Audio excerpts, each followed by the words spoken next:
12 Years a Slave by Solomon Northup, Chapter 1. Having been born a freeman, and for more than 30 years enjoyed the blessings of liberty in a free state, and having at the end of that time been kidnapped and sold into slavery, where I remained until happily rescued in the month of January 1853 after a bondage of 12 years, it has been suggested that an account of my life and fortunes would not be uninteresting to the public.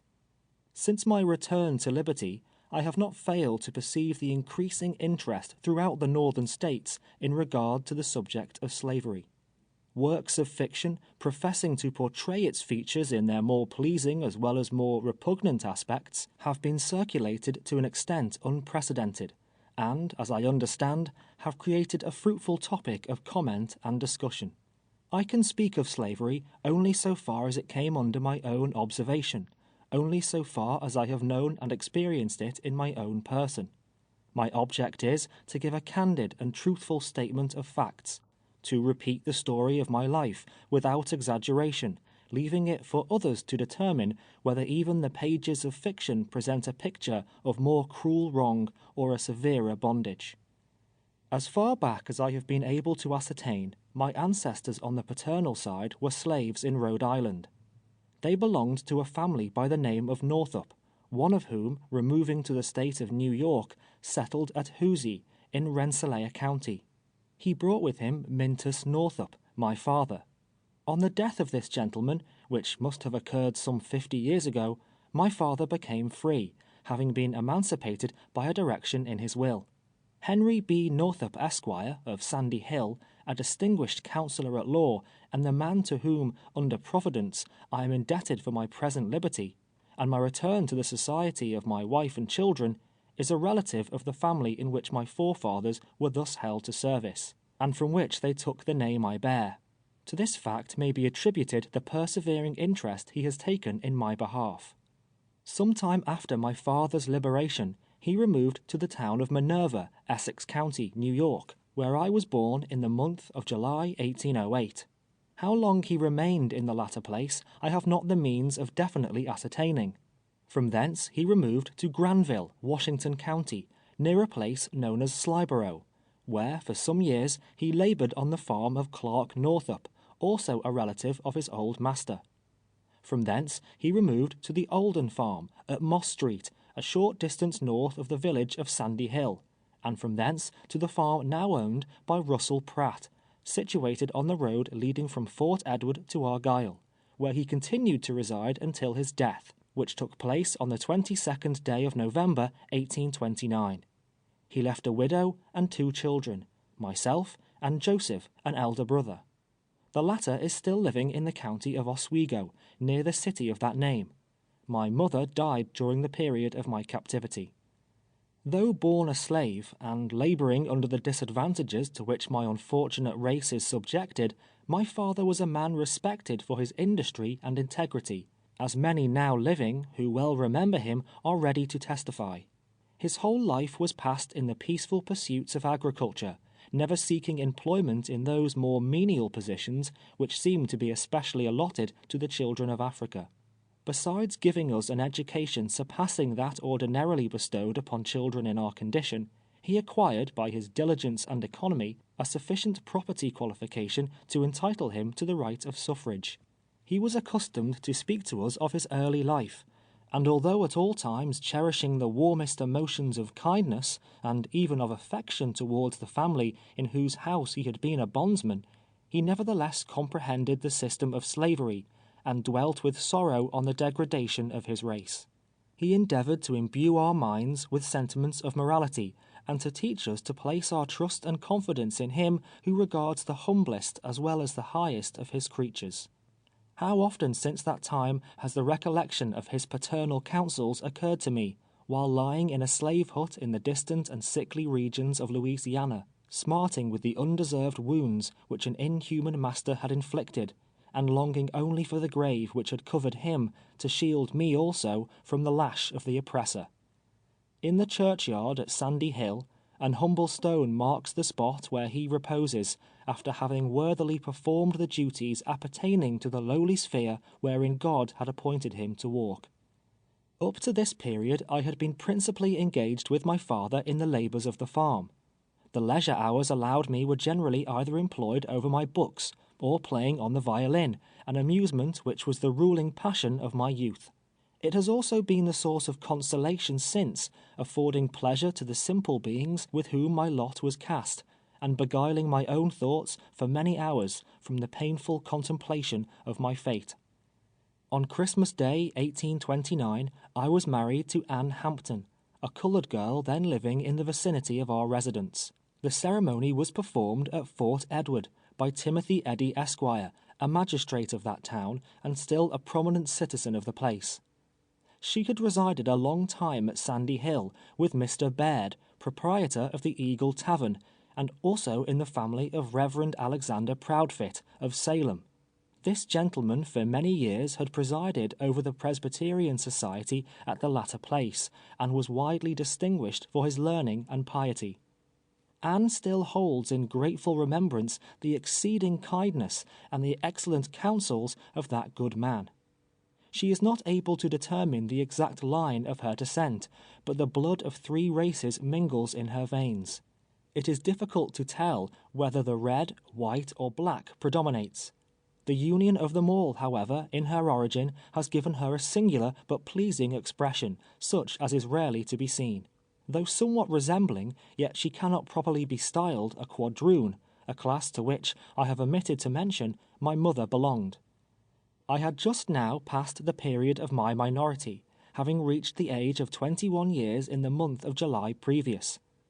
Deprived of the advice and assistance of my father, with a wife dependent upon me for support, I resolved to enter upon a life of industry, and notwithstanding the obstacle of colour and the consciousness of my lowly state, indulged in pleasant dreams of a good time coming, when the possession of some humble habitation, with a few surrounding acres, should reward my labours and bring me the means of happiness and comfort.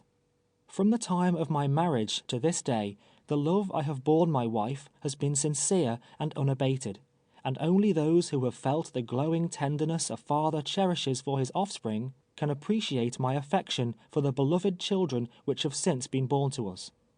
This much I deem appropriate and necessary to say, in order that those who read these pages may comprehend the poignancy of those sufferings I have been doomed to bear. Immediately upon our marriage we commenced housekeeping in the old yellow building then standing at the southern extremity of Fort Edward village, and which has since been transformed into a modern mansion, and lately occupied by Captain Lathrop. It is known as the Fort House. In this building the courts were sometime held after the organization of the county. It was also occupied by Burgoyne in 1777, being situated near the old fort on the left bank of the Hudson.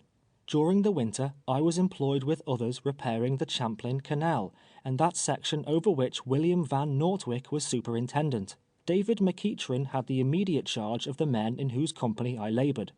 By the time the canal opened in the spring, I was enabled, from the savings of my wages, to purchase a pair of horses, and other things necessarily required in the business of navigation. Having hired several efficient hands to assist me, I entered into contracts for the transportation of large rafts of timber from Lake Champlain to Troy. Dyer Beckwith and a Mr. Bartamy of Whitehall accompanied me on several trips. During the season I became perfectly familiar with the art and mysteries of rafting, a knowledge which afterwards enabled me to render profitable service to a worthy master, and to astonish the simple-witted lumbermen on the banks of the Bayou Boeuf. In one of my voyages down Lake Champlain, I was induced to make a visit to Canada.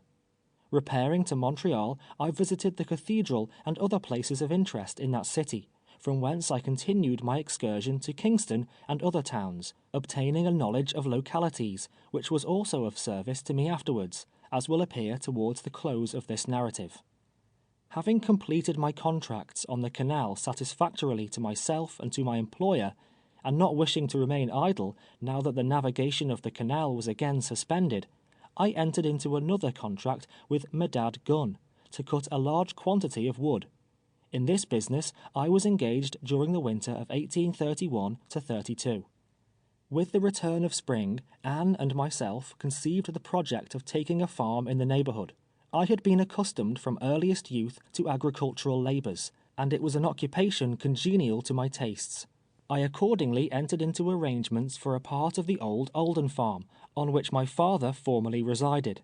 With 1 cow, 1 swine, a yoke of fine oxen I had lately purchased of Lewis Brown, in Hertford, and other personal property and effects, we proceeded to our new home in Kingsbury. That year I planted 25 acres of corn, sowed large fields of oats, and commenced farming upon as large a scale as my utmost means would permit. Anne was diligent about the house affairs, while I toiled laboriously in the field. On this place we continued to reside until 1834. In the winter season I had numerous calls to play on the violin. Wherever the young people assembled to dance, I was almost invariably there. Throughout the surrounding villages my fiddle was notorious. Anne, also, during her long residence at the Eagle Tavern, had become somewhat famous as a cook. During court weeks and on public occasions she was employed at high wages in the kitchen at Sherrill's Coffee House. We always returned home from the performance of these services with money in our pockets, so that with fiddling, cooking, and farming we soon found ourselves in the possession of abundance, and, in fact, leading a happy and prosperous life. Well indeed would it have been for us had we remained on the farm at Kingsbury. But the time came when the next step was to be taken towards the cruel destiny that awaited me. In March 1834 we removed to Saratoga Springs. We occupied a house belonging to Daniel O'Brien on the north side of Washington Street. At that time Isaac Taylor kept a large boarding house, known as Washington Hall, at the north end of Broadway. He employed me to drive a hack, in which capacity I worked for him 2 years. After this time, I was generally employed through the visiting season, as also was Anne, in the United States Hotel, and other public houses of the place. In winter seasons, I relied upon my violin, though during the construction of the Troy and Saratoga Railroad, I performed many hard days' labor upon it. I was in the habit, at Saratoga, of purchasing articles necessary for my family at the stores of Mr. Cephas Parker and Mr. William Perry, gentlemen towards whom, for many acts of kindness, I entertained feelings of strong regard. It was for this reason that, 12 years afterwards, I caused to be directed to them the letter, which is hereafter inserted, and which was the means, in the hands of Mr. Northup, of my fortunate deliverance. While living at the United States Hotel, I frequently met with slaves, who had accompanied their masters from the South. They were always well dressed and well provided for, leading apparently an easy life, with but few of its ordinary troubles to perplex them. Many times they entered into conversation with me on the subject of slavery. Almost uniformly I found they cherished a secret desire for liberty. Some of them expressed the most ardent anxiety to escape, and consulted me on the best method of effecting it. The fear of punishment, however, which they knew was certain to attend their recapture and return, in all cases proved sufficient to deter them from the experiment. Having all my life breathed the free air of the North, and conscious that I possessed the same feelings and affections that find a place in the white man's breast, conscious, moreover, of an intelligence equal to that of some men at least with a fairer skin, I was too ignorant, perhaps too independent, to conceive how anyone could be content to live in the abject condition of a slave. I could not comprehend the justice of that law, or that religion which upholds or recognizes the principle of slavery. And never once, I am proud to say, did I fail to counsel anyone who came to me to watch his opportunity and strike for freedom. I continued to reside at Saratoga until the spring of 1841. The flattering anticipations which, 7 years before, had seduced us from the quiet farmhouse on the east side of the Hudson had not been realized. Though always in comfortable circumstances, we had not prospered. The society and associations at that world-renowned watering place were not calculated to preserve the simple habits of industry and economy to which I had been accustomed, but, on the contrary, to substitute others in their stead, tending to shiftlessness and extravagance. At this time, we were the parents of 3 children, Elizabeth, Margaret, and Alonzo. Elizabeth, the eldest, was in her 10th year. Margaret was 2 years younger, and little Alonzo had just passed his 5th birthday. They filled our house with gladness. Their young voices were music in our ears. Many an airy castle did their mother and myself build for the little innocents. When not at labor, I was always walking with them, clad in their best attire, through the streets and groves of Saratoga. Their presence was my delight, and I clasped them to my bosom with as warm and tender love as if their clouded skins had been as white as snow. Thus far, the history of my life presents nothing whatever unusual, nothing but the common hopes, and loves, and labors of an obscure colored man, making his humble progress in the world. But now I had reached a turning point in my existence, reached the threshold of unutterable wrong, and sorrow, and despair. Now had I approached within the shadow of the cloud, into the thick darkness whereof I was soon to disappear, thenceforward to be hidden from the eyes of all my kindred, and shut out from the sweet light of liberty, for many a weary year. End of Chapter 1. Chapter 2 of 12 Years a Slave by Solomon Northup.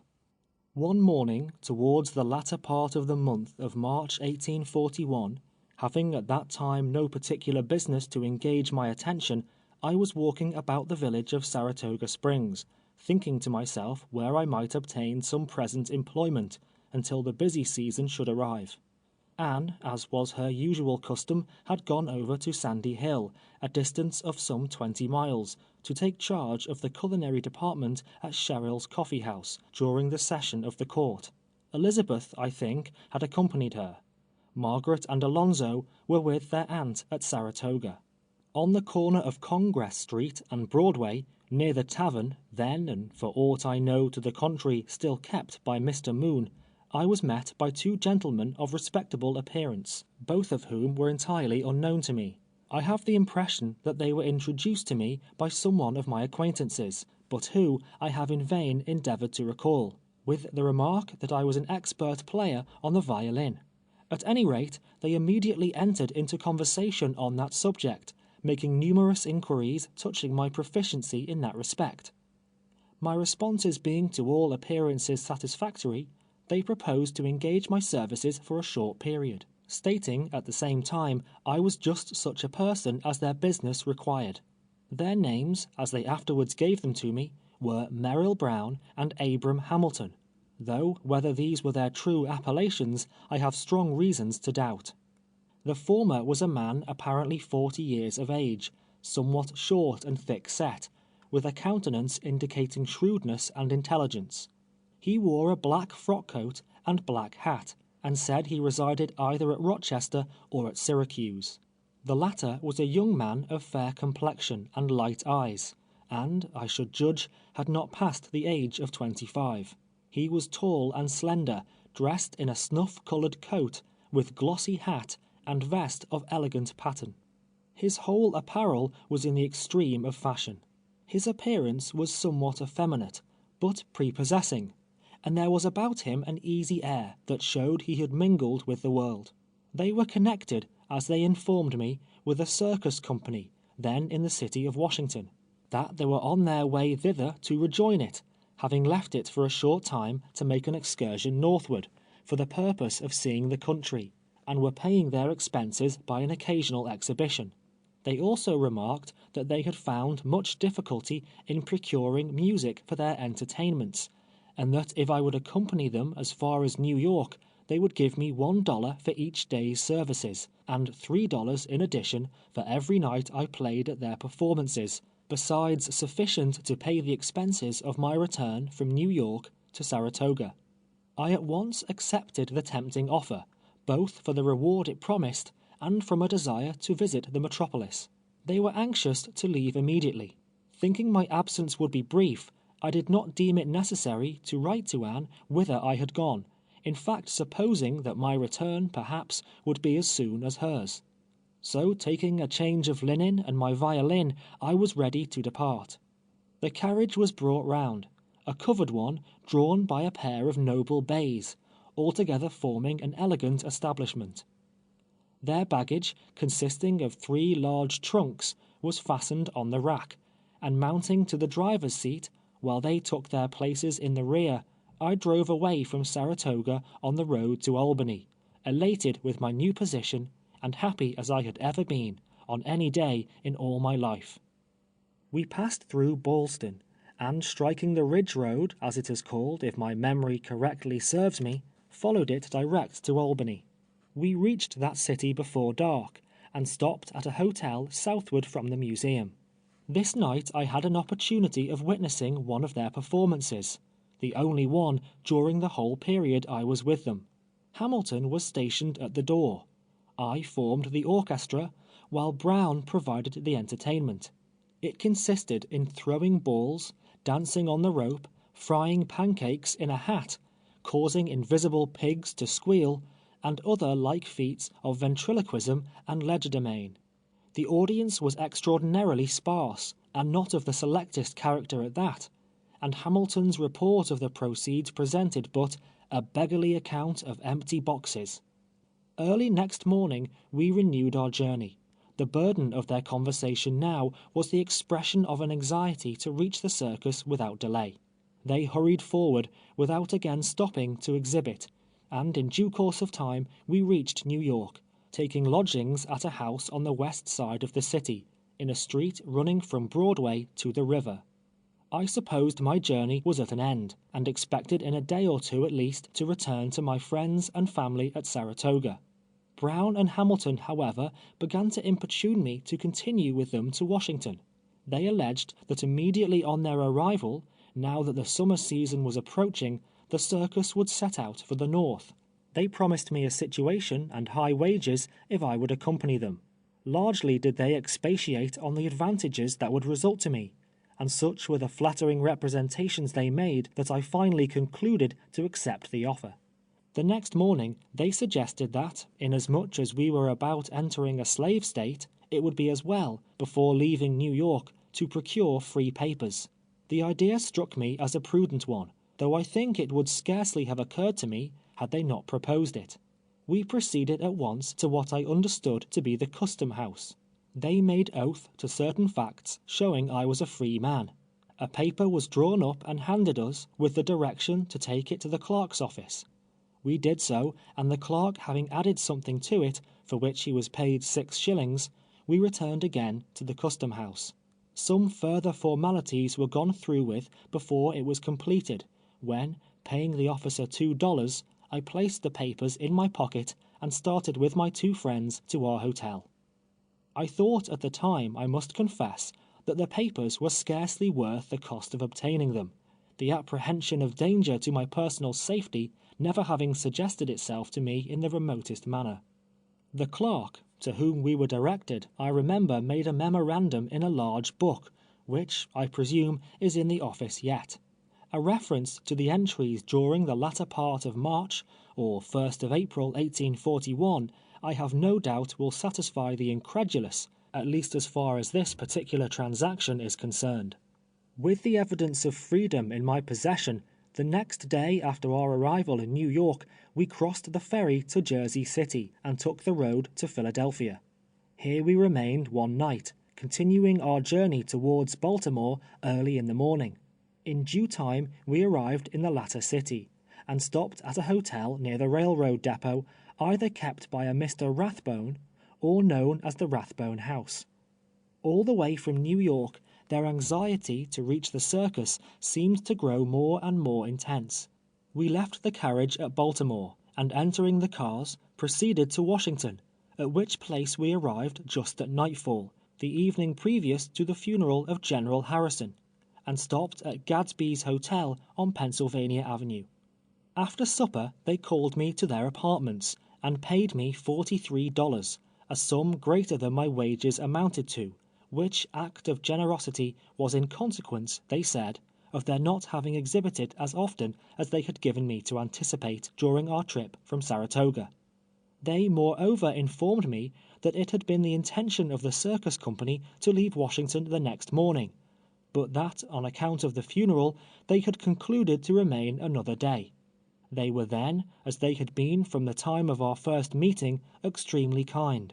No opportunity was omitted of addressing me in the language of approbation, while, on the other hand, I was certainly much prepossessed in their favor. I gave them my confidence without reserve, and would freely have trusted them to almost any extent. Their constant conversation and manner towards me, their foresight in suggesting the idea of free papers, and 100 other little acts, unnecessary to be repeated, all indicated that they were friends indeed, sincerely solicitous for my welfare. I know not but they were. I know not but they were innocent of the great wickedness of which I now believe them guilty.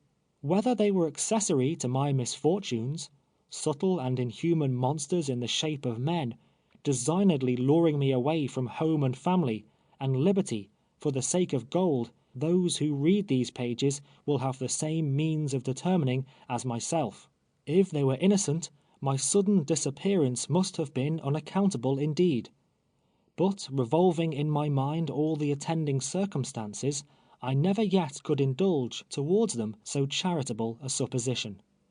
After receiving the money from them, of which they appeared to have an abundance, they advised me not to go into the streets that night, inasmuch as I was unacquainted with the customs of the city. Promising to remember their advice, I left them together, and soon after was shown by a colored servant to a sleeping room in the back part of the hotel, on the ground floor. I laid down to rest, thinking of home and wife, and children, and the long distance that stretched between us, until I fell asleep. But no good angel of pity came to my bedside, bidding me to fly. No voice of mercy forewarned me in my dreams of the trials that were just at hand. The next day there was a great pageant in Washington. The roar of cannon and the tolling of bells filled the air, while many houses were shrouded with crape and the streets were black with people. As the day advanced, the procession made its appearance, coming slowly through the avenue, carriage after carriage in long succession, while thousands upon thousands followed on foot, all moving to the sound of melancholy music. They were bearing the dead body of Harrison to the grave. From early in the morning I was constantly in the company of Hamilton and Brown. They were the only persons I knew in Washington. We stood together as the funeral pomp passed by. I remember distinctly how the window glass would break and rattle to the ground, after each report of the cannon they were firing in the burial ground. We went to the Capitol, and walked a long time about the grounds. In the afternoon, they strolled towards the President's house, all the time keeping me near to them, and pointing out various places of interest. As yet, I had seen nothing of the circus. In fact, I had thought of it but little, if at all, amidst the excitement of the day. My friends, several times during the afternoon, entered drinking saloons and called for liquor. They were by no means in the habit, however, so far as I knew them, of indulging to excess. On these occasions, after serving themselves, they would pour out a glass and hand it to me. I did not become intoxicated, as may be inferred from what subsequently occurred.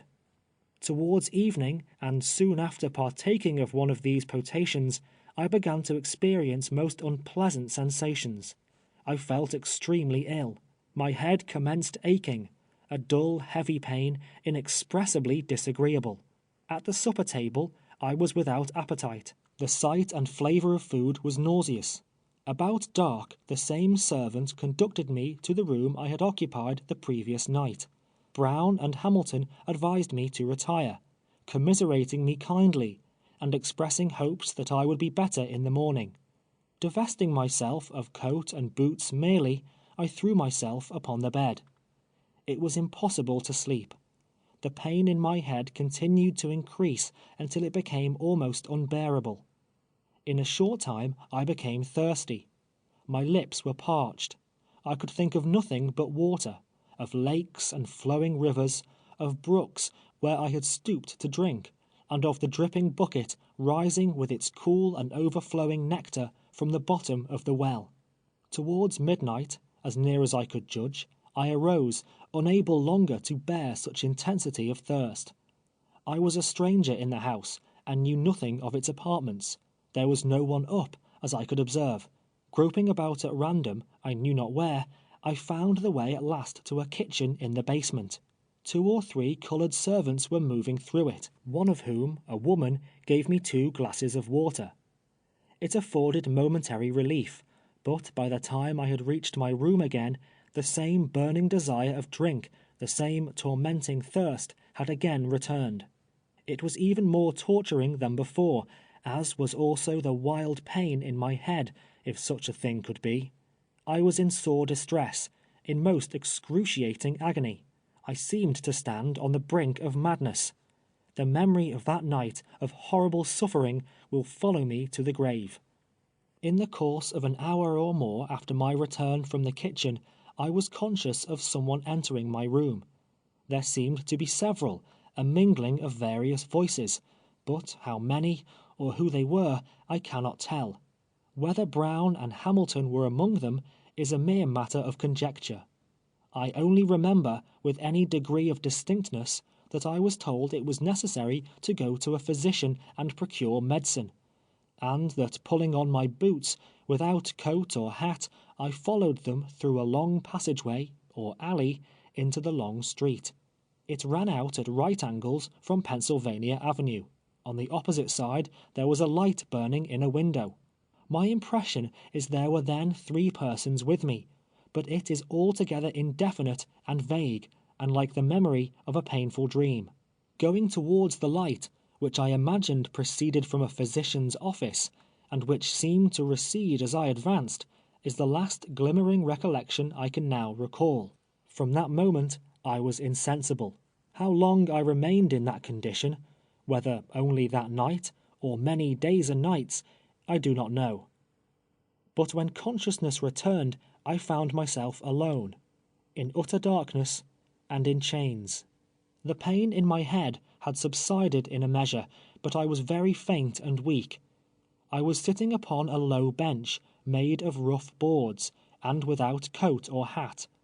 I was handcuffed. Around my ankles also were a pair of heavy fetters. One end of a chain was fastened to a large ring in the floor, the other to the fetters on my ankles.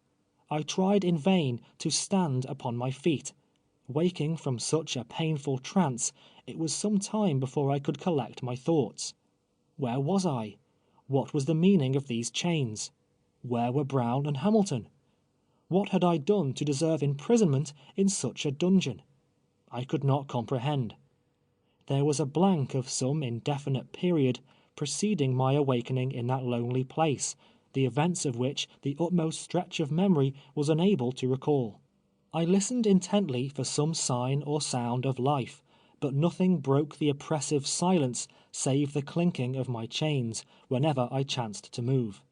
I spoke aloud, but the sound of my voice startled me. I felt of my pockets, so far as the fetters would allow, far enough, indeed, to ascertain that I had not only been robbed of liberty, but that my money and free papers were also gone. Then did the idea begin to break upon my mind, at first dim and confused, that I had been kidnapped. But that, I thought, was incredible. There must have been some misapprehension, some unfortunate mistake. It could not be that a free citizen of New York, who had wronged no man, nor violated any law, should be dealt with thus inhumanly. The more I contemplated my situation, however, the more I became confirmed in my suspicions. It was a desolate thought indeed.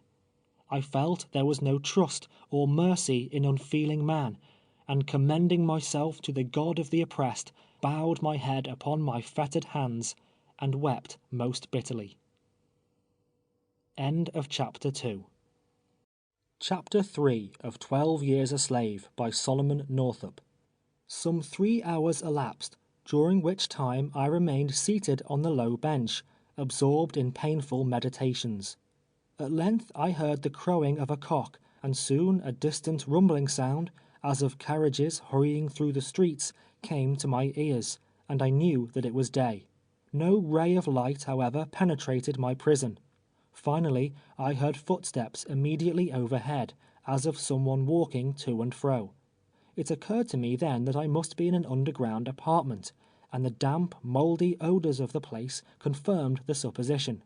The noise above continued for at least an hour, when, at last, I heard footsteps approaching from without. A key rattled in the lock.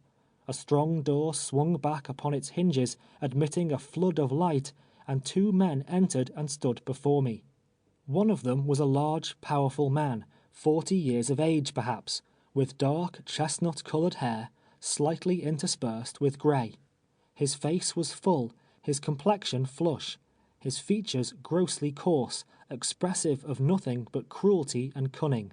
He was about 5 feet 10 inches high, of full habit, and, without prejudice I must be allowed to say, was a man whose whole appearance was sinister and repugnant.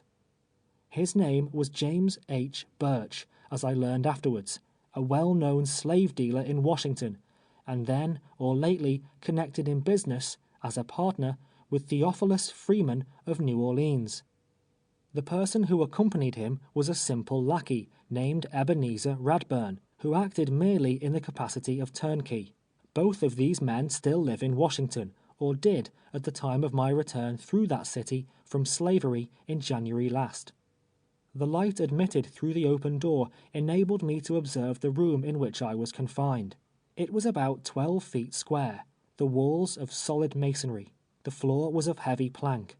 There was one small window, crossed with great iron bars, with an outside shutter securely fastened. An iron-bound door led to an adjoining cell, or vault, wholly destitute of windows, or any means of admitting light. The furniture of the room in which I was consisted of the wooden bench on which I sat, an old-fashioned dirty box stove, and, besides these, in either cell there was neither bed, nor blanket, nor any other thing whatever. The door through which Burch and Radburn entered led through a small passage, up a flight of steps into a yard surrounded by a brick wall 10 or 12 feet high, immediately in rear of a building of the same width as itself. The yard extended rearward from the house about 30 feet. In one part of the wall there was a strongly ironed door, opening into a narrow, covered passage, leading along one side of the house into the street. The doom of the colored man, upon whom the door leading out of that narrow passage closed, was sealed. The top of the wall supported one end of a roof, which ascended inwards, forming a kind of open shed.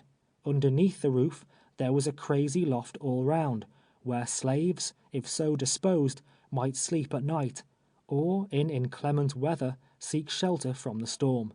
It was like a farmer's barnyard in most respects, save it was so constructed that the outside world could never see the human cattle that were herded there. The building to which the yard was attached was 2 stories high, fronting on one of the public streets of Washington. Its outside presented only the appearance of a quiet private residence. A stranger looking at it would never have dreamed of its execrable uses. Strange as it may seem, within plain sight of this same house, looking down from its commanding height upon it, was the Capitol. The voices of patriotic representatives boasting of freedom and equality, and the rattling of the poor slave's chains, almost commingled. A slave pen within the very shadow of the Capitol. Such is a correct description, as it was in 1841, of William's slave pen in Washington, in one of the cellars of which I found myself so unaccountably confined. "Well, my boy, how do you feel now?" said Burch as he entered through the open door. I replied that I was sick, and inquired the cause of my imprisonment. He answered that I was his slave, that he had bought me, and that he was about to send me to New Orleans. I asserted, aloud and boldly, that I was a free man, a resident of Saratoga, where I had a wife and children, who were also free, and that my name was Northup. I complained bitterly of the strange treatment I had received, and threatened, upon my liberation, to have satisfaction for the wrong. He denied that I was free, and with an emphatic oath declared that I came from Georgia. Again and again I asserted I was no man's slave, and insisted upon his taking off my chains at once. He endeavored to hush me, as if he feared my voice would be overheard. But I would not be silent, and denounced the authors of my imprisonment, whoever they might be, as unmitigated villains. Finding he could not quiet me, he flew into a towering passion. With blasphemous oaths, he called me a black liar, a runaway from Georgia, and every other profane and vulgar epithet that the most indecent fancy could conceive. During this time, Radburn was standing silently by. His business was to oversee this human, or rather inhuman, stable, receiving slaves, feeding and whipping them, at the rate of 2 shillings a head per day. Turning to him, Burch ordered the paddle and cat-o'-nine-tails to be brought in. He disappeared, and in a few moments returned with these instruments of torture. The paddle, as it is termed in slave-beating parlance, or at least the one with which I first became acquainted, and of which I now speak, was a piece of hard-wood board, 18 or 20 inches long, moulded to the shape of an old-fashioned pudding-stick, or ordinary oar. The flattened portion, which was about the size in circumference of 2 open hands, was bored with a small auger in numerous places. The cat was a large rope of many strands, the strands unravelled and a knot tied at the extremity of each. As soon as these formidable whips appeared, I was seized by both of them and roughly divested of my clothing. My feet, as has been stated, were fastened to the floor. Drawing me over the bench, Radburn placed his heavy foot upon the fetters between my wrists, holding them painfully to the floor. With the paddle, Burch commenced beating me. Blow after blow was inflicted upon my naked body. When his unrelenting arm grew tired, he stopped and asked if I still insisted I was a free man. I did insist upon it, and then the blows were renewed, faster and more energetically, if possible, than before. When again tired, he would repeat the same question, and receiving the same answer, continue his cruel labor. All this time the incarnate devil was uttering most fiendish oaths. At length the paddle broke, leaving the useless handle in his hand.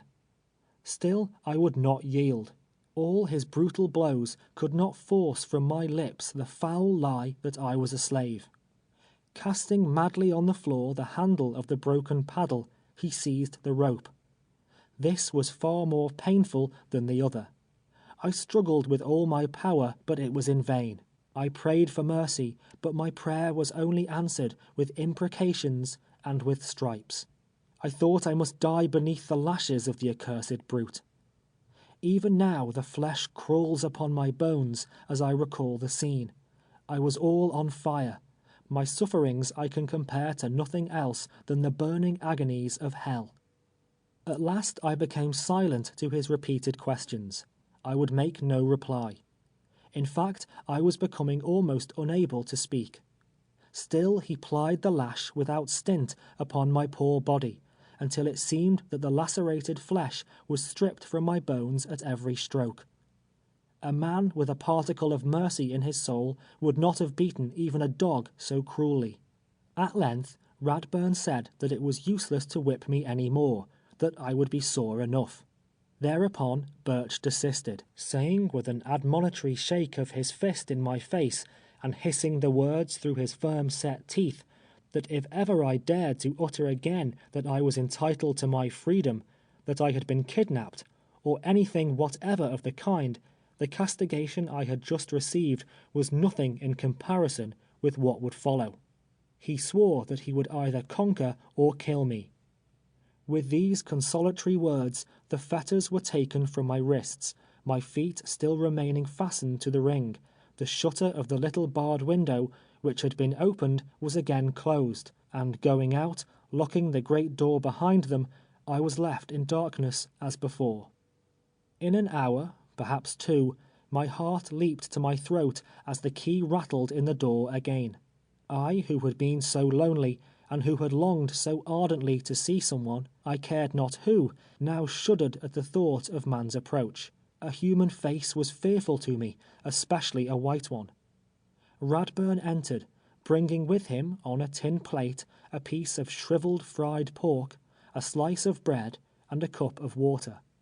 He asked me how I felt, and remarked that I had received a pretty severe flogging. He remonstrated with me against the propriety of asserting my freedom. In rather a patronizing and confidential manner, he gave it to me as his advice, that the less I said on that subject, the better it would be for me. The man evidently endeavored to appear kind.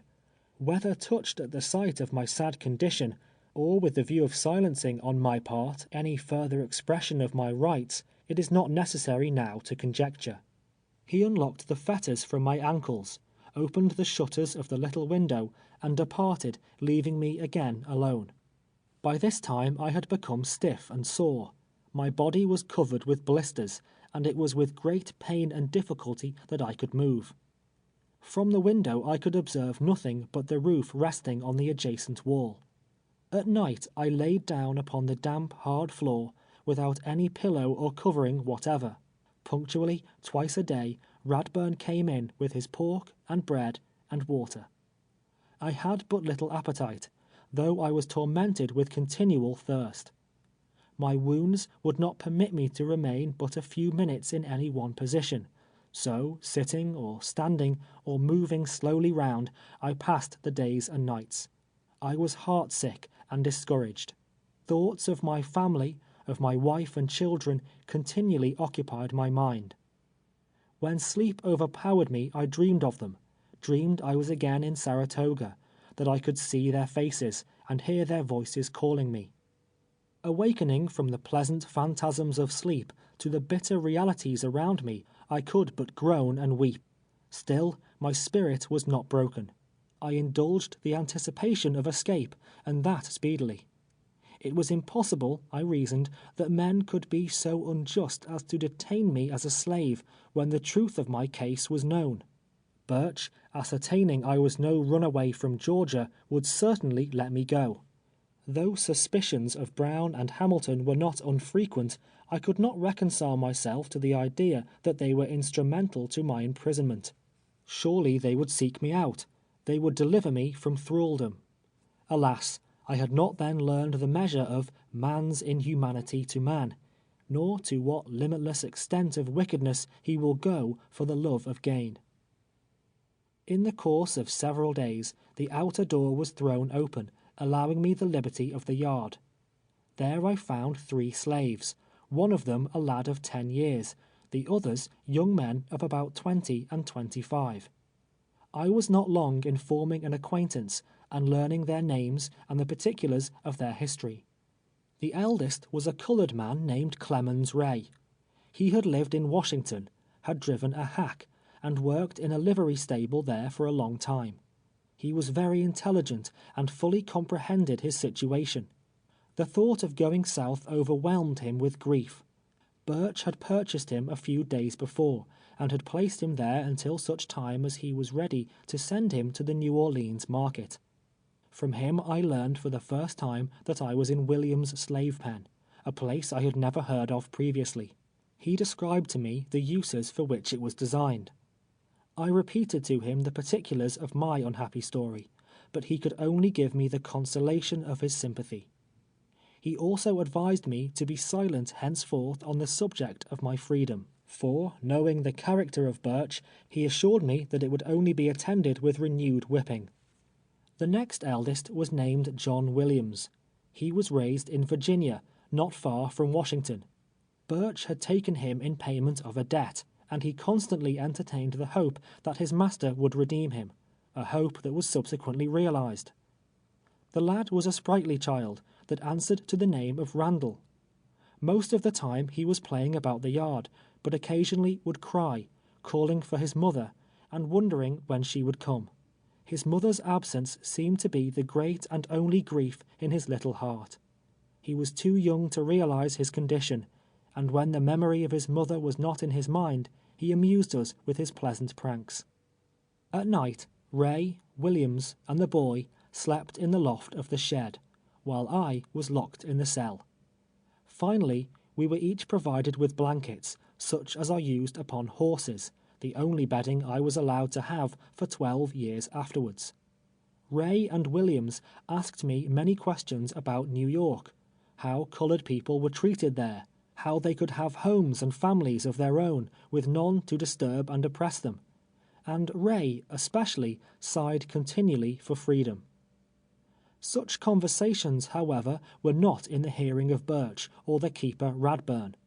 Aspirations such as these would have brought down the lash upon our backs. It is necessary in this narrative, in order to present a full and truthful statement of all the principal events in the history of my life, and to portray the institution of slavery as I have seen and known it, to speak of well-known places, and of many persons who are yet living. I am, and always was, an entire stranger in Washington and its vicinity. Aside from Birch and Radburn, knowing no man there, except as I have heard of them through my enslaved companions. What I am about to say, if false, can be easily contradicted. I remained in William's slave pen about 2 weeks. The night previous to my departure, a woman was brought in, weeping bitterly, and leading by the hand a little child. They were Randall's mother and half-sister.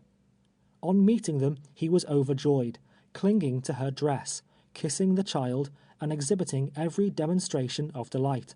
The mother also clasped him in her arms, embraced him tenderly, and gazed at him fondly through her tears, calling him by many an endearing name. Emily, the child, was 7 or 8 years old, of light complexion, and with a face of admirable beauty. Her hair fell in curls around her neck, while the style and richness of her dress, and the neatness of her whole appearance, indicated she had been brought up in the midst of wealth. She was a sweet child indeed. The woman also was arrayed in silk, with rings upon her fingers, and golden ornaments suspended from her ears. Her air and manners, the correctness and propriety of her language, all showed evidently that she had sometimes stood above the common level of a slave. She seemed to be amazed at finding herself in such a place as that. It was plainly a sudden and unexpected turn of fortune that had brought her there. Filling the air with her complainings, she was hustled, with the children and myself, into the cell. Language can convey but an inadequate impression of the lamentations to which she gave incessant utterance. Throwing herself upon the floor, and encircling the children in her arms, she poured forth such touching words as only maternal love and kindness can suggest. They nestled closely to her, as if there only was there any safety or protection. At last they slept, their heads resting upon her lap. While they slumbered, she smoothed the hair back from their little foreheads, and talked to them all night long. She called them her darlings, her sweet babes. Poor innocent things that knew not the misery they were destined to endure. Soon they would have no mother to comfort them. They would be taken from her. What would become of them? Oh, she could not live away from her little Emmy and her dear boy. They had always been good children and had such loving ways. It would break her heart, God knew, she said, if they were taken from her. And yet she knew they meant to sell them, and, maybe, they would be separated, and could never see each other any more. It was enough to melt a heart of stone to listen to the pitiful expressions of that desolate and distracted mother. Her name was Eliza, and this was the story of her life, as she afterwards related it. She was the slave of Elisha Berry, a rich man living in the neighborhood of Washington. She was born, I think she said, on his plantation. Years before, he had fallen into dissipated habits, and quarreled with his wife. In fact, soon after the birth of Randall, they separated. Leaving his wife and daughter in the house they had always occupied, he erected a new one nearby, on the estate. Into this house he brought Eliza, and on condition of her living with him, she and her children were to be emancipated. She resided with him there 9 years, with servants to attend upon her, and provided with every comfort and luxury of life. Emily was his child. Finally, her young mistress, who had always remained with her mother at the homestead, married a Mr. Jacob Brooks. At length, for some cause, as I gathered from her relation, beyond Berry's control, a division of his property was made. She and her children fell to the share of Mr. Brooks. During the 9 years she had lived with Berry, in consequence of the position she was compelled to occupy, she and Emily had become the object of Mrs. Berry and her daughter's hatred and dislike. Berry himself she represented as a man of naturally a kind heart, who always promised her that she would have her freedom, and who, she had no doubt, would grant it to her then, if it were only in his power. As soon as they thus came into the possession and control of the daughter, it became very manifest that they would not live long together. The sight of Eliza seemed to be odious to Mrs. Brooks. Neither could she bear to look upon the child, half sister and beautiful as she was. The day she was led into the pen, Brooks had brought her from the estate into the city, under pretence that the time had come when her free papers were to be executed, in fulfillment of her master's promise. Elated at the prospect of immediate liberty, she decked herself and little Emmy in their best apparel, and accompanied him with a joyful heart. On their arrival in the city, instead of being baptized into the family of freemen, she was delivered to the trader Birch. The paper that was executed was a bill of sale. The hope of years was blasted in a moment. From the light of most exulting happiness to the utmost depths of wretchedness she had that day descended. No wonder that she wept, and filled the pen with wailings and expressions of heart-rending woe. Eliza is now dead. Far up the Red River, where it pours its waters sluggishly through the unhealthy lowlands of Louisiana, she rests in the grave at last, the only resting place of the poor slave. How all her fears were realized, how she mourned day and night, and never would be comforted, how, as she predicted, her heart did indeed break, with the burden of maternal sorrow, will be seen as the narrative proceeds. End of Chapter 3. Chapter 4 of 12 Years a Slave by Solomon Northup. At intervals during the first night of Eliza's incarceration in the pen, she complained bitterly of Jacob Brooks, her young mistress's husband. She declared that, had she been aware of the deception he intended to practice upon her, he never would have brought her there alive. They had chosen the opportunity of getting her away when Master Berry was absent from the plantation. He had always been kind to her. She wished that she could see him, but she knew that even he was unable now to rescue her. Then would she commence weeping again, kissing the sleeping children, talking first to one, then to the other, as they lay in their unconscious slumbers, with their heads upon her lap. So wore the long night away, and when the morning dawned, and night had come again, still she kept mourning on, and would not be consoled. About midnight following, the cell door opened, and Birch and Radburn entered, with lanterns in their hands. Birch, with an oath, ordered us to roll up our blankets without delay, and get ready to go on board the boat. He swore we would be left unless we hurried fast. He aroused the children from their slumbers with a rough shake, and said they were damned sleepy, it appeared. Going out into the yard, he called Clem Ray, ordering him to leave the loft and come into the cell, and bring his blanket with him. When Clem appeared, he placed us side by side, and fastened us together with handcuffs, my left hand to his right. John Williams had been taken out a day or two before, his master having redeemed him, greatly to his delight. Clem and I were ordered to march, Eliza and the children following. We were conducted into the yard, from thence into the covered passage, and up a flight of steps through a side door into the upper room, where I had heard the walking to and fro. Its furniture was a stove, a few old chairs, and a long table, covered with papers. It was a whitewashed room, without any carpet on the floor, and seemed a sort of office. By one of the windows, I remember, hung a rusty sword, which attracted my attention. Birch's trunk was there. In obedience to his orders, I took hold of one of its handles with my unfettered hand, while he, taking hold of the other, we proceeded out of the front door into the street in the same order as we had left the cell. It was a dark night. All was quiet. I could see lights, or the reflection of them, over towards Pennsylvania Avenue, but there was no one, not even a straggler, to be seen. I was almost resolved to attempt to break away. Had I not been handcuffed, the attempt would certainly have been made, whatever consequence might have followed. Radburn was in the rear, carrying a large stick, and hurrying up the children as fast as the little ones could walk.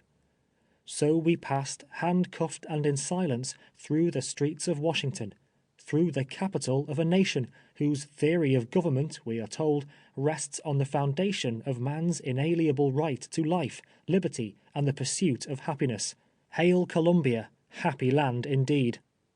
Reaching the steamboat, we were quickly hustled into the hold, among barrels and boxes of freight. A colored servant brought a light, the bell rung, and soon the vessel started down the Potomac, carrying us we knew not where. The bell tolled as we passed the tomb of Washington. Birch, no doubt, with uncovered head, bowed reverently before the sacred ashes of the man who devoted his illustrious life to the liberty of his country. None of us slept that night but Randall and little Emmy. For the first time Clem Ray was wholly overcome. To him the idea of going south was terrible in the extreme. He was leaving the friends and associations of his youth, everything that was dear and precious to his heart, in all probability never to return. He and Eliza mingled their tears together, bemoaning their cruel fate. For my own part, difficult as it was, I endeavored to keep up my spirits.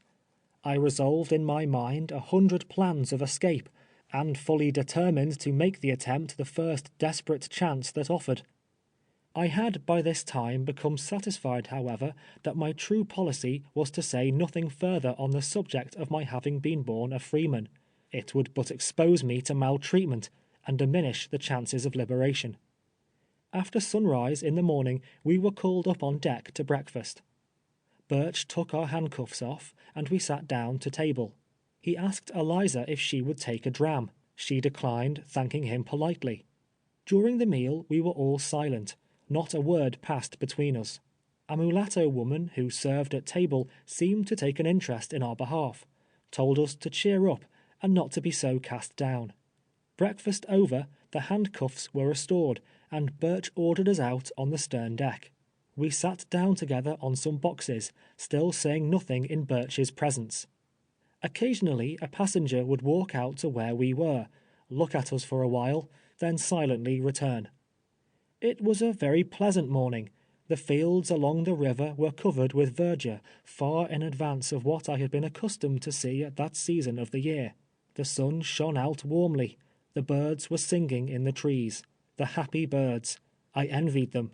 I wished for wings like them, that I might cleave the air to where my birdlings waited vainly for their father's coming, in the cooler region of the north. In the forenoon the steamer reached Aquia Creek. There the passengers took stages, Birch and his 5 slaves occupying one exclusively. He laughed with the children, and at one stopping place went so far as to purchase them a piece of gingerbread. He told me to hold up my head and look smart, that I might perhaps get a good master if I behaved myself. I made him no reply. His face was hateful to me, and I could not bear to look upon it. I sat in the corner, cherishing in my heart the hope, not yet extinct, of some day meeting the tyrant on the soil of my native state. At Fredericksburg, we were transferred from the stagecoach to a car, and before dark arrived in Richmond, the chief city of Virginia. At this city we were taken from the cars, and driven through the street to a slave pen, between the railroad depot and the river, kept by a Mr. Goodin. This pen is similar to Williams's in Washington, except it is somewhat larger, and besides, there were 2 small houses standing at opposite corners within the yard. These houses are usually found within slave yards, being used as rooms for the examination of human chattels by purchasers before concluding a bargain. Unsoundness in a slave, as well as in a horse, detracts materially from his value. If no warranty is given, a close examination is a matter of particular importance to the negro jockey. We were met at the door of Goodin's yard by that gentleman himself, a short, fat man with a round, plump face, black hair and whiskers, and a complexion almost as dark as some of his own negroes. He had a hard, stern look, and was perhaps about 50 years of age. Birch and he met with great cordiality. They were evidently old friends. Shaking each other warmly by the hand, Birch remarked he had brought some company, inquired at what time the brig would leave, and was answered that it would probably leave the next day at such an hour.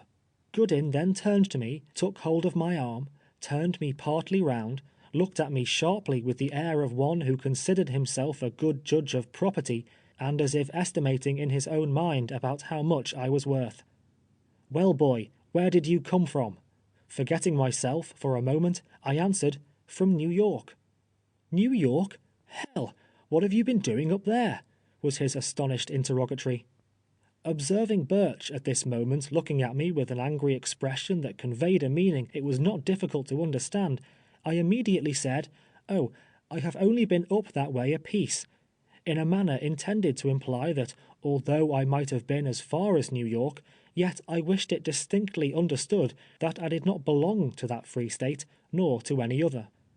Goodin then turned to Clem, and then to Eliza and the children, examining them severally, and asking various questions. He was pleased with Emily, as was every one who saw the child's sweet countenance. She was not as tidy as when I first beheld her.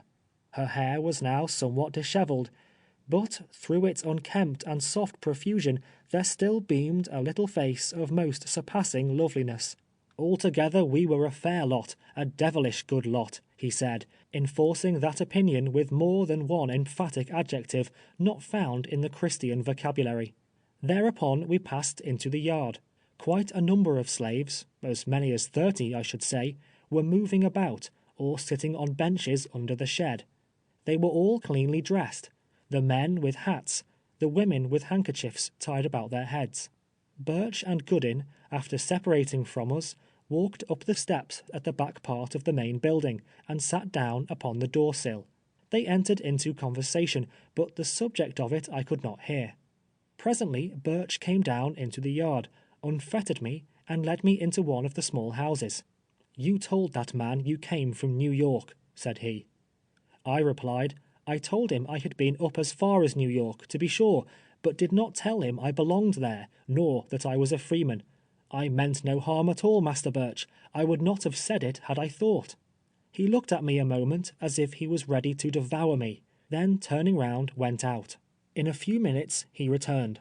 "If ever I hear you say a word about New York, or about your freedom, I will be the death of you. I will kill you, you may rely on that," he ejaculated fiercely. I doubt not he understood then, better than I did, the danger and the penalty of selling a free man into slavery. He felt the necessity of closing my mouth against the crime he knew he was committing. Of course, my life would not have weighed a feather in any emergency requiring such a sacrifice. Undoubtedly, he meant precisely what he said. Under the shed on one side of the yard there was constructed a rough table, while overhead were sleeping lofts, the same as in the pen at Washington. After partaking at this table of our supper of pork and bread, I was handcuffed to a large yellow man, quite stout and fleshy, with a countenance expressive of the utmost melancholy. He was a man of intelligence and information. Chained together, it was not long before we became acquainted with each other's history. His name was Robert. Like myself, he had been born free, and had a wife and 2 children in Cincinnati. He said he had come south with 2 men, who had hired him in the city of his residence. Without free papers, he had been seized at Fredericksburg, placed in confinement, and beaten until he had learned, as I had, the necessity and the policy of silence. He had been in Goodin's pen about 3 weeks. To this man I became much attached. We could sympathize with and understand each other. It was with tears and a heavy heart, not many days subsequently, that I saw him die, and looked for the last time upon his lifeless form. Robert and myself, with Clem, Eliza, and her children, slept that night upon our blankets, in one of the small houses in the yard. There were 4 others, all from the same plantation, who had been sold, and were now on their way south, who also occupied it with us. David and his wife, Caroline, both mulattoes, were exceedingly affected. They dreaded the thought of being put into the cane and cotton fields, but their greatest source of anxiety was the apprehension of being separated. Mary, a tall, lithe girl, of a most jetty black, was listless and apparently indifferent. Like many of the class, she scarcely knew there was such a word as freedom. Brought up in the ignorance of a brute, she possessed but little more than a brute's intelligence. She was one of those, and there are very many, who fear nothing but their master's lash, and know no further duty than to obey his voice. The other was Lethe. She was of an entirely different character. She had long, straight hair, and bore more the appearance of an Indian than a negro woman. She had sharp and spiteful eyes, and continually gave utterance to the language of hatred and revenge. Her husband had been sold. She knew not where he was. An exchange of masters, she was sure, could not be for the worse. She cared not whither they might carry her. Pointing to the scars upon her face, the desperate creature wished that she might see the day when she could wipe them off in some man's blood. While we were thus learning the history of each other's wretchedness, Eliza was seated in a corner by herself, singing hymns and praying for her children. Wearied from the loss of so much sleep, I could no longer bear up against the advances of that sweet restorer, and laying down by the side of Robert, on the floor, soon forgot my troubles and slept until the dawn of day. In the morning, having swept the yard and washed ourselves under Goodin's superintendence, we were ordered to roll up our blankets and make ready for the continuance of our journey. Clem Ray was informed that he would go no further, Birch, for some cause, having concluded to carry him back to Washington. He was much rejoiced. Shaking hands, we parted in the slave pen at Richmond, and I have not seen him since. But, much to my surprise, since my return, I learned that he had escaped from bondage, and on his way to the free soil of Canada, lodged one night at the house of my brother-in-law in Saratoga, informing my family of the place and the condition in which he left me.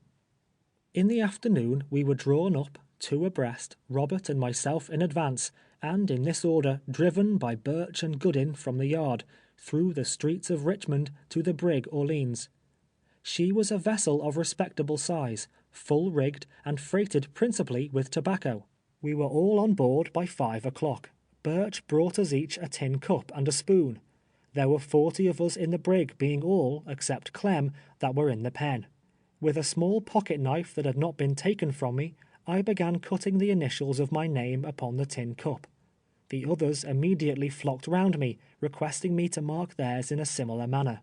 In time I gratified them all, of which they did not appear to be forgetful. We were all stowed away in the hold at night, and the hatch barred down.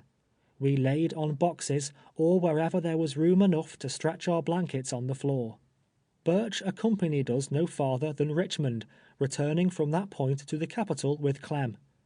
Not until the lapse of almost 12 years, to wit, in January last, in the Washington police office, did I set my eyes upon his face again.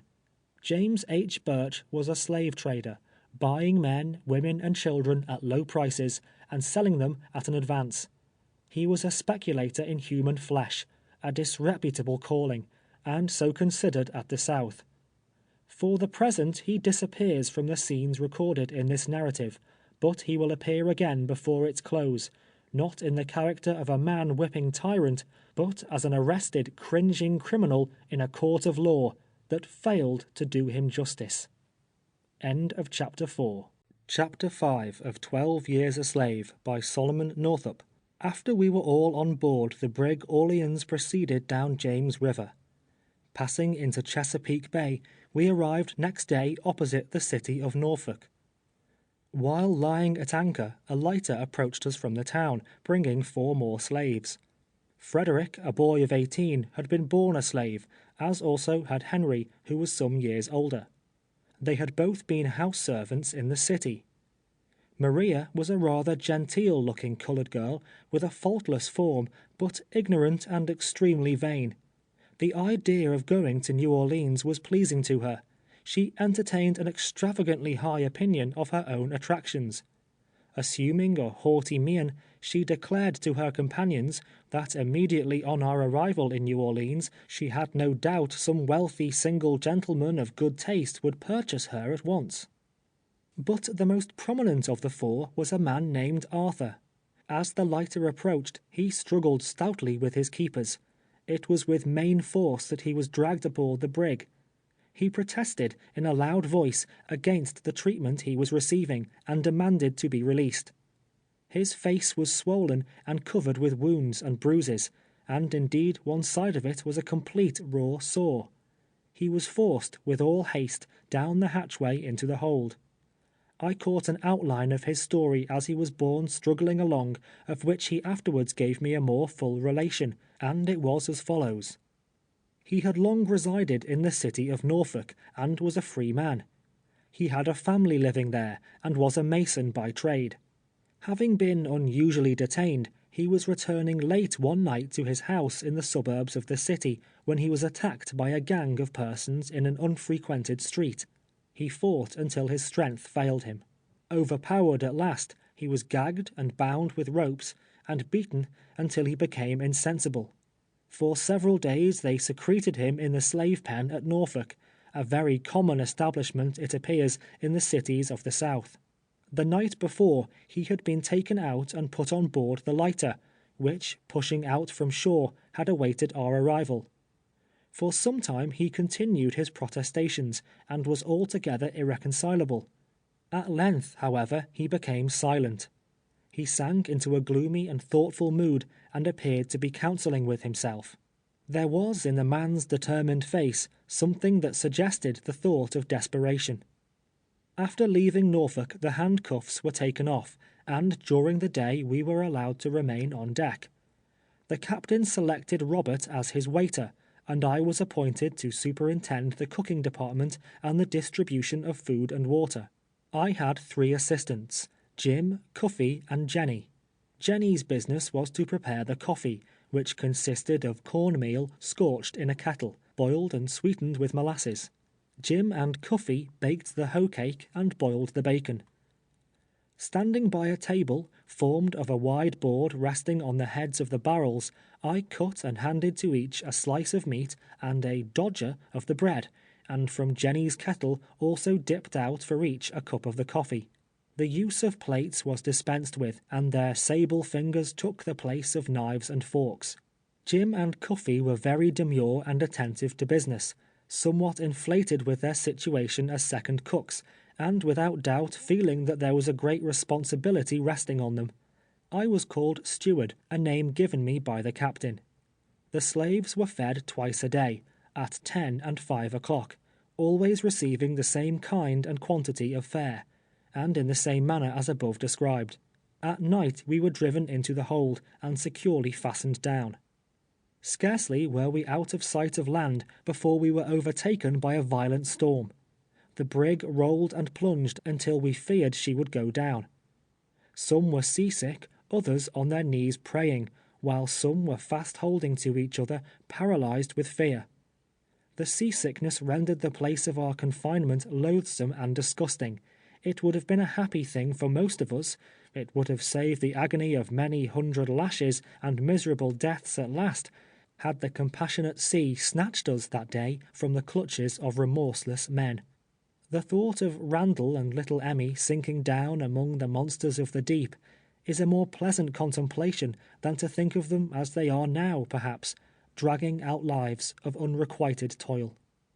When in sight of the Bahama banks, at a place called Old Point Compass, or the Hole in the Wall, we were becalmed 3 days. There was scarcely a breath of air.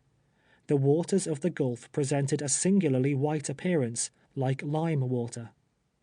In the order of events, I come now to the relation of an occurrence which I never call to mind but with sensations of regret. I thank God, who has since permitted me to escape from the thraldom of slavery, that through his merciful interposition I was prevented from imbruing my hands in the blood of his creatures. Let not those who have never been placed in like circumstances judge me harshly. Until they have been chained and beaten, until they find themselves in the situation I was, borne away from home and family towards a land of bondage, let them refrain from saying what they would not do for liberty. How far I should have been justified in the sight of God and man, it is unnecessary now to speculate upon. It is enough to say that I am able to congratulate myself upon the harmless termination of an affair which threatened, for a time, to be attended with serious results. Towards evening, on the first day of the calm, Arthur and myself were in the bow of the vessel, seated on the windlass. We were conversing together of the probable destiny that awaited us, and mourning together over our misfortunes. Arthur said, and I agreed with him, that death was far less terrible than the living prospect that was before us. For a long time we talked of our children, our past lives, and of the probabilities of escape. Obtaining possession of the brig was suggested by one of us. We discussed the possibility of our being able, in such an event, to make our way to the harbor of New York. I knew little of the compass, but the idea of risking the experiment was eagerly entertained. The chances, for and against us, in an encounter with the crew, was canvassed. Who could be relied upon, and who could not? The proper time and manner of the attack were all talked over and over again. From the moment the plot suggested itself, I began to hope. I revolved it constantly in my mind. As difficulty after difficulty arose, some ready conceit was at hand, demonstrating how it could be overcome. While others slept, Arthur and I were maturing our plans. At length, with much caution, Robert was gradually made acquainted with our intentions. He approved of them at once, and entered into the conspiracy with a zealous spirit. There was not another slave we dared to trust. Brought up in fear and ignorance as they are, it can scarcely be conceived how servilely they will cringe before a white man's look. It was not safe to deposit so bold a secret with any of them, and finally we three resolved to take upon ourselves alone the fearful responsibility of the attempt. At night, as has been said, we were driven into the hold and the hatch barred down. How to reach the deck was the first difficulty that presented itself. On the bow of the brig, however, I had observed the small boat lying bottom upwards. It occurred to me that by secreting ourselves underneath it, we would not be missed from the crowd as they were hurried down into the hold at night. I was selected to make the experiment, in order to satisfy ourselves of its feasibility. The next evening, accordingly, after supper, watching my opportunity, I hastily concealed myself beneath it. Lying close upon the deck, I could see what was going on around me, while wholly unperceived myself. In the morning, as they came up, I slipped from my hiding place without being observed. The result was entirely satisfactory. The captain and mate slept in the cabin of the former. From Robert, who had frequent occasion in his capacity of waiter to make observations in that quarter, we ascertained the exact position of their respective berths. He further informed us that there were always 2 pistols and a cutlass lying on the table. The crew's cook slept in the cook galley on deck, a sort of vehicle on wheels, that could be moved about as convenience required, while the sailors, numbering only 6, either slept in the forecastle or in hammocks swung among the rigging. Finally, our arrangements were all completed. Arthur and I were to steal silently to the captain's cabin, seize the pistols and cutlass, and as quickly as possible dispatch him and the mate. Robert, with a club, was to stand by the door leading from the deck down into the cabin, and, in case of necessity, beat back the sailors until we could hurry to his assistance. We were to proceed then as circumstances might require. Should the attack be so sudden and successful as to prevent resistance, the hatch was to remain barred down, otherwise the slaves were to be called up, and in the crowd and hurry and confusion of the time, we resolved to regain our liberty or lose our lives. I was then to assume the unaccustomed place of pilot, and steering northward, we trusted that some lucky wind might bear us to the soil of freedom. The mate's name was Biddy. The captain's I cannot now recall, though I rarely ever forget a name once heard. The captain was a small, genteel man, erect and prompt, with a proud bearing, and looked the personification of courage. If he is still living, and these pages should chance to meet his eye, he will learn a fact connected with the voyage of the brig from Richmond to New Orleans in 1841 not entered on his logbook. We were all prepared, and impatiently waiting an opportunity of putting our designs into execution, when they were frustrated by a sad and unforeseen event. Robert was taken ill. It was soon announced that he had the smallpox. He continued to grow worse, and 4 days previous to our arrival in New Orleans, he died. One of the sailors sewed him in his blanket, with a large stone from the ballast at his feet, and then laying him on a hatchway, and elevating it with tackles above the railing, the inanimate body of poor Robert was consigned to the white waters of the Gulf. We were all panic-stricken by the appearance of the smallpox. The captain ordered lime to be scattered through the hold, and other prudent precautions to be taken. The death of Robert, however, and the presence of the malady, oppressed me sadly, and I gazed out over the great waste of waters with a spirit that was indeed disconsolate. An evening or two after Robert's burial, I was leaning on the hatchway near the forecastle, full of desponding thoughts, when a sailor in a kind voice asked me why I was so downhearted. The tone and manner of the man assured me, and I answered because I was a freeman, and had been kidnapped. He remarked that it was enough to make anyone downhearted, and continued to interrogate me until he learned the particulars of my whole history. He was evidently much interested in my behalf, and, in the blunt speech of a sailor, swore he would aid me all he could, if it split his timbers. I requested him to furnish me pen, ink, and paper, in order that I might write to some of my friends. He promised to obtain them, but how I could use them undiscovered was a difficulty. If I could only get into the forecastle while his watch was off, and the other sailors asleep, the thing could be accomplished. The small boat instantly occurred to me.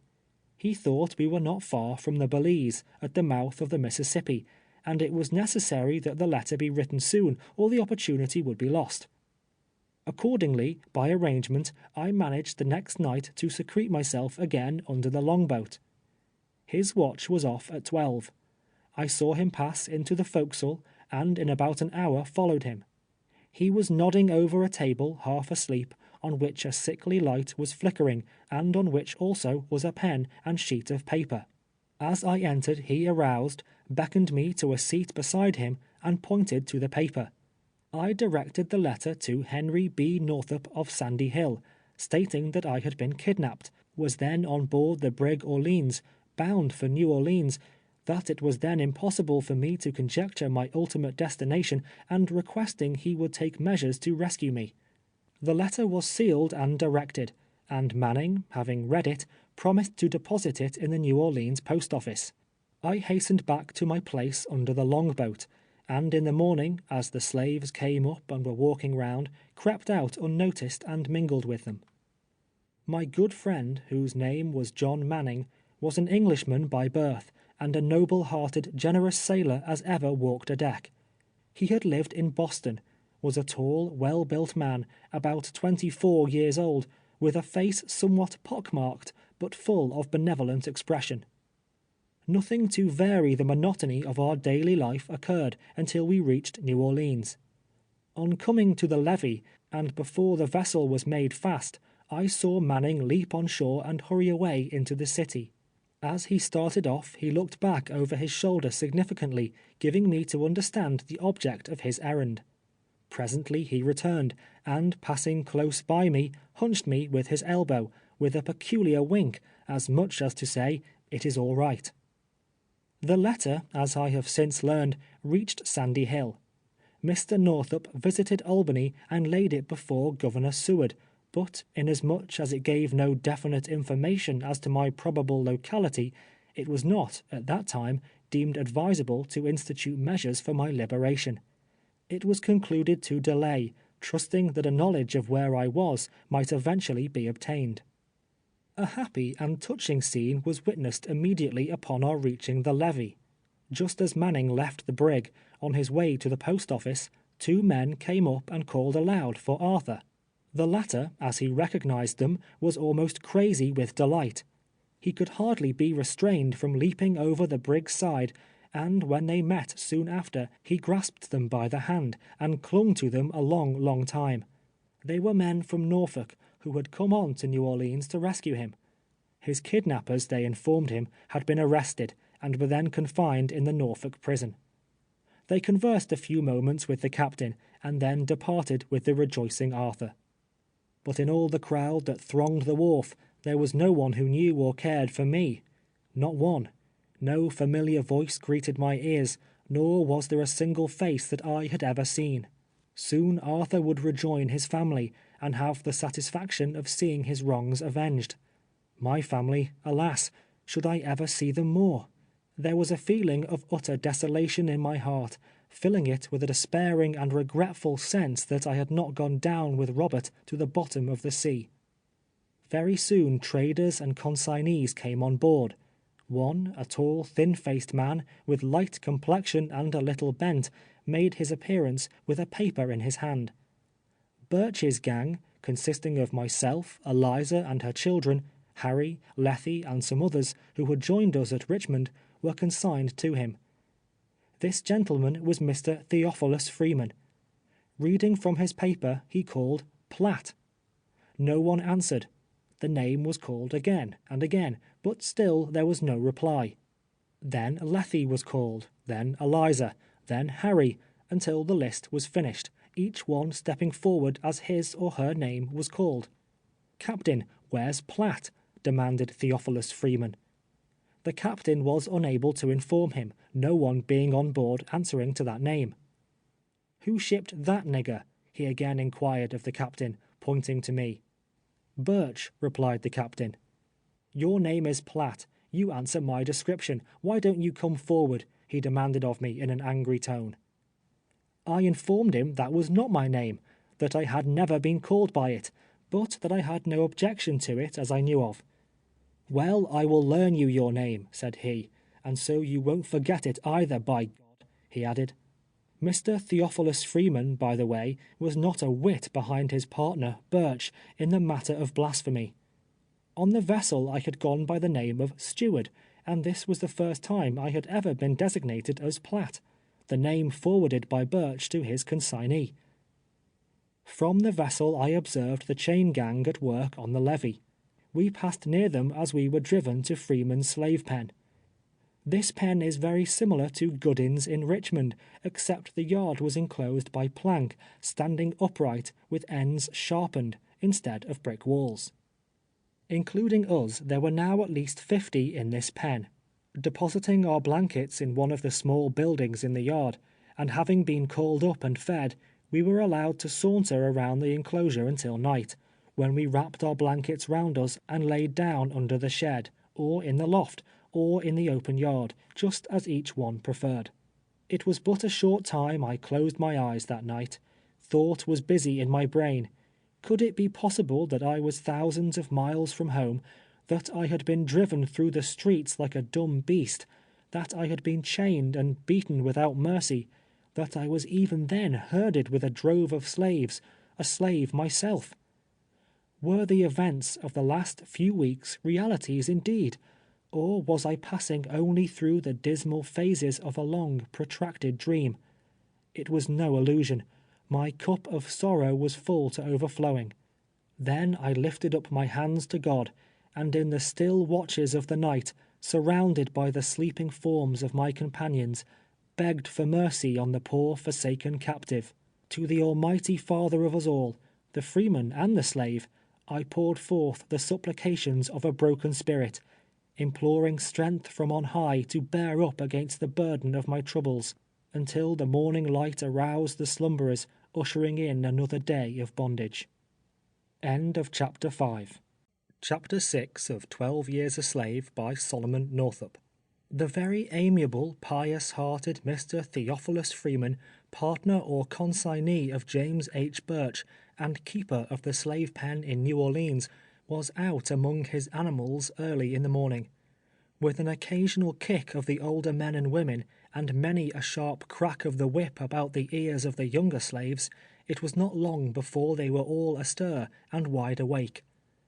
Mr. Theophilus Freeman bustled about in a very industrious manner, getting his property ready for the sales-room, intending, no doubt, to do that day a rousing business. In the first place, we were required to wash thoroughly, and those with beards to shave. We were then furnished with a new suit each, cheap but clean. The men had hat, coat, shirt, pants, and shoes. The women frocks of calico, and handkerchiefs to bind about their heads. We were now conducted into a large room in the front part of the building to which the yard was attached, in order to be properly trained before the admission of customers. The men were arranged on one side of the room, the women on the other. The tallest was placed at the head of the row, then the next tallest, and so on in the order of their respective heights. Emily was at the foot of the line of women.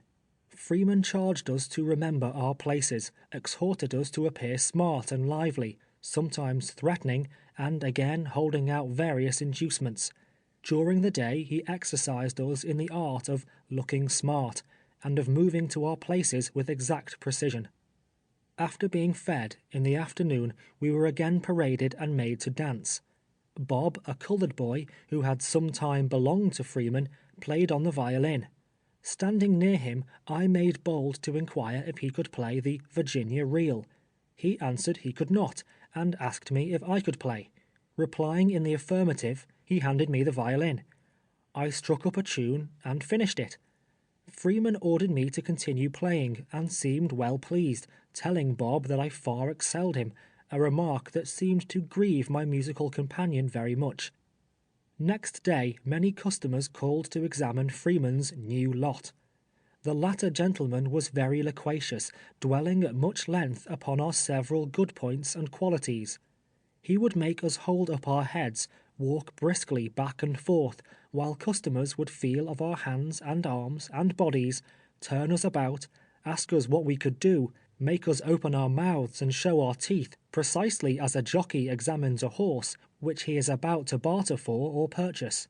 Sometimes a man or woman was taken back to the small house in the yard, stripped, and inspected more minutely. Scars upon a slave's back were considered evidence of a rebellious or unruly spirit, and hurt his sale. One old gentleman, who said he wanted a coachman, appeared to take a fancy to me. From his conversation with Burch, I learned he was a resident in the city. I very much desired that he would buy me, because I conceived it would not be difficult to make my escape from New Orleans on some northern vessel. Freeman asked him $1,500 for me. The old gentleman insisted it was too much, as times were very hard. Freeman, however, declared that I was sound and healthy, of a good constitution, and intelligent. He made it a point to enlarge upon my musical attainments. The old gentleman argued quite adroitly that there was nothing extraordinary about the nigger, and finally, to my regret, went out, saying he would call again. During the day, however, a number of sales were made. David and Caroline were purchased together by a Natchez planter. They left us, grinning broadly and in the most happy state of mind, caused by the fact of their not being separated. Lethe was sold to a planter of Baton Rouge, her eyes flashing with anger as she was led away. The same man also purchased Randall. The little fellow was made to jump and run across the floor, and perform many other feats, exhibiting his activity and condition. All the time the trade was going on, Eliza was crying aloud and wringing her hands. She besought the man not to buy him, unless he also bought herself and Emily. She promised, in that case, to be the most faithful slave that ever lived. The man answered that he could not afford it, and then Eliza burst into a paroxysm of grief, weeping plaintively. Freeman turned round to her, savagely, with his whip in his uplifted hand, ordering her to stop her noise, or he would flog her. He would not have such work, such sniveling, and unless she ceased that minute, he would take her to the yard and give her 100 lashes. Yes, he would take the nonsense out of her pretty quick. If he didn't, might he be damned. Eliza shrunk before him, and tried to wipe away her tears, but it was all in vain. She wanted to be with her children, she said, the little time she had to live. All the frowns and threats of Freeman could not wholly silence the afflicted mother. She kept on begging and beseeching them most piteously not to separate the three. Over and over again she told them how she loved her boy. A great many times she repeated her former promises, how very faithful and obedient she would be, how hard she would labor day and night to the last moment of her life, if he would only buy them all together. But it was of no avail. The man could not afford it. The bargain was agreed upon, and Randall must go alone. Then Eliza ran to him, embraced him passionately, kissed him again and again, told him to remember her, all the while her tears falling in the boy's face like rain. Freeman damned her, calling her a blubbering, bawling wench, and ordered her to go to her place, and behave herself, and be somebody. He swore he wouldn't stand such stuff but a little longer. He would soon give her something to cry about if she was not mighty careful, and that she might depend upon. The planter from Baton Rouge, with his new purchases, was ready to depart. "Don't cry, mamma. I will be a good boy. Don't cry," said Randall, looking back, as they passed out of the door. What has become of the lad, God knows. It was a mournful scene, indeed. I would have cried myself, if I had dared. That night, nearly all who came in on the brig Orleans were taken ill. They complained of violent pain in the head and back. Little Emily, a thing unusual with her, cried constantly. In the morning a physician was called in, but was unable to determine the nature of our complaint. While examining me, and asking questions touching my symptoms, I gave it as my opinion that it was an attack of smallpox, mentioning the fact of Robert's death as the reason of my belief. It might be so indeed, he thought, and he would send for the head physician of the hospital. Shortly the head physician came, a small, light-haired man, whom they called Dr. Carr. He pronounced it smallpox, whereupon there was much alarm throughout the yard.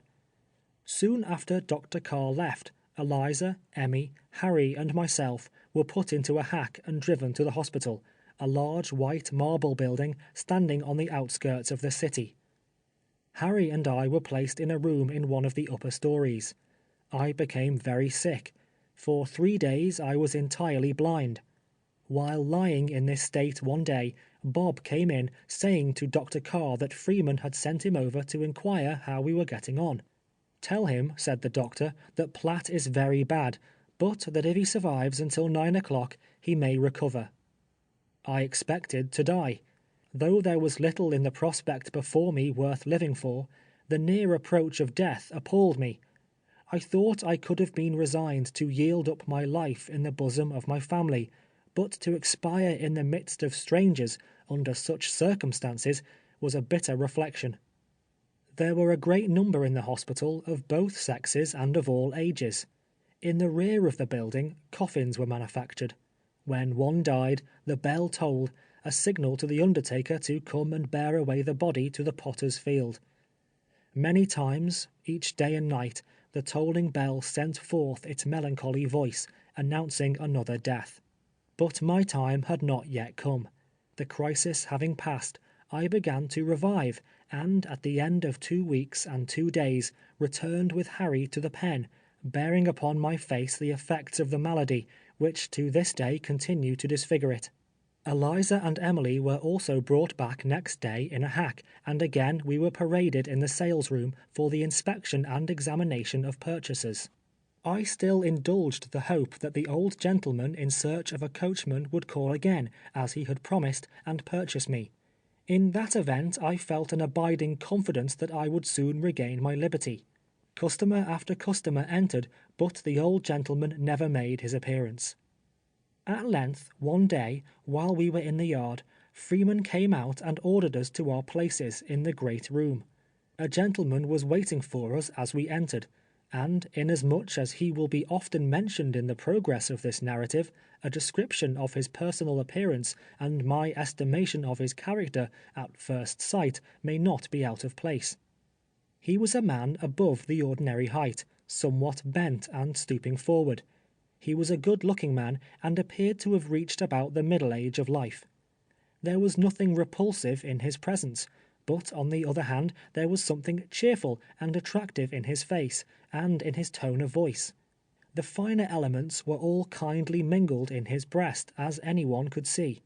He moved about among us, asking many questions, as to what we could do, and what labor we had been accustomed to, if we thought we would like to live with him, and would be good boys if he would buy us, and other interrogatories of like character.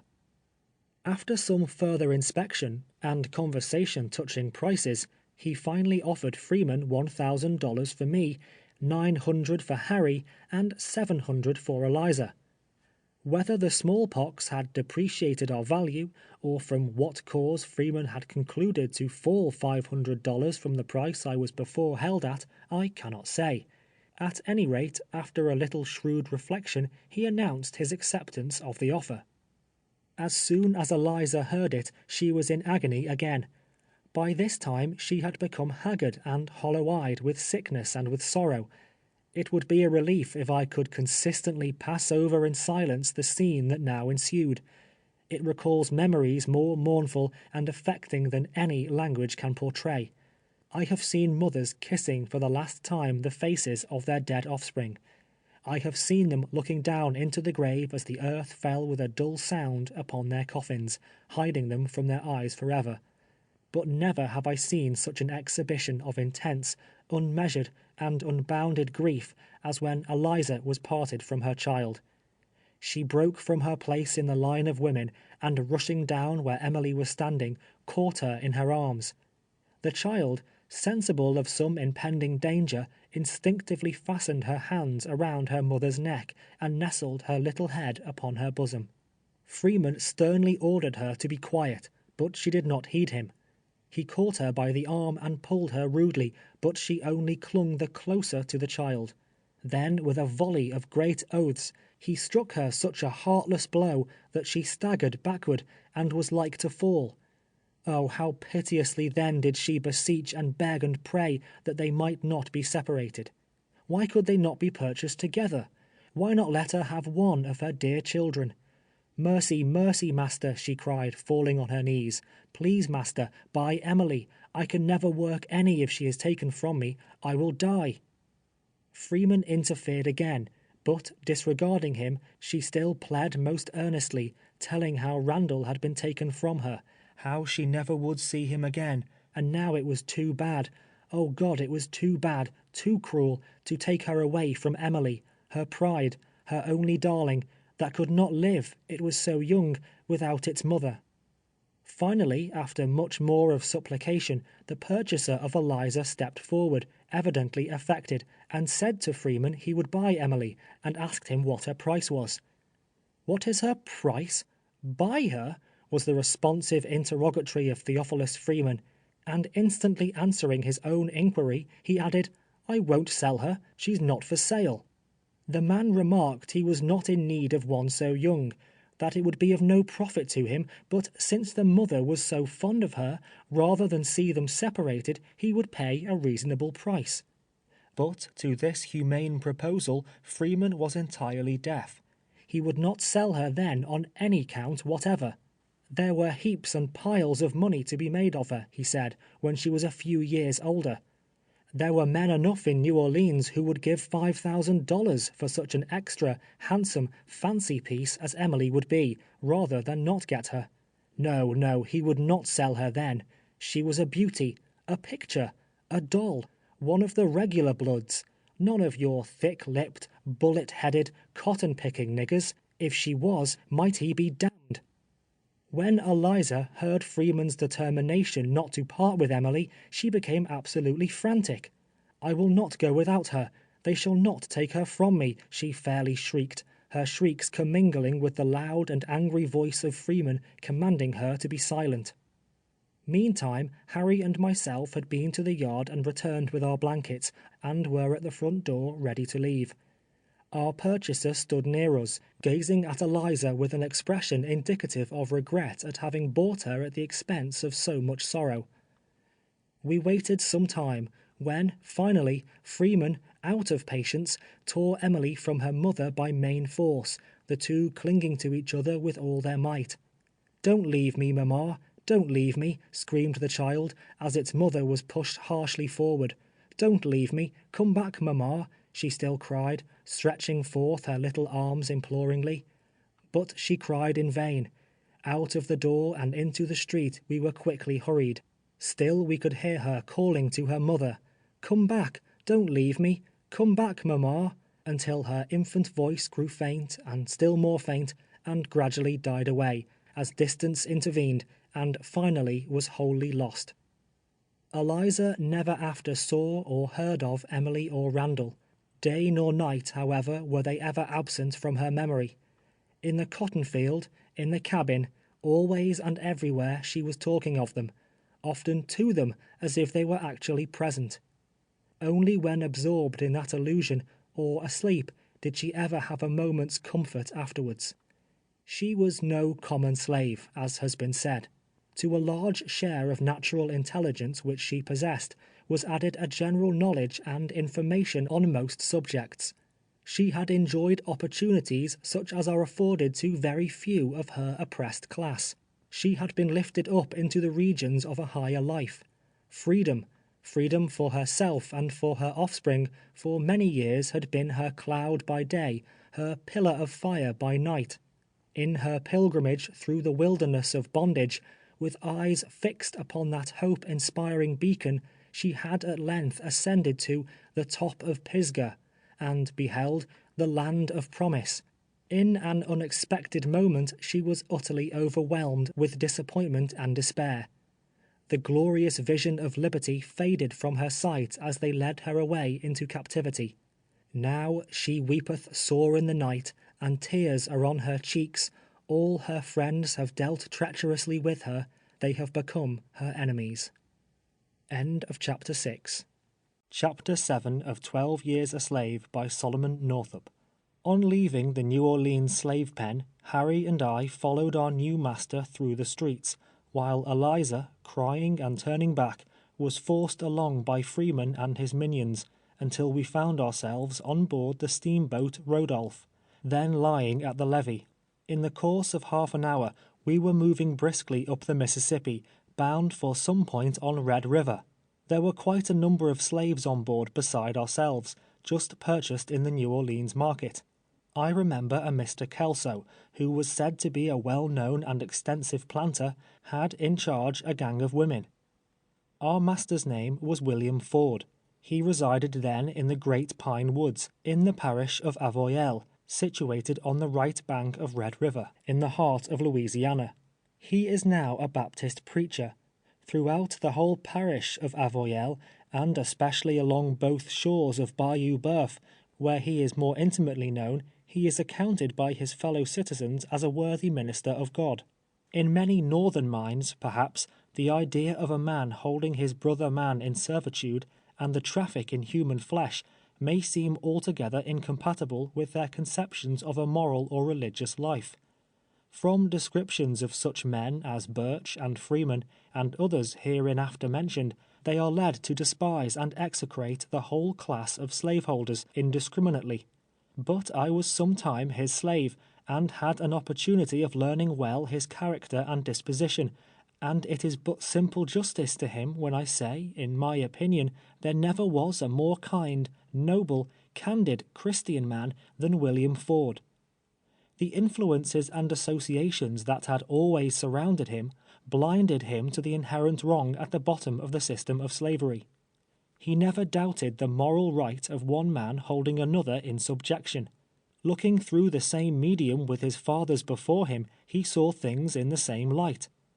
Brought up under other circumstances and other influences, his notions would undoubtedly have been different. Nevertheless, he was a model master, walking uprightly according to the light of his understanding, and fortunate was the slave who came to his possession. Were all men such as he, slavery would be deprived of more than half its bitterness. We were 2 days and 3 nights on board the steamboat Rodolph, during which time nothing of particular interest occurred. I was now known as Platt, the name given me by Birch, and by which I was designated through the whole period of my servitude. Eliza was sold by the name of Drady. She was so distinguished in the conveyance to Ford, now on record in the Recorder's office in New Orleans. On our passage I was constantly reflecting on my situation, and consulting with myself on the best course to pursue in order to effect my ultimate escape. Sometimes, not only then, but afterwards, I was almost on the point of disclosing fully to Ford the facts of my history. I am inclined now to the opinion it would have resulted in my benefit. This course was often considered, but through fear of its miscarriage, never put into execution, until eventually my transfer and his pecuniary embarrassments rendered it evidently unsafe. Afterwards, under other masters, unlike William Ford, I knew well enough the slightest knowledge of my real character would consign me at once to the remoter depths of slavery. I was too costly a chattel to be lost, and was well aware that I would be taken farther on, into some by-place, over the Texan border perhaps, and sold; that I would be disposed of as the thief disposes of his stolen horse, if my right to freedom was even whispered. So I resolved to lock the secret closely in my heart, never to utter one word or syllable as to who or what I was, trusting in Providence and my own shrewdness for deliverance. At length we left the steamboat Rodolph at a place called Alexandria, 700 miles from New Orleans. It is a small town on the southern shore of Red River. Having remained there overnight, we entered the morning train of cars and were soon at Bayou Lamourie, a still smaller place, distant 18 miles from Alexandria. At that time it was the termination of the railroad. Ford's plantation was situated on the Texas road, 12 miles from Lamourie in the Great Pine Woods. This distance, it was announced to us, must be traveled on foot, there being public conveyances no farther. Accordingly, we all set out in the company of Ford. It was an excessively hot day. Harry, Eliza, and myself were yet weak, and the bottoms of our feet were very tender from the effects of the smallpox. We proceeded slowly, Ford telling us to take our time and sit down and rest whenever we desired, a privilege that was taken advantage of quite frequently. After leaving Lamourie and crossing 2 plantations, one belonging to Mr. Carnell, the other to a Mr. Flint, we reached the Pine Woods, a wilderness that stretches to the Sabine River. The whole country about Red River is low and marshy. The Pine Woods, as they are called, is comparatively upland, with frequent small intervals, however, running through them. This upland is covered with numerous trees: the white oak, the chinkapin, resembling chestnut, but principally the yellow pine. They are of great size, running up 60 feet, and perfectly straight. The woods were full of cattle, very shy and wild, dashing away in herds, with a loud snuff at our approach. Some of them were marked or branded, the rest appeared to be in their wild and untamed state. They are much smaller than northern breeds, and the peculiarity about them that most attracted my attention was their horns. They stand out from the sides of the head precisely straight, like 2 iron spikes. At noon we reached a cleared piece of ground containing 3 or 4 acres. Upon it was a small unpainted wooden house, a corn crib, or, as we would say, a barn, and a log kitchen, standing about a rod from the house. It was the summer residence of Mr. Martin. Rich planters, having large establishments on Bayou Boeuf, are accustomed to spend the warmer season in these woods. Here they find clear water and delightful shades. In fact, these retreats are to the planters of that section of the country what Newport and Saratoga are to the wealthier inhabitants of northern cities.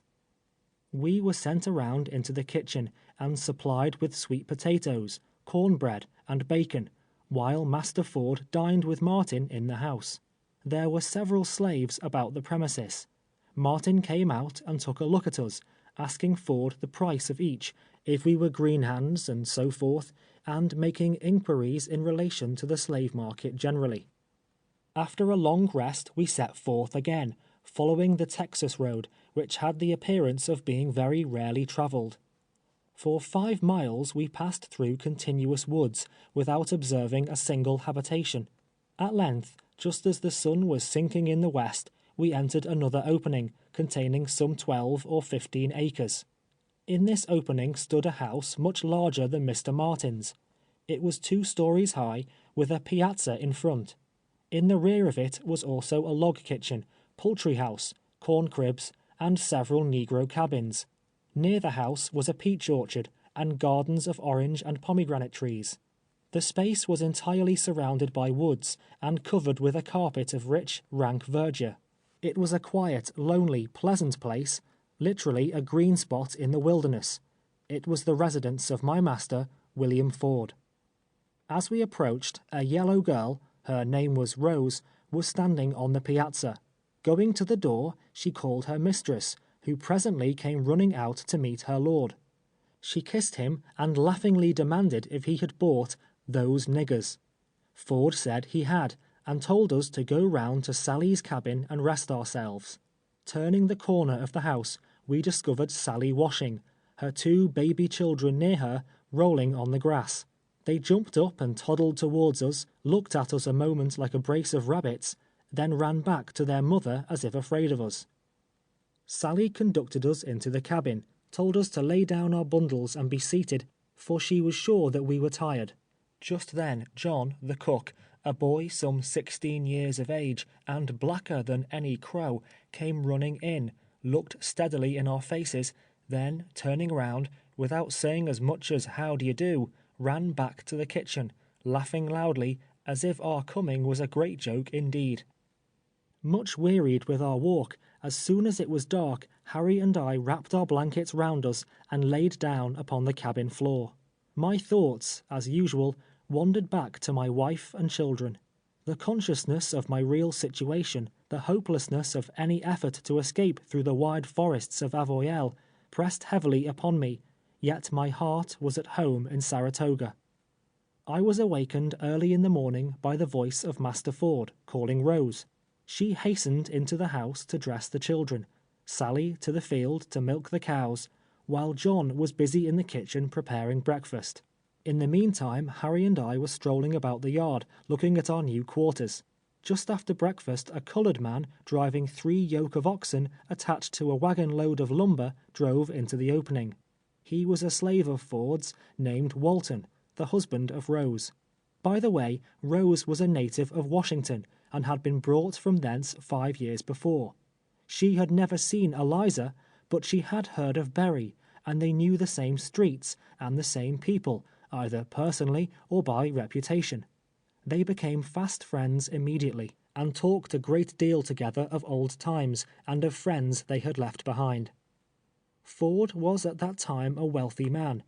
Besides his seat in the Pine Woods, he owned a large lumbering establishment on Indian Creek, 4 miles distant, and also, in his wife's right, an extensive plantation and many slaves on Bayou Boeuf.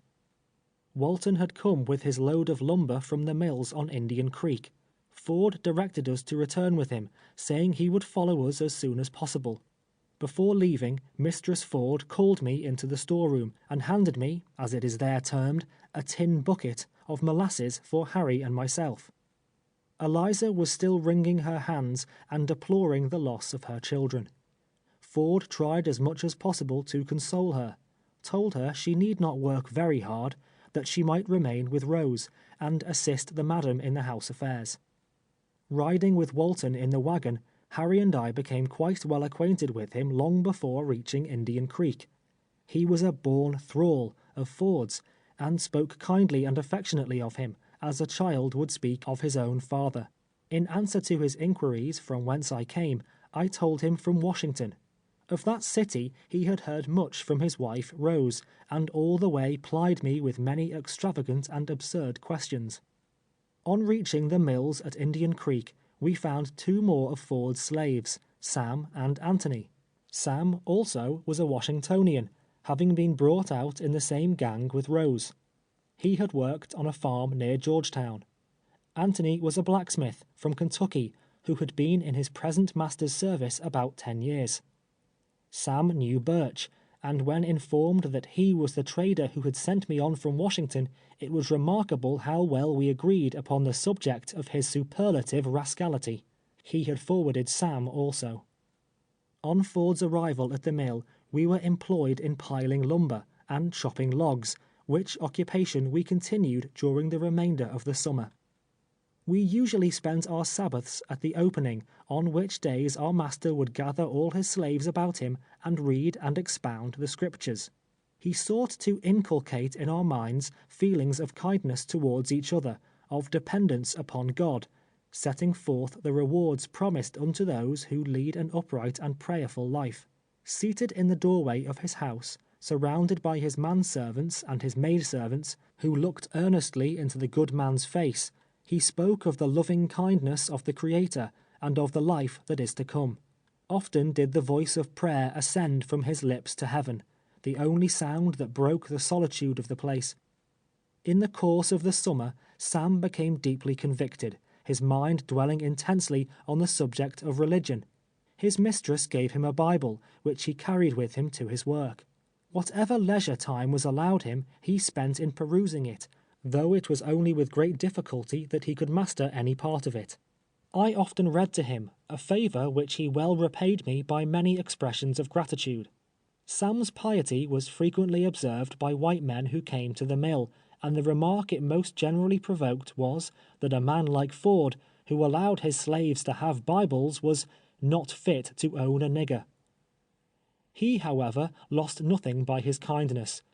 It is a fact I have more than once observed, that those who treated their slaves most leniently were rewarded by the greatest amount of labor.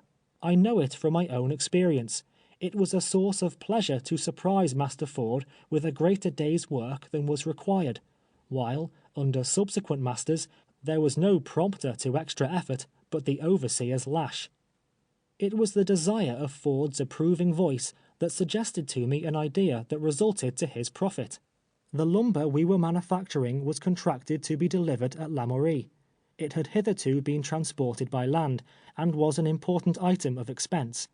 Indian Creek, upon which the mills were situated, was a narrow but deep stream emptying into Bayou Boeuf. In some places it was not more than 12 feet wide, and much obstructed with trunks of trees. Bayou Boeuf was connected with Bayou Lamourie. I ascertained the distance from the mills to the point on the latter bayou, where our lumber was to be delivered, was but a few miles less by land than by water. Provided the creek could be made navigable for rafts, it occurred to me that the expense of transportation would be materially diminished. Adam Tatum, a little white man who had been a soldier in Florida, and had strolled into that distant region, was foreman and superintendent of the mills. He scouted the idea, but Ford, when I laid it before him, received it favorably, and permitted me to try the experiment. Having removed the obstructions, I made up a narrow raft, consisting of 12 cribs. At this business I think I was quite skillful, not having forgotten my experience years before on the Champlain Canal. I labored hard, being extremely anxious to succeed, both from a desire to please my master, and to show Adam Tatum that my scheme was not such a visionary one as he incessantly pronounced it. One hand could manage 3 cribs. I took charge of the forward 3, and commenced poling down the creek.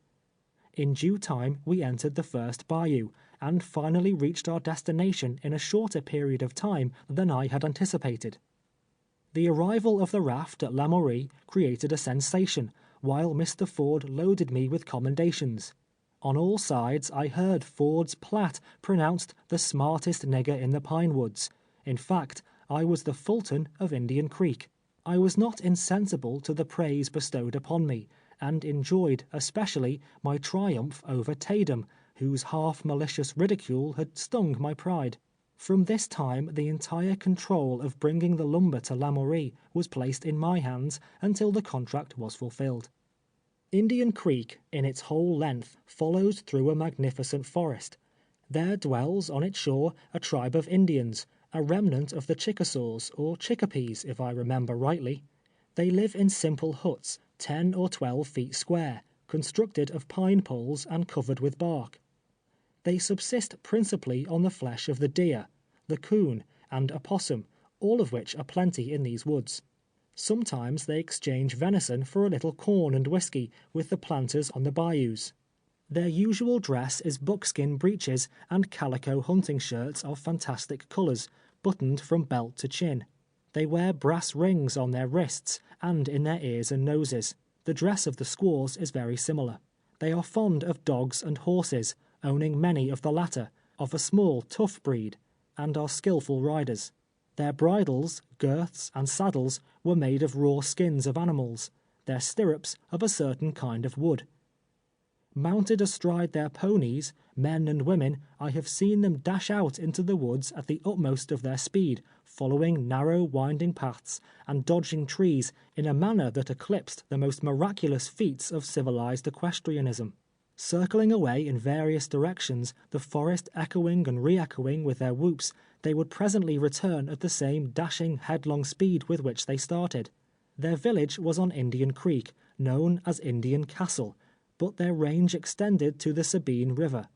Occasionally a tribe from Texas would come over on a visit, and then there was indeed a carnival in the great pine woods. Chief of the tribe was Cascalla, second in rank John Baltese, his son-in-law, with both of whom, as with many others of the tribe, I became acquainted during my frequent voyages down the creek with rafts. Sam and myself would often visit them when the day's task was done. They were obedient to the chief. The word of Cascalla was their law. They were a rude but harmless people, and enjoyed their wild mode of life. They had little fancy for the open country, the cleared lands on the shores of the bayous, but preferred to hide themselves within the shadows of the forest. They worshipped the Great Spirit, loved whiskey, and were happy. On one occasion I was present at a dance when a roving herd from Texas had encamped in their village. The entire carcass of a deer was roasting before a large fire, which threw its light a long distance among the trees under which they were assembled. When they had formed in a ring, men and squaws alternately, a sort of Indian fiddle set up an indescribable tune. It was a continuous, melancholy kind of wavy sound, with the slightest possible variation. At the first note, if indeed there was more than one note in the whole tune, they circled around, trotting after each other, and giving utterance to a guttural, sing-song noise, equally as nondescript as the music of the fiddle.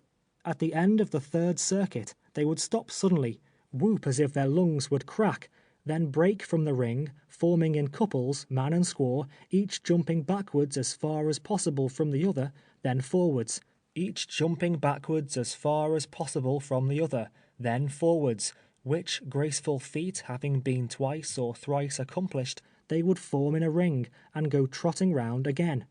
The best dancer appeared to be considered the one who could whoop the loudest, jump the farthest, and utter the most excruciating noise. At intervals, one or more would leave the dancing circle, and going to the fire, cut from the roasting carcass a slice of venison. In a hole, shaped like a mortar, cut in the trunk of a fallen tree, they pounded corn with a wooden pestle, and of the meal made cake.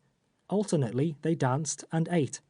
Thus were the visitors from Texas entertained by the dusky sons and daughters of the Chickapees, and such is a description, as I saw it, of an Indian ball in the pine woods of Avoyelles. In the autumn I left the mills, and was employed at the opening. One day the mistress was urging Ford to procure a loom, in order that Sally might commence weaving cloth for the winter garments of the slaves. He could not imagine where one was to be found, when I suggested that the easiest way to get one would be to make it, informing him at the same time that I was a sort of jack of all trades, and would attempt it with his permission. It was granted very readily, and I was allowed to go to a neighboring planter's to inspect one before commencing the undertaking. At length it was finished, and pronounced by Sally to be perfect. She could easily weave her task of 14 yards, milk the cows, and have leisure time besides each day. It worked so well, I was continued in the employment of making looms, which were taken down to the plantation on the bayou. At this time, one John M. Tibeats, a carpenter, came to the opening to do some work on master's house. I was directed to quit the looms and assist him. For 2 weeks I was in his company, planing and matching boards for ceiling, a plastered room being a rare thing in the parish of Avoyelles. John M. Tibeats was the opposite of Ford in all respects. He was a small, crabbed, quick-tempered, spiteful man. He had no fixed residence that I ever heard of, but passed from one plantation to another wherever he could find employment. He was without standing in the community, not esteemed by white men, nor even respected by slaves. He was ignorant withal, and of a revengeful disposition. He left the parish long before I did, and I know not whether he is at present alive or dead. Certain it is, it was a most unlucky day for me that brought us together. During my residence with Master Ford, I had seen only the bright side of slavery. His was no heavy hand crushing us to the earth. He pointed upwards, and with benign and cheering words addressed us as his fellow mortals, accountable, like himself, to the Maker of us all. I think of him with affection, and had my family been with me, could have borne his gentle servitude without murmuring all my days. But clouds were gathering in the horizon, forerunners of a pitiless storm that was soon to break over me.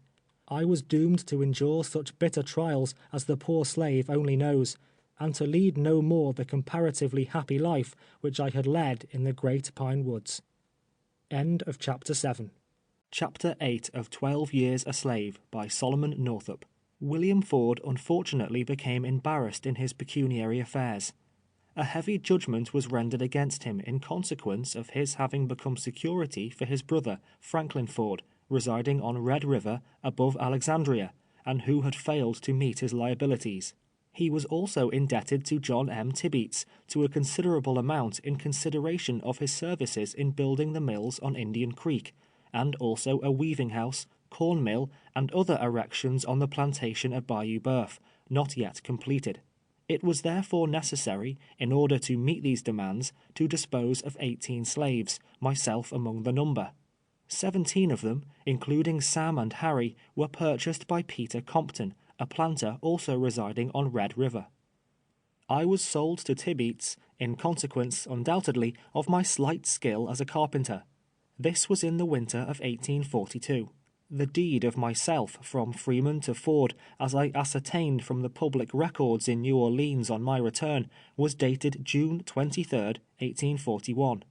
At the time of my sale to Tibeats, the price agreed to be given for me being more than the debt, Ford took a chattel mortgage of $400. I am indebted for my life, as will hereafter be seen, to that mortgage. I bade farewell to my good friends at the opening, and departed with my new master Tibeats. We went down to the plantation on Bayou Boeuf, distant 27 miles from the pine woods, to complete the unfinished contract. Bayou Boeuf is a sluggish, winding stream, one of those stagnant bodies of water common in that region, setting back from Red River. It stretches from a point not far from Alexandria, in a southeasterly direction, and following its tortuous course, is more than 50 miles in length. Large cotton and sugar plantations line each shore, extending back to the borders of interminable swamps. It is alive with alligators, rendering it unsafe for swine, or unthinking slave children to stroll along its banks.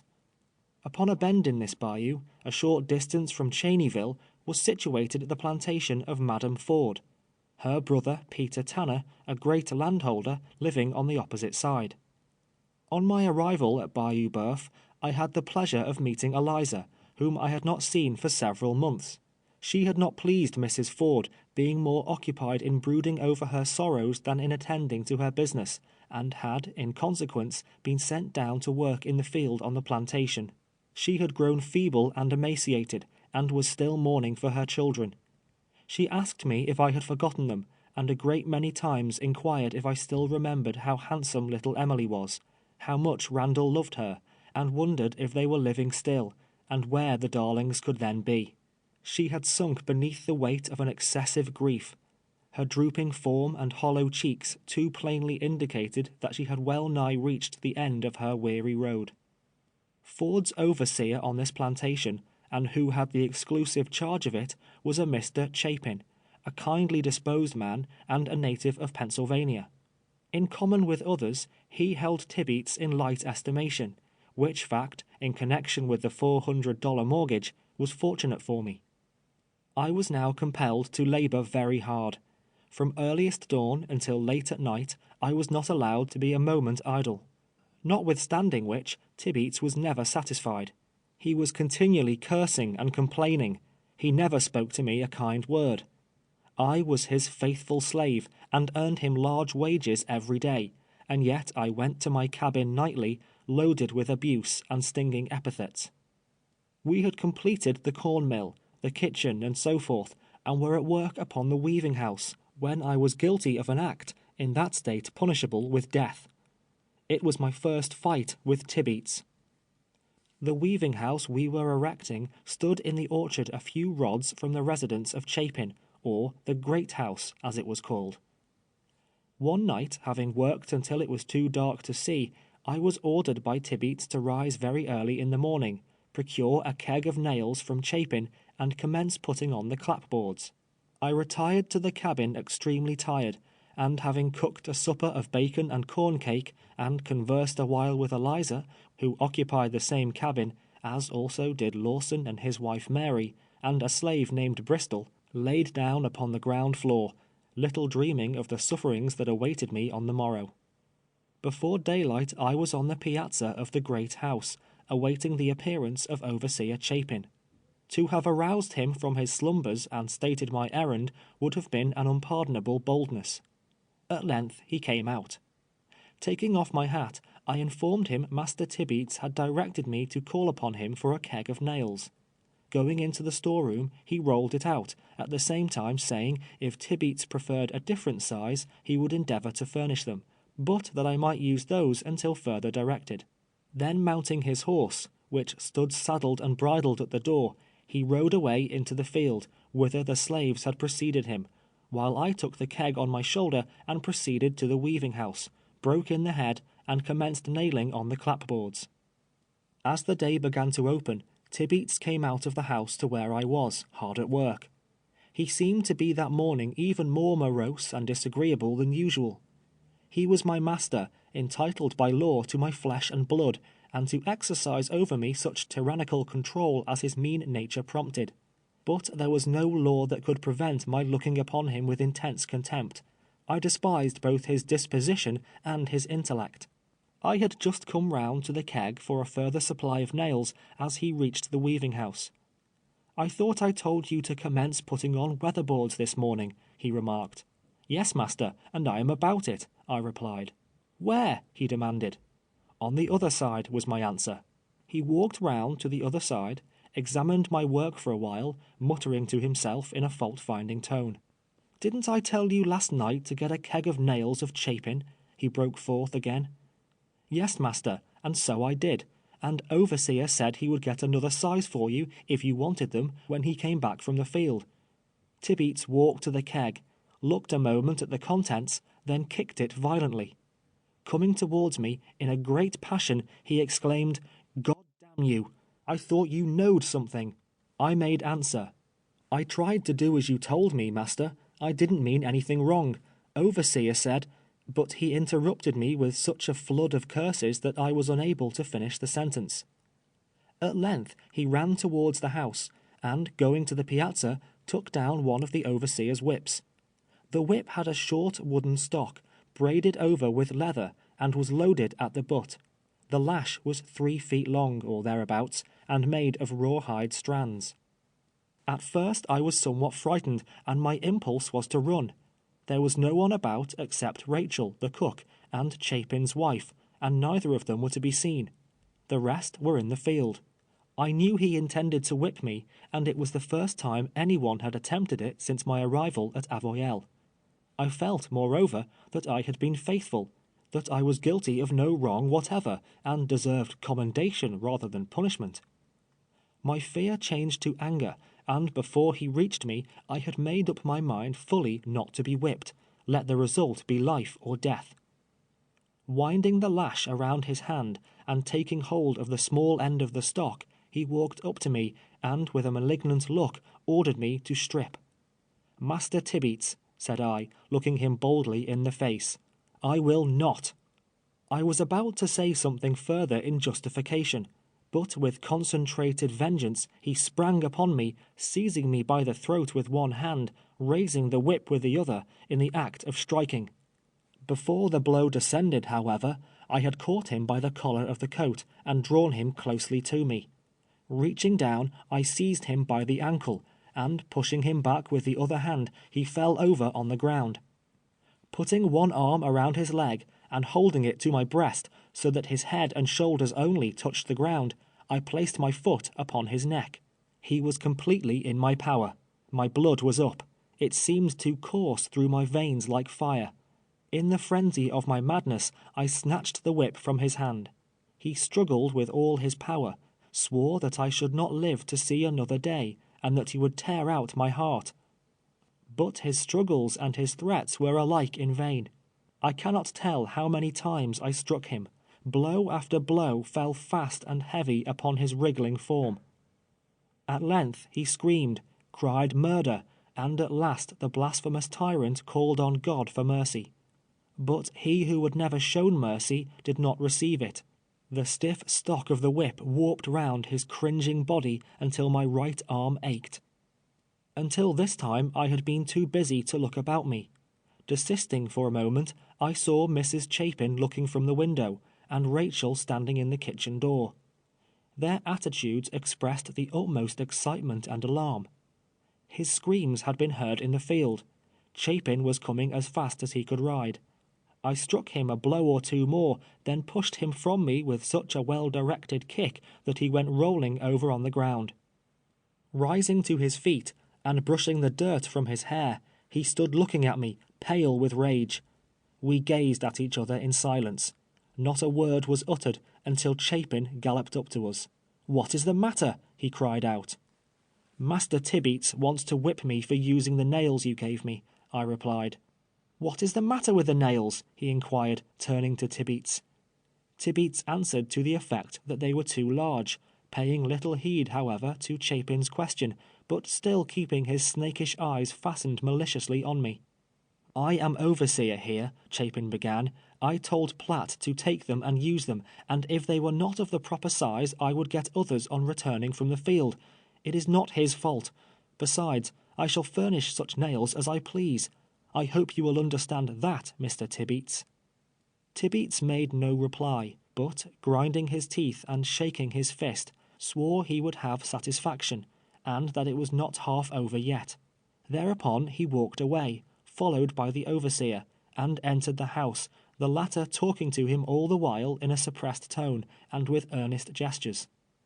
I remained where I was, doubting whether it was better to fly or abide the result, whatever it might be. Presently Tibeats came out of the house, and, saddling his horse, the only property he possessed besides myself, departed on the road to Cheneyville. When he was gone, Chapin came out, visibly excited, telling me not to stir, not to attempt to leave the plantation on any account whatever. He then went to the kitchen, and calling Rachel out, conversed with her some time. Coming back, he again charged me with great earnestness not to run, saying my master was a rascal, that he had left on no good errand, and that there might be trouble before night. But at all events, he insisted upon it, I must not stir.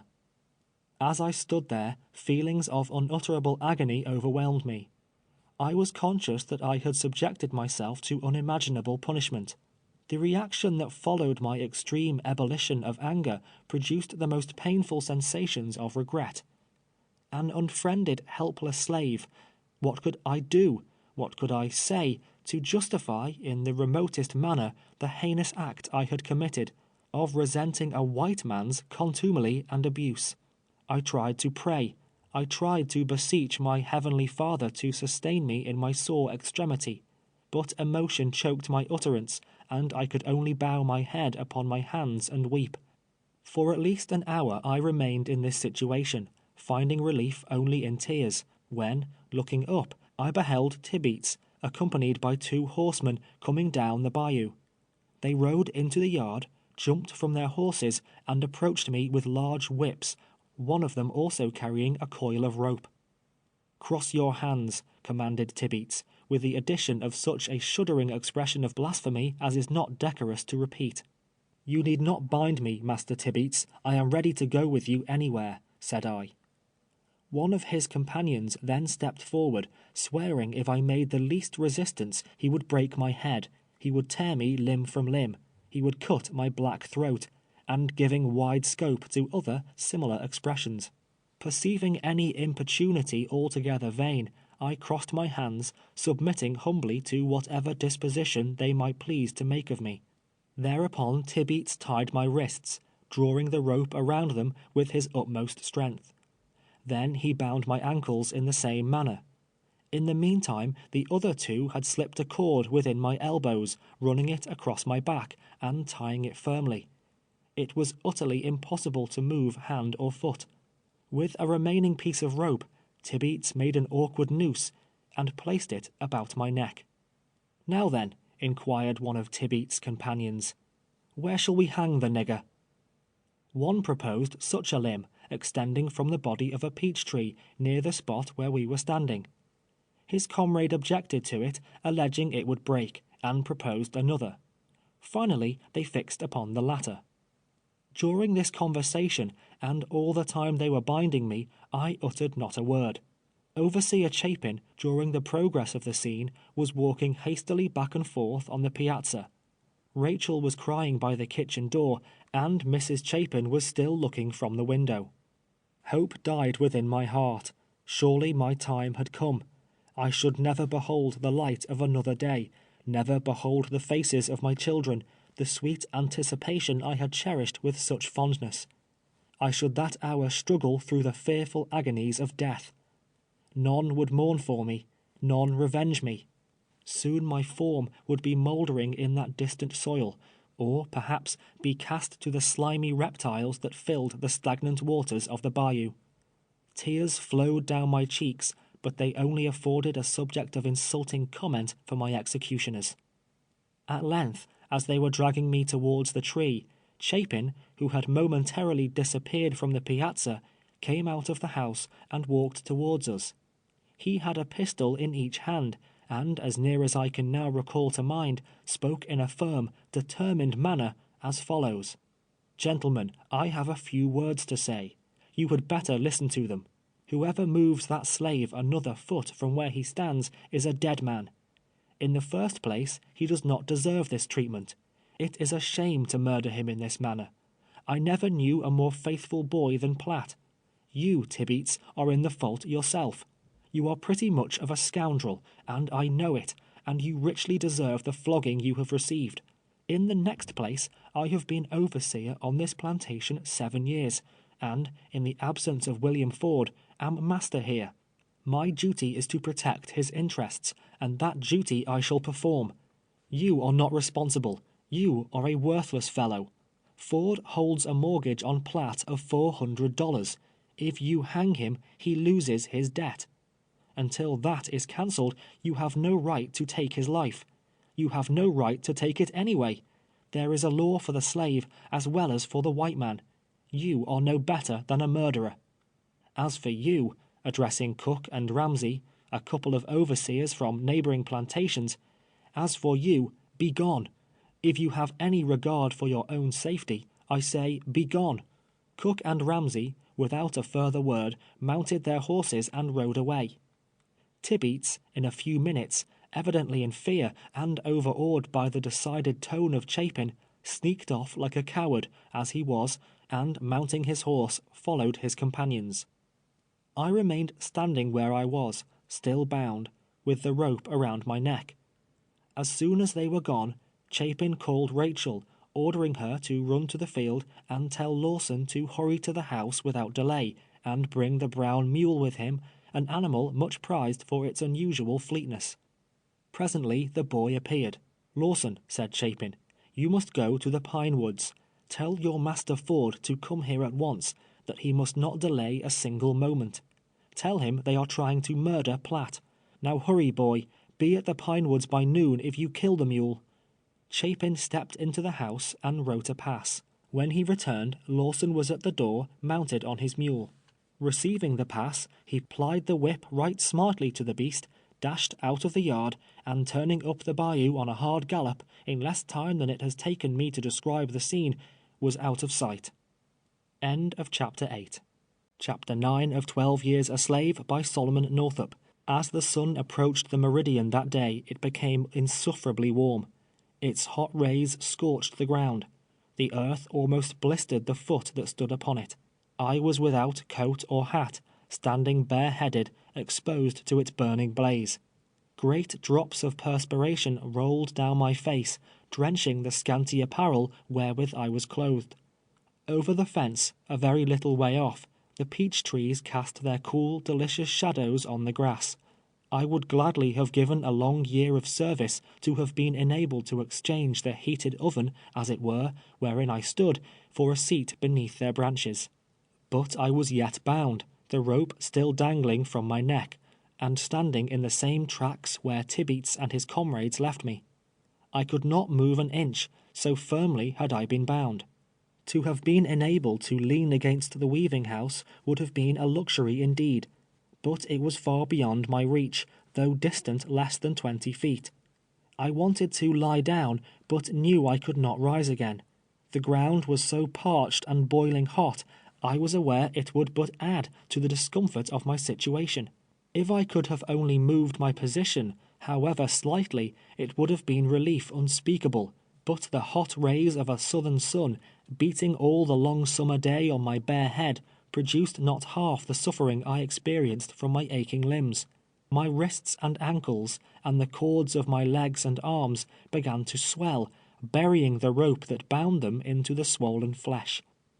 All day Chapin walked back and forth upon the stoop, but not once approached me.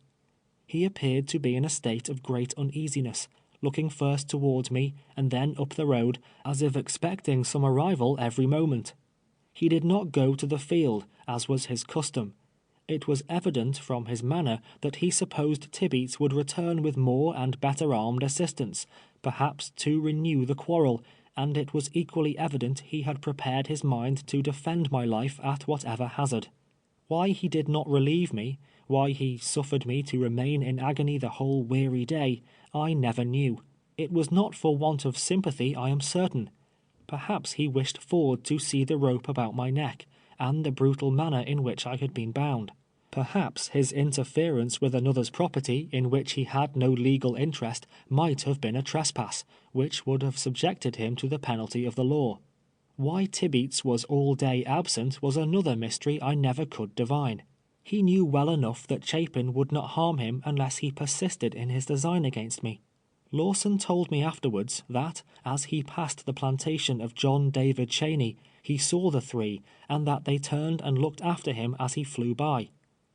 I think his supposition was that Lawson had been sent out by Overseer Chapin to arouse the neighboring planters, and to call on them to come to his assistance. He, therefore, undoubtedly acted on the principle that discretion is the better part of valor, and kept away.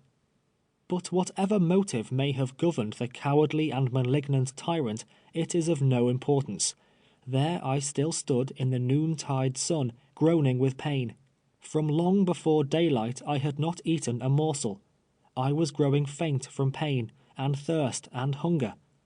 Once only, in the very hottest portion of the day, Rachel, half fearful she was acting contrary to the overseer's wishes, ventured to me, and held a cup of water to my lips. The humble creature never knew, nor could she comprehend if she had heard them, the blessings I invoked upon her for that balmy draught. She could only say, "Oh, Platt, how I do pity you," and then hastened back to her labors in the kitchen. Never did the sun move so slowly through the heavens, never did it shower down such fervent and fiery rays as it did that day. At least, so it appeared to me. What my meditations were, the innumerable thoughts that thronged through my distracted brain, I will not attempt to give expression to. Suffice it to say, during the whole long day I came not to the conclusion, even once, that the Southern slave, fed, clothed, whipped, and protected by his master, is happier than the free colored citizen of the North. To that conclusion I have never since arrived. There are many, however, even in the Northern States, benevolent and well-disposed men, who will pronounce my opinion erroneous, and gravely proceed to substantiate the assertion with an argument. Alas, they have never drunk, as I have, from the bitter cup of slavery. Just at sunset, my heart leaped with unbounded joy as Ford came riding into the yard, his horse covered with foam. Chapin met him at the door, and after conversing a short time, he walked directly to me. "Poor Platt, you are in a bad state," was the only expression that escaped his lips. "Thank God," said I, "thank God, Master Ford, that you have come at last." Drawing a knife from his pocket, he indignantly cut the cord from my wrists, arms, and ankles, and slipped the noose from my neck. I attempted to walk, but staggered like a drunken man, and fell partially to the ground. Ford returned immediately to the house, leaving me alone again. As he reached the piazza, Tibeats and his two friends rode up. A long dialogue followed. I could hear the sound of their voices, the mild tones of Ford mingling with the angry accents of Tibeats, but was unable to distinguish what was said. Finally the three departed again, apparently not well pleased. I endeavored to raise the hammer, thinking to show Ford how willing I was to work, by proceeding with my labors on the weaving house, but it fell from my nerveless hand. At dark I crawled into the cabin and laid down. I was in great misery, all sore and swollen, the slightest movement producing excruciating suffering. Soon the hands came in from the field. Rachel, when she went after Lawson, had told them what had happened. Eliza and Mary broiled me a piece of bacon, but my appetite was gone. They then scorched some cornmeal and made coffee. It was all that I could take. Eliza consoled me and was very kind. It was not long before the cabin was full of slaves.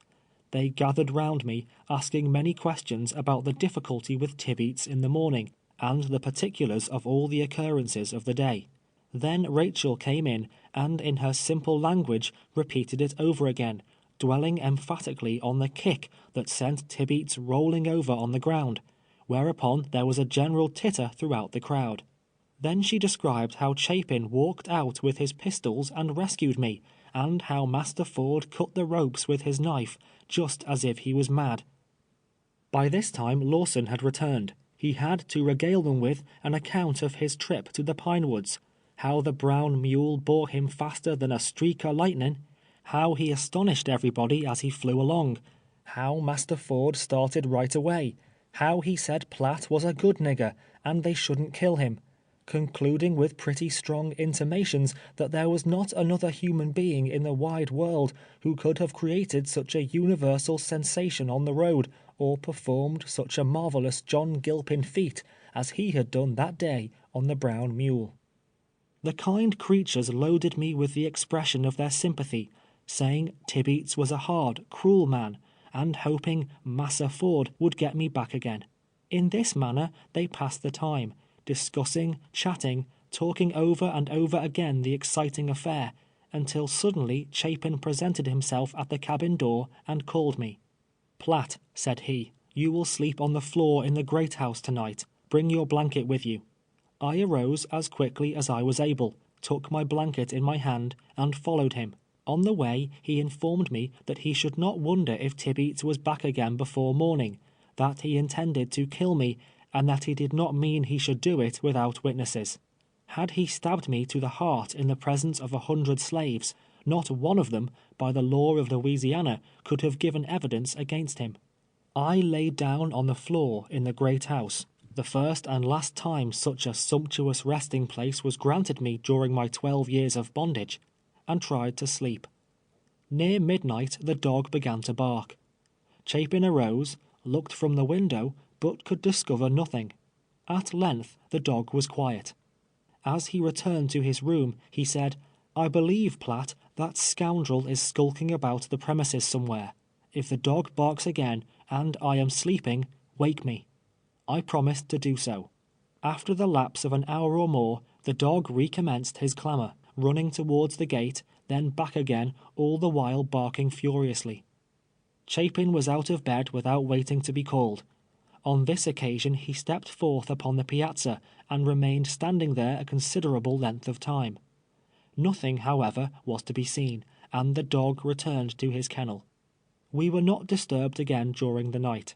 The excessive pain that I had suffered, and the dread of some impending danger, prevented any rest whatever.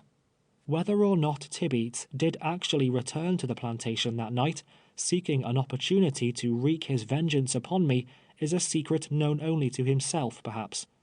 I thought then, however, and have the strong impression still, that he was there.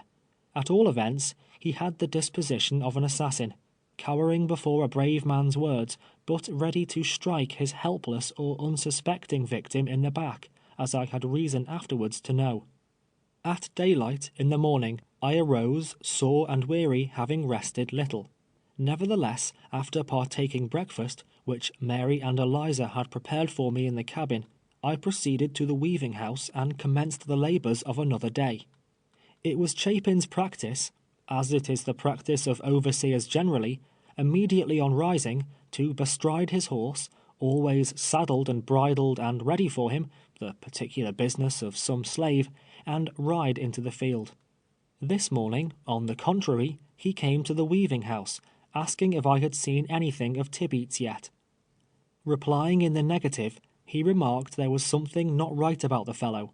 There was bad blood in him, that I must keep a sharp watch of him, or he would do me wrong some day when I least expected it. While he was yet speaking, Tibeats rode in, hitched his horse, and entered the house. I had little fear of him while Ford and Chapin were at hand, but they could not be near me always. Oh, how heavily the weight of slavery pressed upon me then! I must toil day after day, endure abuse and taunts and scoffs, sleep on the hard ground, live on the coarsest fare, and not only this, but live the slave of a blood-seeking wretch, of whom I must stand henceforth in continued fear and dread. Why had I not died in my young years, before God had given me children to love and live for? What unhappiness and suffering and sorrow it would have prevented! I sighed for liberty, but the bondsman's chain was round me and could not be shaken off. I could only gaze wistfully towards the north, and think of the thousands of miles that stretched between me and the soil of freedom, over which a black freeman may not pass. Tibeats, in the course of half an hour, walked over to the weaving house, looked at me sharply, then returned without saying anything. Most of the forenoon he sat on the piazza, reading a newspaper and conversing with Ford. After dinner, the latter left for the pine woods, and it was indeed with regret that I beheld him depart from the plantation. Once more during the day, Tibeats came to me, gave me some order, and returned. During the week the weaving house was completed, Tibeats in the meantime making no allusion whatever to the difficulty, when I was informed he had hired me to Peter Tanner to work under another carpenter by the name of Myers.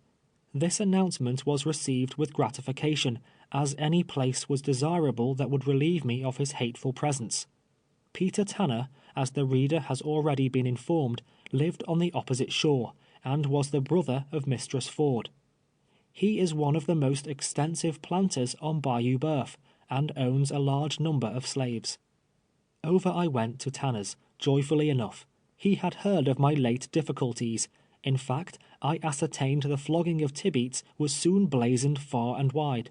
This affair, together with my rafting experiment, had rendered me somewhat notorious. More than once I heard it said that Platt Ford, now Platt Tibeats, a slave's name changes with his change of master, was a devil of a nigger. But I was destined to make a still further noise, as will presently be seen, throughout the little world of Bayou Boeuf. Peter Tanner endeavored to impress upon me the idea that he was quite severe, though I could perceive there was a vein of good humor in the old fellow after all. "You're the nigger," he said to me on my arrival. "You're the nigger that flogged your master, eh? You're the nigger that kicks, and holds Carpenter Tibeats by the legs, and wallops him, are you?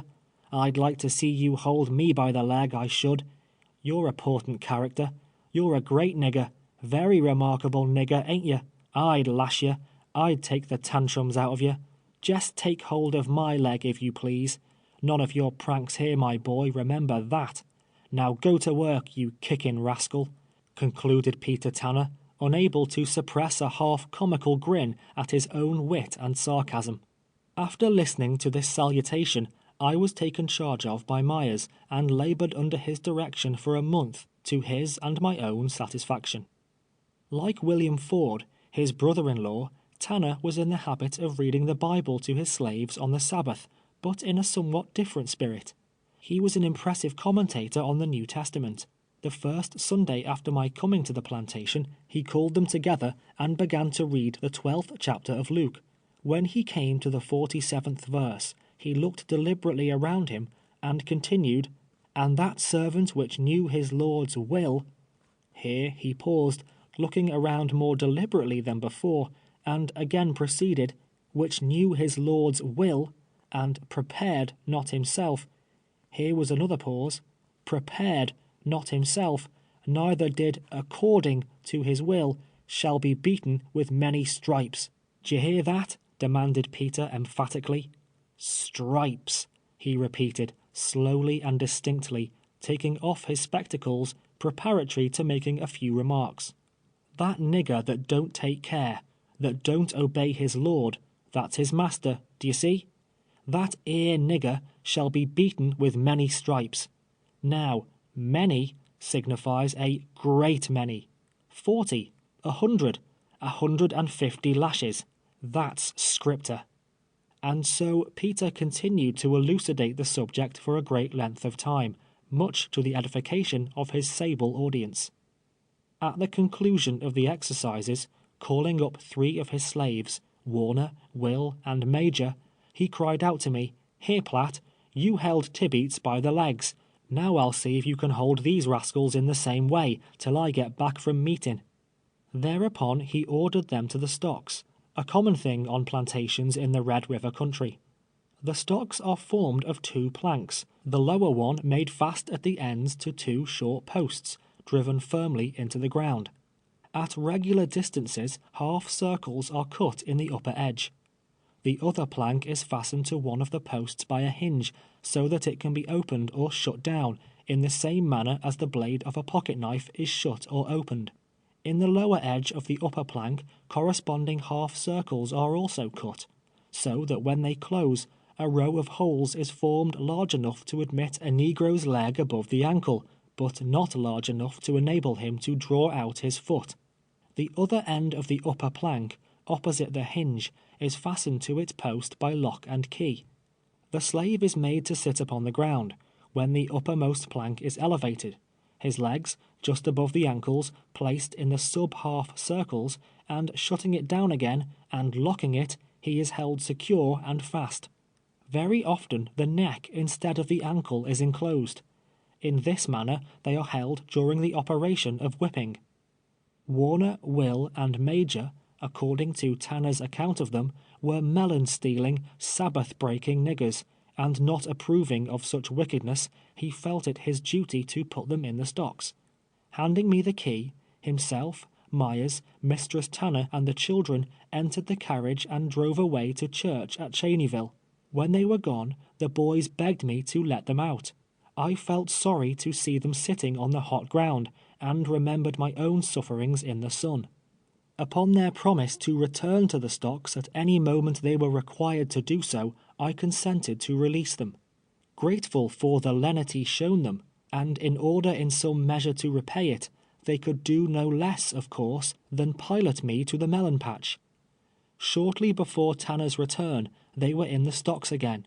Finally he drove up, and looking at the boys, said, with a chuckle, "Aha! You haven't been strolling about much today, anyway. I'll teach you what's what. I'll tire you of eating watermelons on the Lord's day, ye Sabbath-breaking niggers." Peter Tanner prided himself upon his strict religious observances. He was a deacon in the church. But I have now reached a point in the progress of my narrative when it becomes necessary to turn away from these light descriptions to the more grave and weighty matter of the second battle with Master Tibeats, and the flight through the great Pacudry swamp. End of Chapter 9.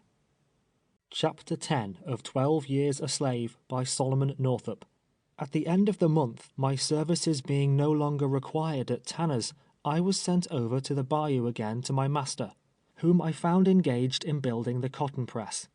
This was situated at some distance from the great house, in a rather retired place. I commenced working once more in company with Tibeats, being entirely alone with him most part of the time. I remembered the words of Chapin, his precautions, his advice to beware, lest in some unsuspecting moment he might injure me. They were always on my mind, so that I lived in a most uneasy state of apprehension and fear. One eye was always on my work, the other on my master. I determined to give him no cause of offence, to work still more diligently, if possible, than I had done, to bear whatever abuse he might heap upon me, save bodily injury, humbly and patiently, hoping thereby to soften in some degree his manner towards me, until the blessed time might come when I should be delivered from his clutches. The third morning after my return, Chapin left the plantation for Cheneyville, to be absent until night. Tibeats, on that morning, was attacked with one of those periodical fits of spleen and ill humor to which he was frequently subject, rendering him still more disagreeable and venomous than usual. It was about 9 o'clock in the forenoon, when I was busily employed with the jack-plane on one of the sweeps. Tibeats was standing by the workbench, fitting a handle into the chisel, with which he had been engaged previously in cutting the thread of the screw. "You are not planing that down enough," said he. "It is just even with the line," I replied. "You're a damned liar," he exclaimed passionately. "Oh well, master," I said mildly, "I will plane it down more if you say so," at the same time proceeding to do as I supposed he desired. Before one shaving had been removed, however, he cried out, saying I had now planed it too deep, it was too small, I had spoiled the sweep entirely. Then followed curses and imprecations. I had endeavored to do exactly as he directed, but nothing would satisfy the unreasonable man. In silence and in dread I stood by the sweep, holding the jack-plane in my hand, not knowing what to do, and not daring to be idle. His anger grew more and more violent, until finally, with an oath, such a bitter, frightful oath as only Tibeats could utter, he seized a hatchet from the workbench and darted towards me, swearing he would cut my head open. It was a moment of life or death. The sharp, bright blade of the hatchet glittered in the sun. In another instant it would be buried in my brain, and yet in that instant, so quick will a man's thoughts come to him in such a fearful strait, I reasoned with myself. If I stood still, my doom was certain. If I fled, 10 chances to 1, the hatchet, flying from his hand with a too deadly and unerring aim, would strike me in the back.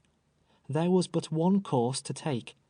Springing towards him with all my power, and meeting him full half-way, before he could bring down the blow, with one hand I caught his uplifted arm, with the other seized him by the throat. We stood looking each other in the eyes. In his I could see murder. I felt as if I had a serpent by the neck, watching the slightest relaxation of my grip, to coil itself round my body, crushing and stinging it to death.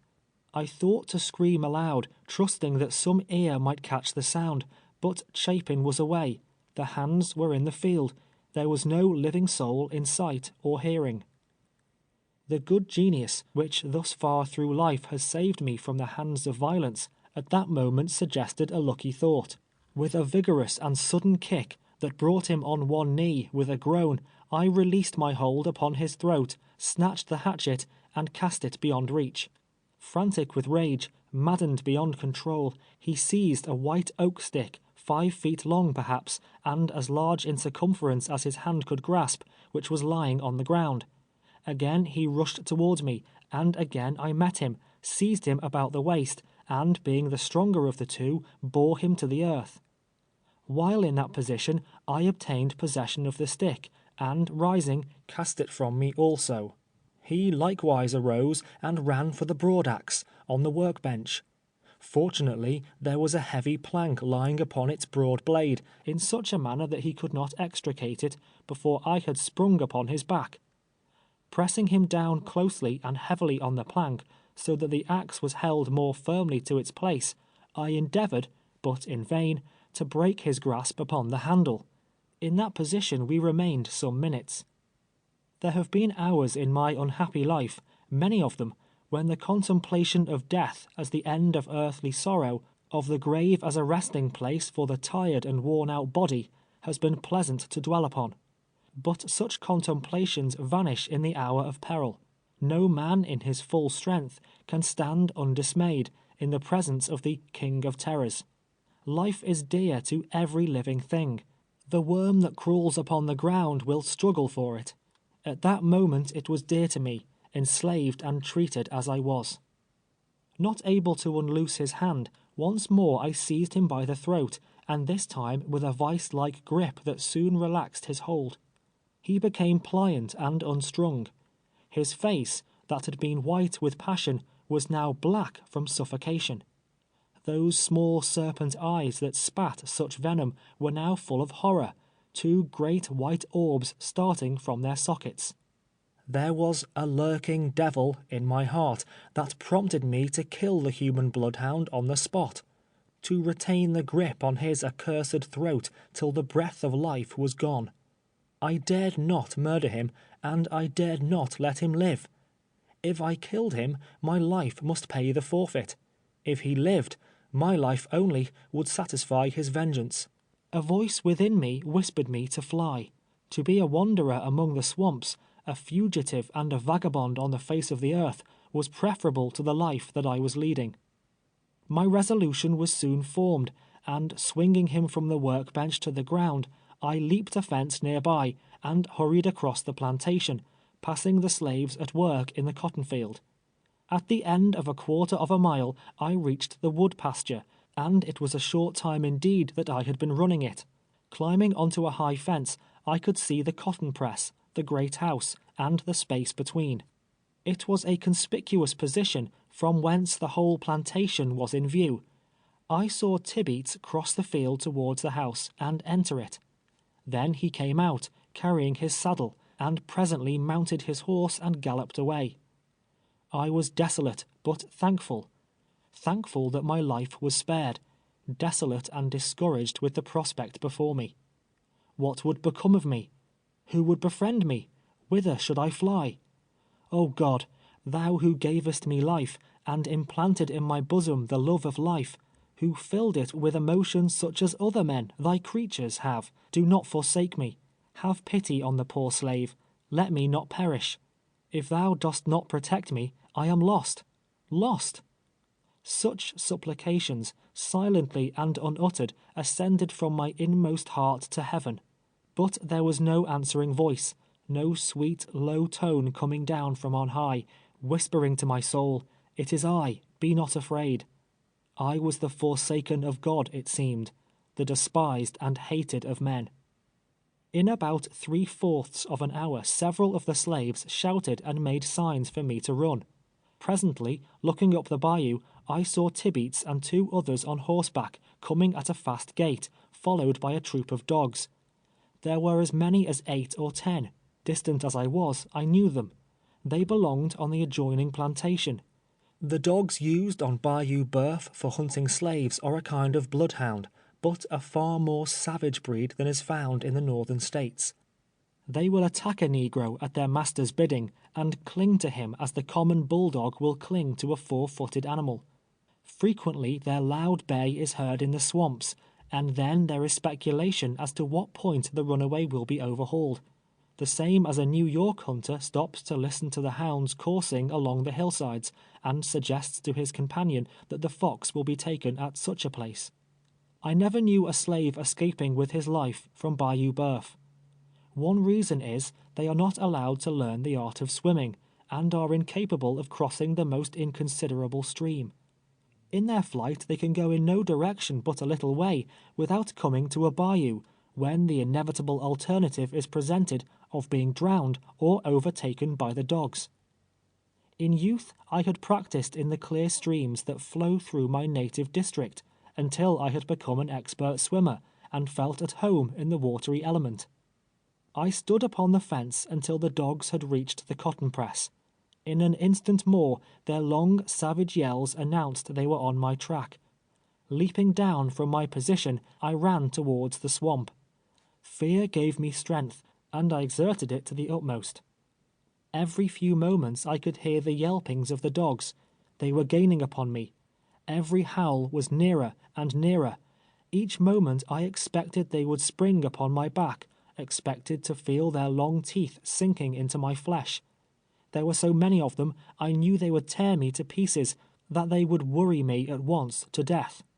I gasped for breath, gasped forth a half-uttered choking prayer to the Almighty to save me, to give me strength to reach some wide, deep bayou where I could throw them off the track, or sink into its waters. Presently I reached a thick palmetto bottom. As I fled through them they made a loud rustling noise, not loud enough, however, to drown the voices of the dogs. Continuing my course due south, as nearly as I can judge, I came at length to water just over Shoe. The hounds at that moment could not have been 5 rods behind me. I could hear them crashing and plunging through the palmettos, their loud, eager yells making the whole swamp clamorous with the sound. Hope revived a little as I reached the water.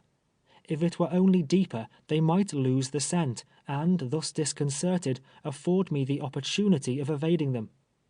Luckily, it grew deeper the farther I proceeded, now over my ankles, now halfway to my knees, now sinking a moment to my waist, and then emerging presently into more shallow places. The dogs had not gained upon me since I struck the water. Evidently they were confused. Now their savage intonations grew more and more distant, assuring me that I was leaving them. Finally I stopped to listen, but the long howl came booming on the air again, telling me I was not yet safe. From bog to bog, where I had stepped, they could still keep upon the track, though impeded by the water. At length, to my great joy, I came to a wide bayou, and plunging in, had soon stemmed its sluggish current to the other side. There, certainly, the dogs would be confounded, the current carrying down the stream all traces of that slight, mysterious scent which enables the quick-smelling hound to follow in the track of the fugitive.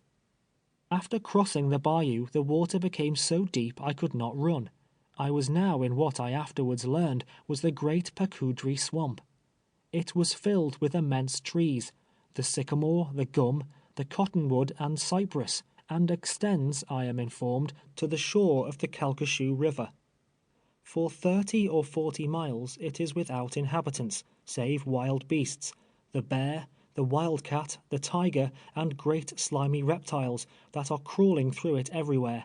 Long before I reached the bayou, in fact, from the time I struck the water until I emerged from the swamp on my return, these reptiles surrounded me. I saw hundreds of moccasin snakes. Every log and bog, every trunk of a fallen tree over which I was compelled to step or climb, was alive with them. They crawled away at my approach, but sometimes in my haste I almost placed my hand or foot upon them. They are poisonous serpents, their bite more fatal than the rattlesnakes. Besides, I had lost one shoe, the sole having come entirely off, leaving the upper only dangling to my ankle. I saw also many alligators, great and small, lying in the water or on pieces of flood wood. The noise I made usually startled them, when they moved off and plunged into the deepest places. Sometimes, however, I would come directly upon a monster before observing it. In such cases I would start back, run a short way round, and in that manner shun them. Straight forward they will run a short distance rapidly, but do not possess the power of turning. In a crooked race, there is no difficulty in evading them. About 2 o'clock in the afternoon, I heard the last of the hounds.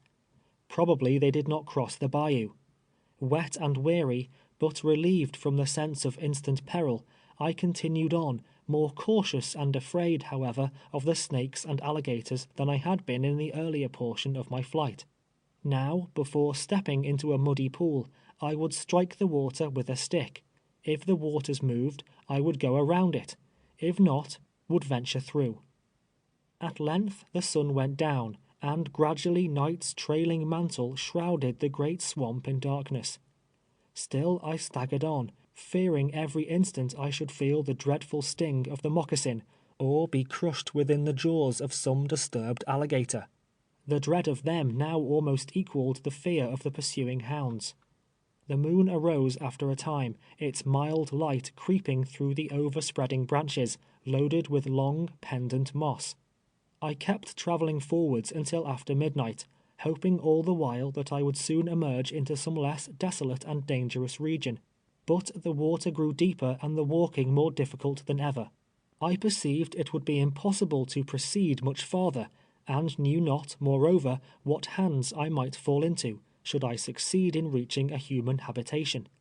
Not provided with a pass, any white man would be at liberty to arrest me, and place me in prison until such time as my master should prove property, pay charges, and take me away.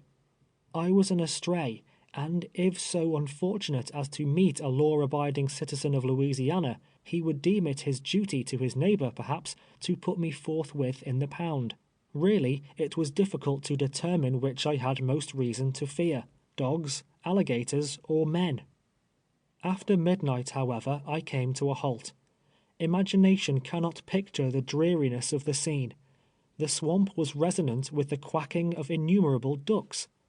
Since the foundation of the earth, in all probability, a human footstep had never before so far penetrated the recesses of the swamp.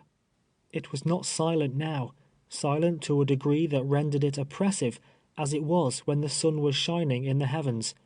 My midnight intrusion had awakened the feathered tribes, which seemed to throng the morass in hundreds of thousands, and their garrulous throats poured forth such multitudinous sounds — there was such a fluttering of wings, such sullen plunges in the water all around me, that I was affrighted and appalled.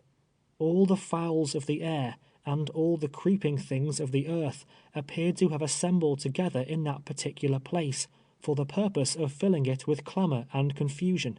Not by human dwellings, not in crowded cities alone, are the sights and sounds of life. The wildest places of the earth are full of them. Even in the heart of that dismal swamp, God had provided a refuge and a dwelling place for millions of living things. The moon had now risen above the trees, when I resolved upon a new project. Thus far I had endeavored to travel as nearly south as possible. Turning about, I proceeded in a northwest direction, my object being to strike the pine woods in the vicinity of Master Ford's. Once within the shadow of his protection, I felt I would be comparatively safe. My clothes were in tatters, my hands, face, and body covered with scratches received from the sharp knots of fallen trees, and in climbing over piles of brush and floodwood. My bare foot was full of thorns. I was besmeared with muck and mud, and the green slime that had collected on the surface of the dead water, in which I had been immersed to the neck many times during the day and night. Hour after hour, and tiresome indeed had they become, I continued to plod along on my northwest course. The water began to grow less deep, and the ground more firm under my feet. At last I reached the Pacudry, the same wide bayou I had swam while outward bound. I swam it again, and shortly after thought I heard a cock crow, but the sound was faint, and it might have been a mockery of the ear. The water receded from my advancing footsteps. Now I had left the bogs behind me. Now I was on dry land that gradually ascended to the plain, and I knew I was somewhere in the great pine woods. Just at daybreak I came to an opening, a sort of small plantation, but one I had never seen before. In the edge of the woods I came upon two men, a slave and his young master, engaged in catching wild hogs. The white man I knew would demand my pass, and not able to give him one, would take me into possession. I was too wearied to run again, and too desperate to be taken, and therefore adopted a ruse that proved entirely successful. Assuming a fierce expression, I walked directly towards him, looking him steadily in the face. As I approached, he moved backwards with an air of alarm. It was plain he was much affrighted, that he looked upon me as some infernal goblin just arisen from the bowels of the swamp. "Where does William Ford live?" I demanded in no gentle tone. "He lives 7 miles from here," was the reply. "Which is the way to his place?" I again demanded, trying to look more fiercely than ever. "Do you see those pine trees yonder?" he asked, pointing to 2, a mile distant, that rose far above their fellows, like a couple of tall sentinels overlooking the broad expanse of forest. "I see them," was the answer. "At the feet of those pine trees," he continued, "runs the Texas road. Turn to the left, and it will lead you to William Ford's." Without further parley, I hastened forward, happy as he was, no doubt, to place the widest possible distance between us. Striking the Texas road, I turned to the left hand, as directed, and soon passed a great fire, where a pile of logs were burning. I went to it, thinking I would dry my clothes, but the gray light of the morning was fast breaking away. Some passing white man might observe me. Besides, the heat overpowered me with the desire of sleep, so, lingering no longer, I continued my travels, and finally, about 8 o'clock, reached the house of Master Ford. The slaves were all absent from the quarters, at their work. Stepping onto the piazza, I knocked at the door, which was soon opened by Mistress Ford. My appearance was so changed, I was in such a woe-begone and forlorn condition, she did not know me. Inquiring if Master Ford was at home, that good man made his appearance before the question could be answered. I told him of my flight, and all the particulars connected with it. He listened attentively, and when I had concluded, spoke to me kindly and sympathetically, and taking me to the kitchen, called John and ordered him to prepare me food. I had tasted nothing since daylight the previous morning. When John had set the meal before me, the madam came out with a bowl of milk, and many little delicious dainties, such as rarely please the palate of a slave. I was hungry and I was weary, but neither food nor rest afforded half the pleasure as did the blessed voices speaking kindness and consolation.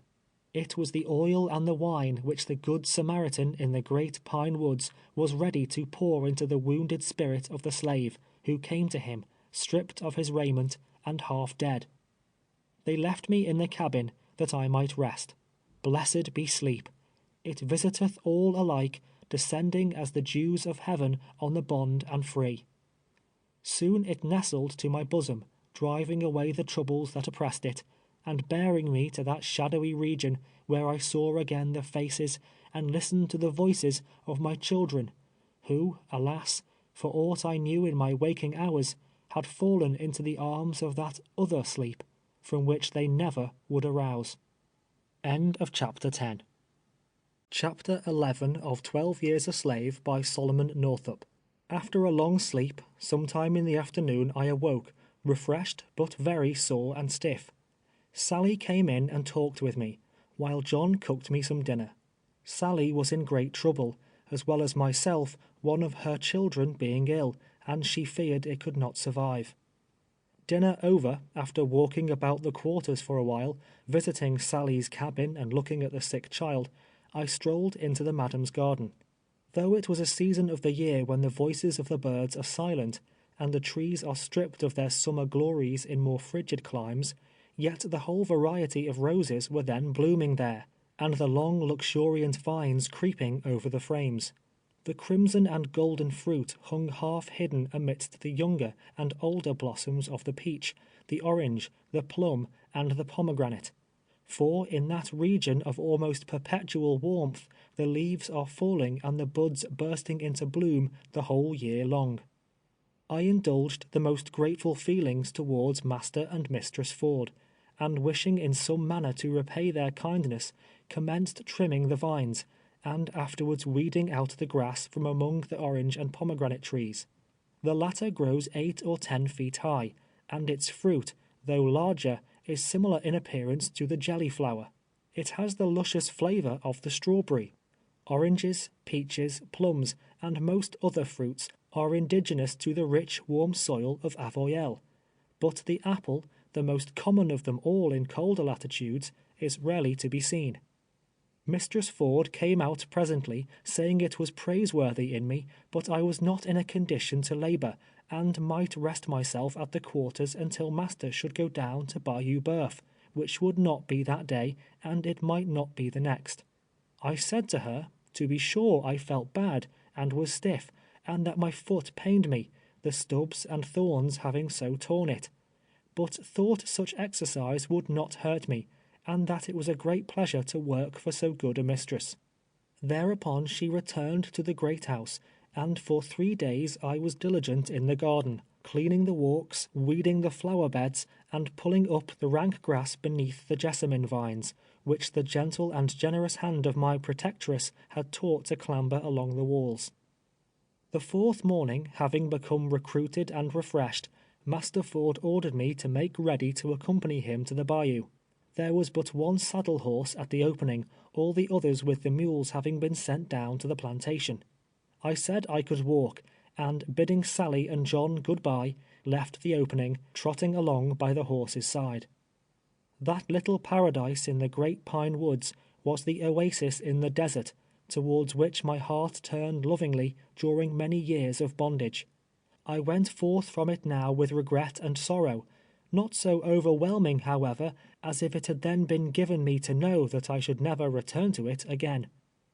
Master Ford urged me to take his place occasionally on the horse, to rest me, but I said no, I was not tired, and it was better for me to walk than him. He said many kind and cheering things to me on the way, riding slowly in order that I might keep pace with him. The goodness of God was manifest, he declared, in my miraculous escape from the swamp. As Daniel came forth unharmed from the den of lions, and as Jonah had been preserved in the whale's belly, even so had I been delivered from evil by the Almighty. He interrogated me in regard to the various fears and emotions I had experienced during the day and night, and if I had felt at any time a desire to pray. I felt forsaken of the whole world, I answered him, and was praying mentally all the while. At such times, said he, the heart of man turns instinctively towards his Maker. In prosperity, and when there is nothing to injure or make him afraid, he remembers him not, and is ready to defy him. But place him in the midst of dangers, cut him off from human aid, let the grave open before him, then it is, in the time of his tribulation, that the scoffer and unbelieving man turns to God for help, feeling there is no other hope, or refuge, or safety save in his protecting arm. So did that benignant man speak to me of this life and of the life hereafter, of the goodness and power of God, and of the vanity of earthly things as we journeyed along the solitary road towards Bayou Boeuf. When within some 5 miles of the plantation, we discovered a horseman at a distance, galloping towards us. As he came near, I saw that it was Tibeats.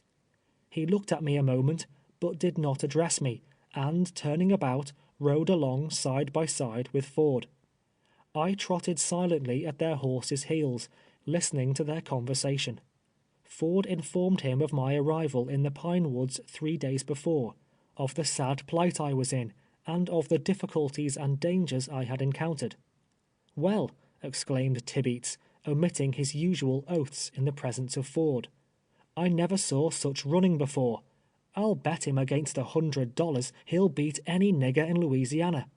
I offered John David Cheney $25 to catch him dead or alive, but he outran his dogs in a fair race.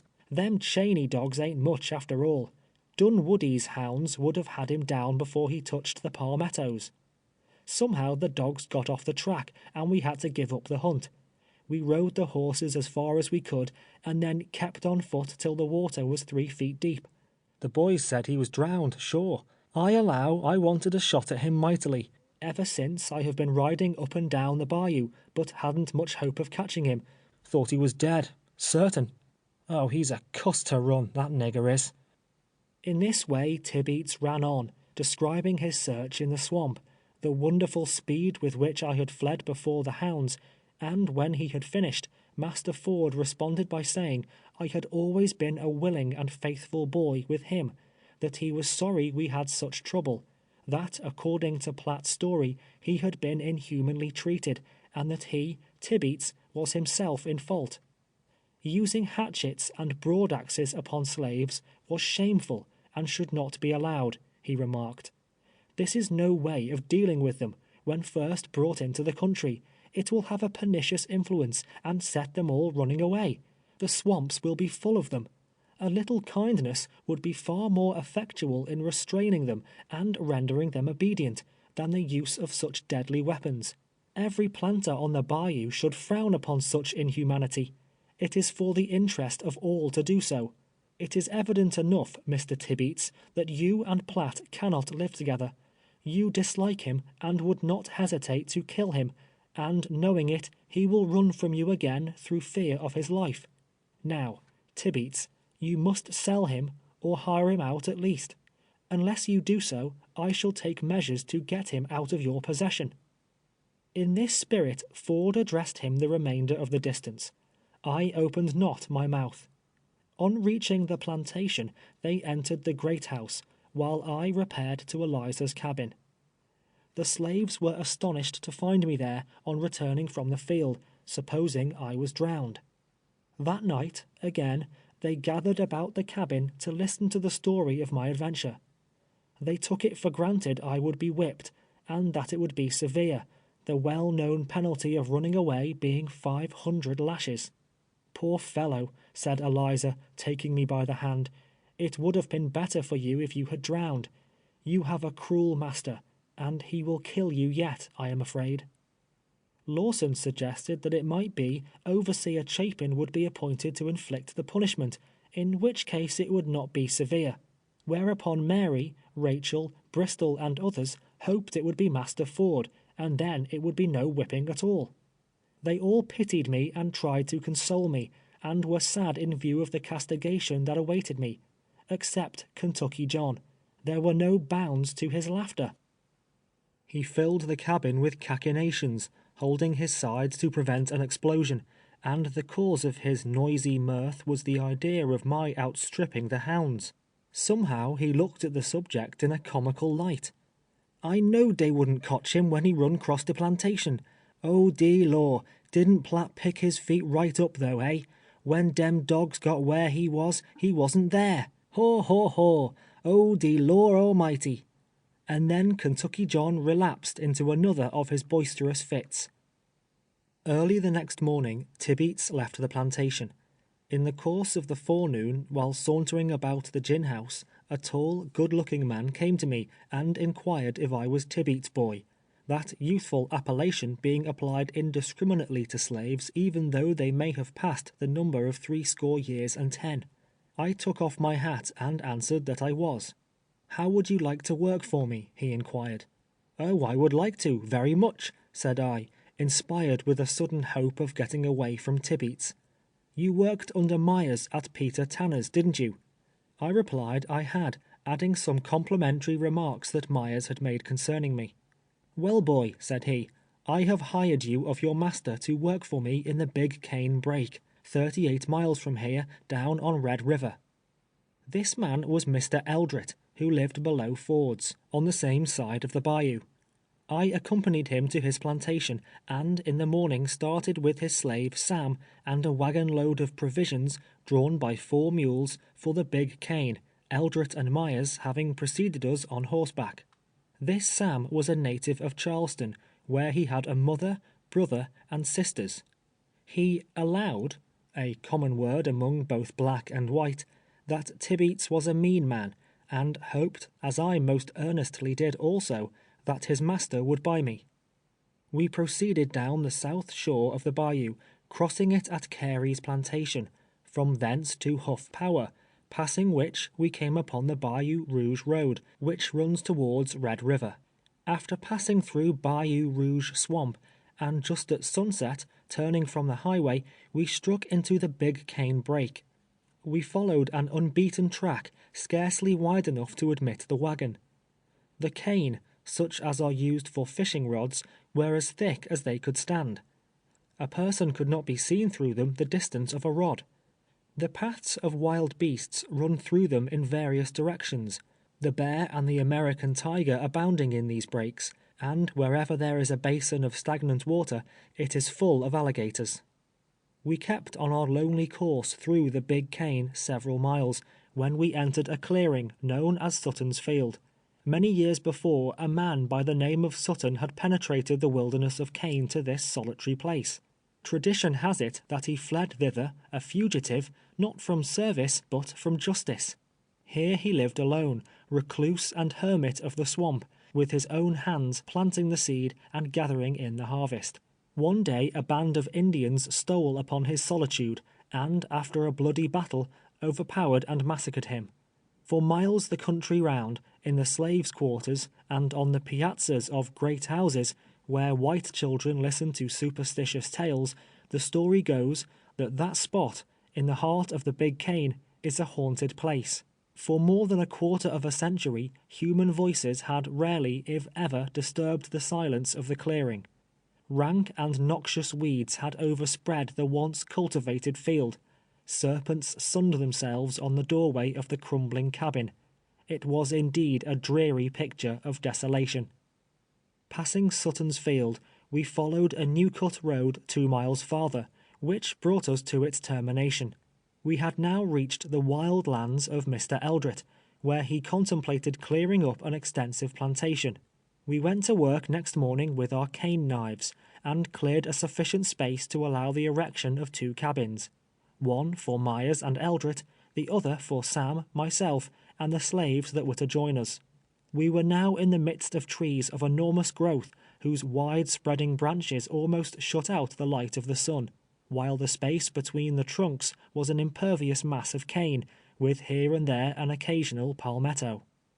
The bay and the sycamore, the oak and the cypress, reach a growth unparalleled in those fertile lowlands bordering the Red River. From every tree, moreover, hang long, large masses of moss, presenting to the eye unaccustomed to them a strange and singular appearance.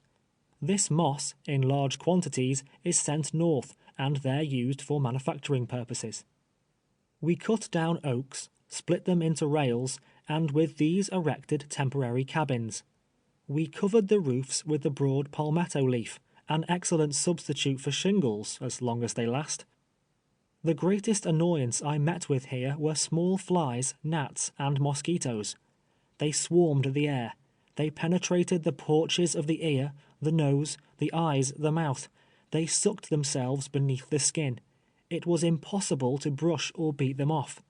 It seemed indeed as if they would devour us, carry us away piecemeal in their small, tormenting mouths. A lonelier spot, or one more disagreeable than the center of the big cane brake, it would be difficult to conceive, yet to me it was a paradise, in comparison with any other place in the company of Master Tibeats. I labored hard, and oft times was weary and fatigued, yet I could lie down at night in peace, and arise in the morning without fear.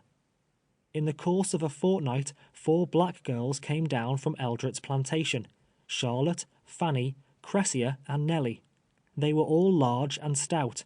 Axes were put into their hands, and they were sent out with Sam and myself to cut trees. They were excellent choppers, the largest oak or sycamore standing but a brief season before their heavy and well-directed blows. At piling logs they were equal to any man. There are lumber women as well as lumber men in the forests of the South. In fact, in the region of the Bayou Boeuf, they perform their share of all the labor required on the plantation. They plow, drag, drive team, clear wild lands, work on the highway, and so forth. Some planters, owning large cotton and sugar plantations, have none other than the labor of slave women.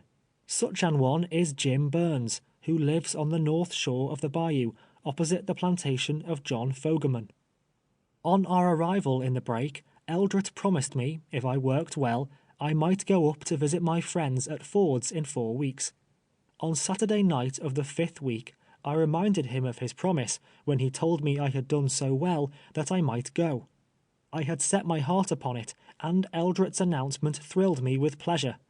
I was to return in time to commence the labors of the day on Tuesday morning. While indulging the pleasant anticipation of so soon meeting my old friends again, suddenly the hateful form of Tibeats appeared among us. He inquired how Myers and Platt got along together, and was told very well, and that Platt was going up to Ford's plantation in the morning on a visit. "Poh, poh," sneered Tibeats, "it isn't worth while. The nigger will get unsteady. He can't go." But Eldret insisted I had worked faithfully, that he had given me his promise, and that, under the circumstances, I ought not to be disappointed. They then, it being about dark, entered one cabin and I the other. I could not give up the idea of going. It was a sore disappointment. Before morning I resolved, if Eldret made no objection, to leave at all hazards. At daylight I was at his door, with my blanket rolled up into a bundle and hanging on a stick over my shoulder, waiting for a pass. Tibeats came out presently in one of his disagreeable moods, washed his face, and going to a stump nearby, sat down upon it, apparently busily thinking with himself. After standing there a long time, impelled by a sudden impulse of impatience, I started off. "Are you going without a pass?" he cried out to me. "Yes, master, I thought I would," I answered. "How do you think you'll get there?" demanded he. "Don't know," was all the reply I made him. "You'd be taken and sent to jail, where you ought to be, before you got halfway there," he added, passing into the cabin as he said it. He came out soon with the pass in his hand, and calling me a damned nigger that deserved 100 lashes, threw it on the ground. I picked it up and hurried away right speedily. A slave caught off his master's plantation without a pass may be seized and whipped by any white man whom he meets. The one I now received was dated and read as follows: Platt has permission to go to Ford's plantation on Bayou Boeuf and return by Tuesday morning. John M. Tibeats. This is the usual form. On the way, a great many demanded it, read it, and passed on. Those having the air and appearance of gentlemen, whose dress indicated the possession of wealth, frequently took no notice of me whatever, but a shabby fellow, an unmistakable loafer, never failed to hail me, and to scrutinize and examine me in the most thorough manner. Catching runaways is sometimes a money-making business. If, after advertising, no owner appears, they may be sold to the highest bidder, and certain fees are allowed the finder for his services, at all events, even if reclaimed. A mean white, therefore, a name applied to the species loafer, considers it a godsend to meet an unknown negro without a pass. There are no inns along the highways in that portion of the state where I sojourned. I was wholly destitute of money, neither did I carry any provisions on my journey from the Big Cane to Bayou Boeuf. Nevertheless, with his pass in his hand, a slave need never suffer from hunger or from thirst. It is only necessary to present it to the master or overseer of a plantation and state his wants, when he will be sent round to the kitchen and provided with food or shelter, as the case may require. The traveler stops at any house and calls for a meal with as much freedom as if it was a public tavern. It is the general custom of the country. Whatever their faults may be, it is certain the inhabitants along Red River and around the bayous in the interior of Louisiana are not wanting in hospitality. I arrived at Ford's plantation towards the close of the afternoon, passing the evening in Eliza's cabin, with Lawson, Rachel, and others of my acquaintance. When we left Washington, Eliza's form was round and plump. She stood erect, and in her silks and jewels presented a picture of graceful strength and elegance. Now she was but a thin shadow of her former self. Her face had become ghastly haggard, and the once straight and active form was bowed down, as if bearing the weight of 100 years. Crouching on her cabin floor, and clad in the coarse garments of a slave, old Elisha Berry would not have recognized the mother of his child. I never saw her afterwards. Having become useless in the cotton field, she was bartered for a trifle to some man residing in the vicinity of Peter Compton's. Grief had gnawed remorselessly at her heart until her strength was gone, and for that, her last master, it is said, lashed and abused her most unmercifully. But he could not whip back the departed vigor of her youth, nor straighten up that bended body to its full height, such as it was when her children were around her, and the light of freedom was shining on her path. I learned the particulars relative to her departure from this world from some of Compton's slaves, who had come over Red River to the bayou to assist young Madam Tanner during the busy season. She became, at length, they said, utterly helpless, for several weeks lying on the ground floor in a dilapidated cabin, dependent upon the mercy of her fellow thralls for an occasional drop of water and a morsel of food. Her master did not knock her on the head, as is sometimes done to put a suffering animal out of misery, but left her unprovided for, and unprotected, to linger through a life of pain and wretchedness to its natural close. When the hands returned from the field one night, they found her dead. During the day, the angel of the Lord, who moveth invisibly over all the earth, gathering in his harvest of departing souls, had silently entered the cabin of the dying woman and taken her from thence. She was free at last. Next day, rolling up my blanket, I started on my return to the Big Cane. After traveling 5 miles, at a place called Huff Power, the ever-present Tibeats met me in the road. He inquired why I was going back so soon, and when informed I was anxious to return by the time I was directed, he said I need go no farther than the next plantation, as he had that day sold me to Edwin Epps. We walked down into the yard, where we met the latter gentleman, who examined me and asked me the usual questions propounded by purchasers. Having been duly delivered over, I was ordered to the quarters, and at the same time directed to make a hoe and axe handle for myself. I was now no longer the property of Tibeats, his dog, his brute, dreading his wrath and cruelty day and night, and whoever or whatever my new master might prove to be, I could not, certainly, regret the change. So it was good news when the sale was announced, and with a sigh of relief I sat down for the first time in my new abode. Tibeats soon after disappeared from that section of the country. Once afterwards, and only once, I caught a glimpse of him. It was many miles from Bayou Boeuf. He was seated in the doorway of a low groggery. I was passing in a drove of slaves through St. Mary's Parish. End of chapter 11. Chapter 12 of 12 Years a Slave by Solomon Northup. Edwin Epps, of whom much will be said during the remainder of this history, is a large, portly, heavy-bodied man with light hair, high cheekbones, and a Roman nose of extraordinary dimensions. He has blue eyes, a fair complexion, and is, as I should say, full 6 feet high. He has the sharp, inquisitive expression of a jockey. His manners are repulsive and coarse, and his language gives speedy and unequivocal evidence that he has never enjoyed the advantages of an education. He has the faculty of saying most provoking things, in that respect even excelling old Peter Tanner. At the time I came into his possession, Edwin Epps was fond of the bottle, his sprees sometimes extending over the space of 2 whole weeks. Latterly, however, he had reformed his habits, and when I left him, was as strict a specimen of temperance as could be found on Bayou Boeuf. When, in his cups, Master Epps was a roistering, blustering, noisy fellow, whose chief delight was in dancing with his "niggers," or lashing them about the yard with his long whip, just for the pleasure of hearing them screech and scream, as the great welts were planted on their backs. When sober, he was silent, reserved, and cunning, not beating us indiscriminately, as in his drunken moments, but sending the end of his rawhide to some tender spot of a lagging slave, with a sly dexterity peculiar to himself. He had been a driver and overseer in his younger years, but at this time was in possession of a plantation on Bayou Huff Power, 2½ miles from Holmesville, 18 from Marksville, and 12 from Cheneyville. It belonged to Joseph B. Roberts, his wife's uncle, and was leased by Epps. His principal business was raising cotton, and inasmuch as some may read this book who have never seen a cotton field, a description of the manner of its culture may not be out of place. The ground is prepared by throwing up beds or ridges with the plough. Back furrowing it is called.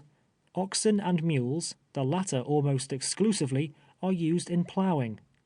The women as frequently as the men perform this labor, feeding, currying, and taking care of their teams, and in all respects doing the field and stable work precisely as do the ploughboys of the North. The beds, or ridges, are 6 feet wide, that is from water furrow to water furrow. A plough drawn by one mule is then run along the top of the ridge or center of the bed, making the drill, into which a girl usually drops the seed, which she carries in a bag hung round her neck. Behind her comes a mule and harrow, covering up the seed, so that 2 mules, 3 slaves, a plough and harrow are employed in planting a row of cotton. This is done in the months of March and April. Corn is planted in February. When there are no cold rains, the cotton usually makes its appearance in a week. In the course of 8 or 10 days afterwards, the first hoeing is commenced. This is performed in part, also, by the aid of the plough and mule. The plough passes as near as possible to the cotton on both sides, throwing the furrow from it. Slaves follow with their hoes, cutting up the grass and cotton, leaving hills 2.5 feet apart. This is called scraping cotton. In 2 weeks more commences the second hoeing. This time the furrow is thrown towards the cotton. Only one stalk, the largest, is now left standing in each hill. In another fortnight it is hoed the third time, throwing the furrow towards the cotton in the same manner as before, and killing all the grass between the rows. About the 1st of July, when it is a foot high or thereabouts, it is hoed the 4th and last time. Now the whole space between the rows is ploughed, leaving a deep water furrow in the centre. During all these hoeings, the overseer or driver follows the slaves on horseback with a whip, such as has been described. The fastest hoer takes the lead row. He is usually about a rod in advance of his companions. If one of them passes him, he is whipped. If one falls behind or is a moment idle, he is whipped. In fact, the lash is flying from morning until night the whole day long. The hoeing season thus continues from April until July, a field having no sooner been finished once than it is commenced again. In the latter part of August begins the cotton picking season. At this time each slave is presented with a sack. A strap is fastened to it, which goes over the neck, holding the mouth of the sack breast high, while the bottom reaches nearly to the ground.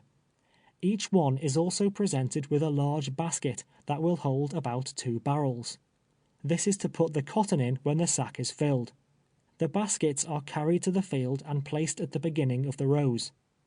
When a new hand, one unaccustomed to the business, is sent for the first time into the field, he is whipped up smartly and made for that day to pick as fast as he can possibly.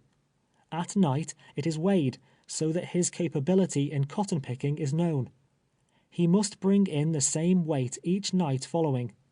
If it falls short, it is considered evidence that he has been laggard, and a greater or less number of lashes is the penalty. An ordinary day's work is 200 pounds. A slave who is accustomed to picking is punished if he or she brings in a less quantity than that. There is a great difference among them as regards this kind of labor. Some of them seem to have a natural knack or quickness which enables them to pick with great celerity and with both hands, while others, with whatever practice or industry, are utterly unable to come up to the ordinary standard. Such hands are taken from the cotton field and employed in other business. Patsy, of whom I shall have more to say, was known as the most remarkable cotton picker on Bayou Boeuf. She picked with both hands and with such surprising rapidity that 500 pounds a day was not unusual for her. Each one is tasked, therefore, according to his picking abilities, none, however, to come short of 200 weight. I, being unskillful always in that business, would have satisfied my master by bringing in the latter quantity, while on the other hand Patsy would surely have been beaten if she failed to produce twice as much. The cotton grows from 5 to 7 feet high, each stalk having a great many branches, shooting out in all directions, and lapping each other above the water furrow. There are few sights more pleasant to the eye than a wide cotton field when it is in the bloom. It presents an appearance of purity, like an immaculate expanse of light, new-fallen snow. Sometimes the slave picks down one side of a row, and back upon the other, but more usually there is one on either side, gathering all that has blossomed, leaving the unopened bolls for a succeeding picking. When the sack is filled, it is emptied into the basket and trodden down. It is necessary to be extremely careful the first time going through the field, in order not to break the branches off the stalks. The cotton will not bloom upon a broken branch. Epps never failed to inflict the severest chastisement on the unlucky servant who, either carelessly or unavoidably, was guilty in the least degree in this respect. The hands are required to be in the cotton field as soon as it is light in the morning, and with the exception of 10 or 15 minutes, which is given them at noon to swallow their allowance of cold bacon, they are not permitted to be a moment idle until it is too dark to see, and when the moon is full, they oftentimes labor till the middle of the night. They do not dare to stop even at dinner time, nor return to the quarters, however late it be, until the order to halt is given by the driver. The day's work over in the field, the baskets are toted, or in other words, carried to the gin house, where the cotton is weighed. No matter how fatigued and weary he may be, no matter how much he longs for sleep and rest, a slave never approaches the gin house with his basket of cotton but with fear. If it falls short in weight, If he has not performed the full task appointed him, he knows that he must suffer, and if he has exceeded it by 10 or 20 pounds, in all probability his master will measure the next day's task accordingly. So, whether he has too little or too much, his approach to the gin house is always with fear and trembling. Most frequently they have too little, and therefore it is they are not anxious to leave the field.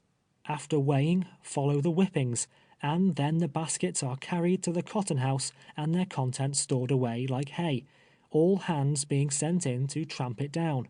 If the cotton is not dry, instead of taking it to the gin house at once, it is laid upon platforms, 2 feet high and some 3 times as wide, covered with boards or plank, with narrow walks running between them. This done, the labor of the day is not yet ended by any means. Each one must then attend to his respective chores. One feeds the mules, another the swine, another cuts the wood, and so forth. Besides, the packing is all done by candlelight. Finally, at a late hour, they reach the quarters, sleepy and overcome with the long day's toil. Then a fire must be kindled in the cabin, the corn ground in the small hand mill, and supper and dinner for the next day in the field prepared. All that is allowed them is corn and bacon, which is given out at the corn crib and smokehouse every Sunday morning.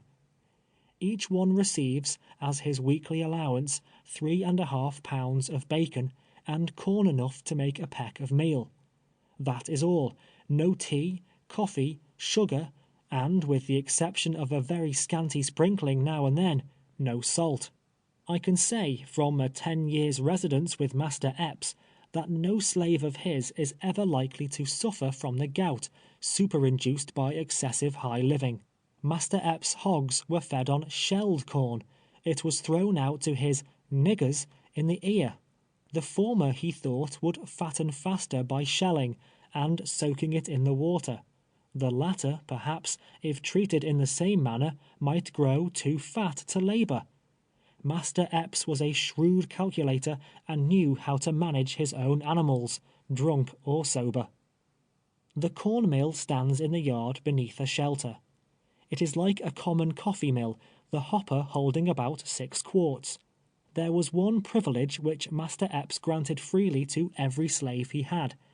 They might grind their corn nightly, in such small quantities as their daily wants required, or they might grind the whole week's allowance at one time, on Sundays, just as they preferred.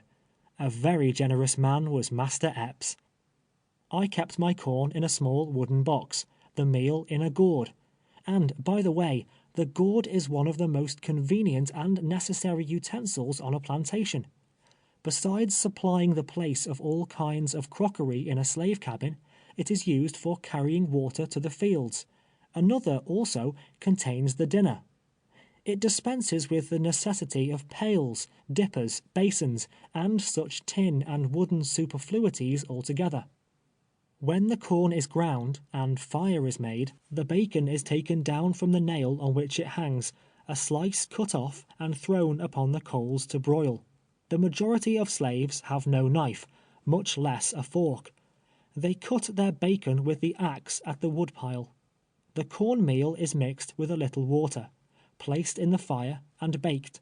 When it is "done brown," the ashes are scraped off, and being placed upon a chip, which answers for a table, the tenant of the slave hut is ready to sit down upon the ground to supper. By this time it is usually midnight. The same fear of punishment with which they approach the gin house possesses them again on lying down to get a snatch of rest. It is the fear of oversleeping in the morning. Such an offense would certainly be attended with not less than 20 lashes. With a prayer that he may be on his feet and wide awake at the first sound of the horn, he sinks to his slumbers nightly. The softest couches in the world are not to be found in the log mansion of the slave. The one whereon I reclined year after year was a plank 12 inches wide and 10 feet long. My pillow was a stick of wood. The bedding was a coarse blanket, and not a rag or shred beside. Moss might be used, were it not that it directly breeds a swarm of fleas.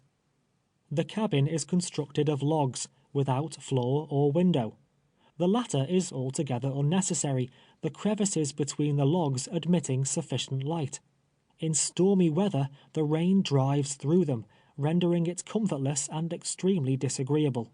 The rude door hangs on great wooden hinges. In one end is constructed an awkward fireplace. An hour before daylight the horn is blown. Then the slaves arouse, prepare their breakfast, fill a gourd with water, in another deposit their dinner of cold bacon and corn cake, and hurry to the field again. It is an offence invariably followed by a flogging to be found at the quarters after daybreak. Then the fears and labors of another day begin, and until its close there is no such thing as rest. He fears he will be caught lagging through the day. He fears to approach the gin house with his basket load of cotton at night. He fears when he lies down that he will oversleep himself in the morning. Such is a true, faithful, unexaggerated picture and description of the slave's daily life during the time of cotton picking on the shores of Bayou Boeuf. In the month of January, generally, the fourth and last picking is completed. Then commences the harvesting of corn. This is considered a secondary crop, and receives far less attention than the cotton. It is planted, as already mentioned, in February. Corn is grown in that region for the purpose of fattening hogs and feeding slaves, very little, if any, being sent to market. It is the white variety, the ear of great size, and the stalk growing to the height of 8, and oftentimes 10 feet.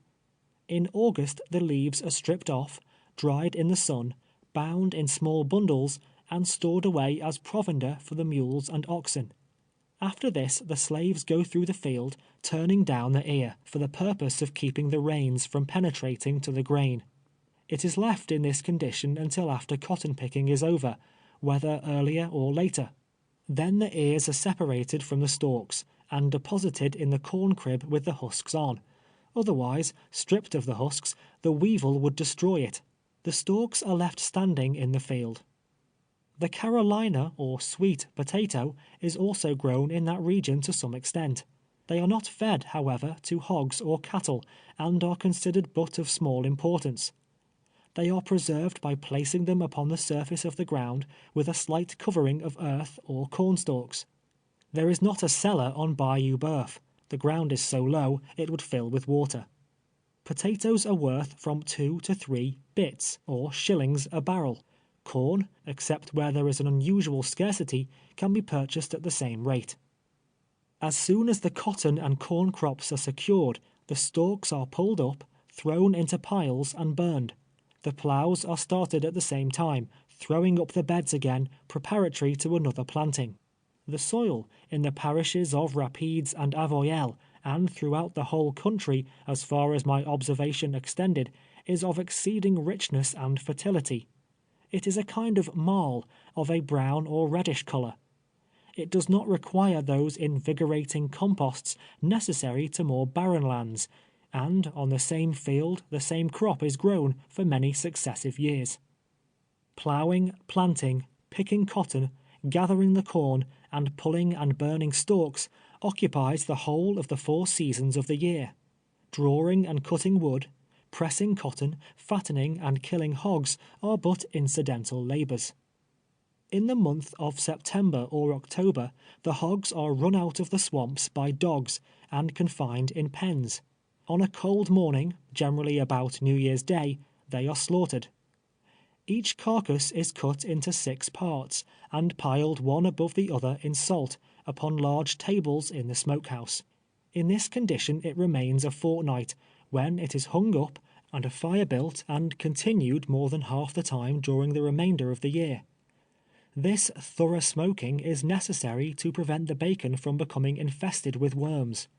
In so warm a climate, it is difficult to preserve it, and very many times myself and my companions have received our weekly allowance of 3 pounds and a half, when it was full of these disgusting vermin. Although the swamps are overrun with cattle, they are never made the source of profit to any considerable extent. The planter cuts his mark upon the ear, or brands his initials upon the side, and turns them into the swamps, to roam unrestricted within their almost limitless confines. They are the Spanish breed, small and spike-horned. I have known of droves being taken from Bayou Boeuf, but it is a very rare occurrence. The value of the best cows is about $5 each. 2 quarts at one milking would be considered an unusual large quantity. They furnish little tallow, and that of a soft inferior quality. Notwithstanding the great number of cows that throng the swamps, the planters are indebted to the North for their cheese and butter, which is purchased in the New Orleans market.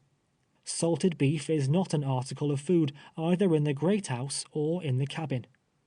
Master Epps was accustomed to attend shooting matches for the purpose of obtaining what fresh beef he required. These sports occurred weekly at the neighboring village of Holmesville. Fat beeves were driven thither and shot at, a stipulated price being demanded for the privilege. The lucky marksman divides the flesh among his fellows, and in this manner the attending planters are supplied. The great number of tame and untamed cattle which swarm the woods and swamps of Bayou Boeuf most probably suggested that appellation to the French, inasmuch as the term, translated, signifies the creek or river of the wild ox. Garden products, such as cabbages, turnips, and the like, are cultivated for the use of the master and his family. They have greens and vegetables at all times and seasons of the year. The grass withereth and the flower fadeth before the desolating winds of autumn in the chill northern latitudes, but perpetual verdure overspreads the hot lowlands, and flowers bloom in the heart of winter in the region of Bayou Boeuf. There are no meadows appropriated to the cultivation of the grasses. The leaves of the corn supply a sufficiency of food for the laboring cattle, while the rest provide for themselves all the year in the ever-growing pasture. There are many other peculiarities of climate, habit, custom, and of the manner of living and laboring at the South, but the foregoing, it is supposed, will give the reader an insight and general idea of life on a cotton plantation in Louisiana. The mode of cultivating cane, and the process of sugar manufacturing will be mentioned in another place. End of Chapter 12. Chapter 13 of 12 Years a Slave by Solomon Northup. On my arrival at Master Epps, in obedience to his order, the first business upon which I entered was the making of an axe helve. The handles in use there are simply a round, straight stick. I made a crooked one, shaped like those to which I had been accustomed at the North. When finished and presented to Epps, he looked at it with astonishment, unable to determine exactly what it was. He had never before seen such a handle, and when I explained its conveniences, he was forcibly struck with the novelty of the idea. He kept it in the house a long time, and when his friends called, was wont to exhibit it as a curiosity. It was now the season of hoeing. I was first sent into the cornfield, and afterwards set to scraping cotton. In this employment I remained until hoeing time was nearly past, when I began to experience the symptoms of approaching illness. I was attacked with chills, which were succeeded by a burning fever. I became weak and emaciated, and frequently so dizzy that it caused me to reel and stagger like a drunken man. Nevertheless, I was compelled to keep up my row. When in health, I found little difficulty in keeping pace with my fellow laborers, but now it seemed an utter impossibility. Often I fell behind, when the driver's lash was sure to greet my back, infusing into my sick and drooping body a little temporary energy.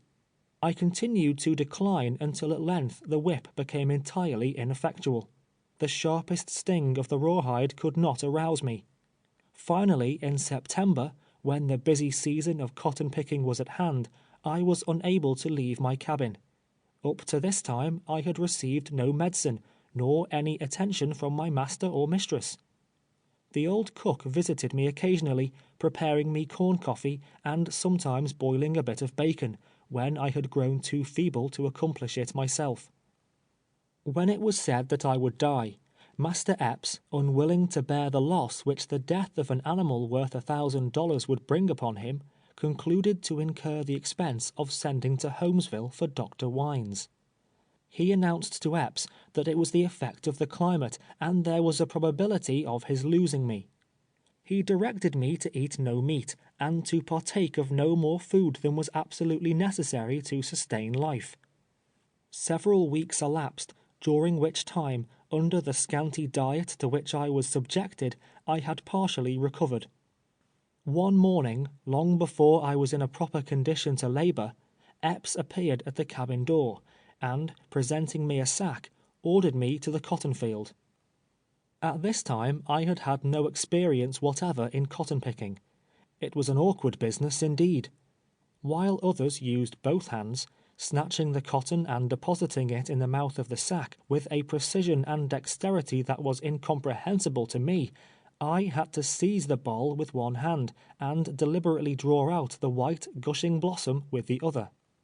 Depositing the cotton in the sack, moreover, was a difficulty that demanded the exercise of both hands and eyes. I was compelled to pick it from the ground where it would fall, nearly as often as from the stalk where it had grown. I made havoc also with the branches, loaded with the yet unbroken bolls, the long, cumbersome sack swinging from side to side in a manner not allowable in the cotton field. After a most laborious day, I arrived at the gin house with my load. When the scale determined its weight to be only 95 pounds, not half the quantity required of the poorest picker, Epps threatened the severest flogging, but in consideration of my being a raw hand, concluded to pardon me on that occasion. The following day, and many days succeeding, I returned at night with no better success. I was evidently not designed for that kind of labor. I had not the gift, the dexterous fingers and quick motion of Patsy, who could fly along one side of a row of cotton, stripping it of its undefiled and fleecy whiteness miraculously fast. Practice and whipping were alike unavailing, and Epps, satisfied of it at last, swore I was a disgrace, that I was not fit to associate with a cotton-picking "nigger," that I did not pick enough in a day to pay the trouble of weighing it, and that I should go into the cotton field no more. I was now employed in cutting and hauling wood, drawing cotton from the field to the gin house, and performed whatever other service was required. Suffice to say, I was never permitted to be idle. It was rarely that a day passed by without one or more whippings. This occurred at the time the cotton was weighed. The delinquent whose weight had fallen short was taken out, stripped, made to lie upon the ground, face downwards, when he received a punishment proportioned to his offense. It is the literal, unvarnished truth that the crack of the lash and the shrieking of the slaves can be heard from dark till bedtime on Epps' plantation, any day almost during the entire period of the cotton-picking season. The number of lashes is graduated according to the nature of the case. 25 are deemed a mere brush, inflicted for instance when a dry leaf or piece of boll is found in the cotton, or when a branch is broken in the field. 50 is the ordinary penalty following all delinquencies of the next higher grade. 100 is called severe. It is the punishment inflicted for the serious offense of standing idle in the field. From 150 to 200 is bestowed upon him who quarrels with his cabin mates, and 500, well laid on, besides the mangling of the dogs perhaps, is certain to consign the poor unpitied runaway to weeks of pain and agony. During the 2 years Epps remained on the plantation at Bayou Huff Power, he was in the habit, as often as once in a fortnight at least, of coming home intoxicated from Holmesville. The shooting matches almost invariably concluded with a debauch. At such times he was boisterous and half crazy. Often he would break the dishes, chairs, and whatever furniture he could lay his hands on. When satisfied with his amusement in the house, he would seize the whip and walk forth into the yard. Then it behooved the slaves to be watchful and exceeding wary. The first one who came within reach felt the smart of his lash. Sometimes for hours he would keep them running in all directions, dodging around the corners of the cabins. Occasionally he would come upon one unawares, and if he succeeded in inflicting a fair round blow, it was a feat that much delighted him. The younger children, and the aged who had become inactive, suffered then. In the midst of the confusion, he would slyly take his stand behind a cabin, waiting with raised whip, to dash it into the first black face that peeped cautiously around the corner. At other times he would come home in a less brutal humor. Then there must be a merrymaking. Then all must move to the measure of a tune. Then Master Epps must needs regale his melodious ears with the music of a fiddle. Then did he become buoyant, elastic, gaily tripping the light fantastic toe around the piazza and all through the house. Tibeats, at the time of my sale, had informed him I could play on the violin. He had received this information from Ford. Through the importunities of Mistress Epps, her husband had been induced to purchase me one during a visit to New Orleans. Frequently I was called into the house to play before the family, Mistress being passionately fond of music. All of us would be assembled in the large room of the great house, whenever Epps came home in one of his dancing moods. No matter how worn out and tired we were, there must be a general dance. When properly stationed on the floor, I would strike up a tune. "Dance, you damned niggers, dance!" Epps would shout. Then there must be no halting or delay, no slow or languid movements, all must be brisk and lively and alert. "Up and down, heel and toe, and away we go," was the order of the hour. Epps' portly form mingled with those of his dusky slaves, moving rapidly through all the mazes of the dance. Usually his whip was in his hand, ready to fall about the ears of the presumptuous thrall, who dared to rest a moment, or even stop to catch his breath. When he was himself exhausted, there would be a brief cessation, but it would be very brief. With a slash and crack and flourish of the whip, he would shout again, "Dance, niggers, dance!" and away they would go once more, pell-mell, while I, spurred by an occasional sharp touch of the lash, sat in a corner, extracting from my violin a marvelous quick-stepping tune. The mistress often upbraided him, declaring she would return to her father's house at Cheneyville. Nevertheless, there were times she could not restrain a burst of laughter, on witnessing his uproarious pranks. Frequently we were thus detained until almost morning. Bent with excessive toil, actually suffering for a little refreshing rest, and feeling rather as if we could cast ourselves upon the earth and weep, many a night in the house of Edwin Epps have his unhappy slaves been made to dance and laugh. Notwithstanding these deprivations in order to gratify the whim of an unreasonable master, we had to be in the field as soon as it was light, and during the day perform the ordinary and accustomed task. Such deprivations could not be urged at the scales in extenuation of any lack of weight, or in the cornfield for not hoeing with the usual rapidity. The whippings were just as severe as if we had gone forth in the morning strengthened and invigorated by a night's repose. Indeed, after such frantic revels, he was always more sour and savage than before, punishing for slighter causes, and using the whip with increased and more vindictive energy. 10 years I toiled for that man without reward. 10 years of my incessant labor has contributed to increase the bulk of his possessions. 10 years I was compelled to address him with downcast eyes and uncovered head, in the attitude and language of a slave. I am indebted to him for nothing, save undeserved abuse and stripes. Beyond the reach of his inhuman thong, and standing on the soil of the free state where I was born, thanks be to heaven, I can raise my head once more among men. I can speak of the wrongs I have suffered, and of those who inflicted them, with upraised eyes. But I have no desire to speak of him or any other one otherwise than truthfully. Yet to speak truthfully of Edwin Epps would be to say, he is a man in whose heart the quality of kindness or of justice is not found. A rough, rude energy, united with an uncultivated mind and an avaricious spirit, are his prominent characteristics.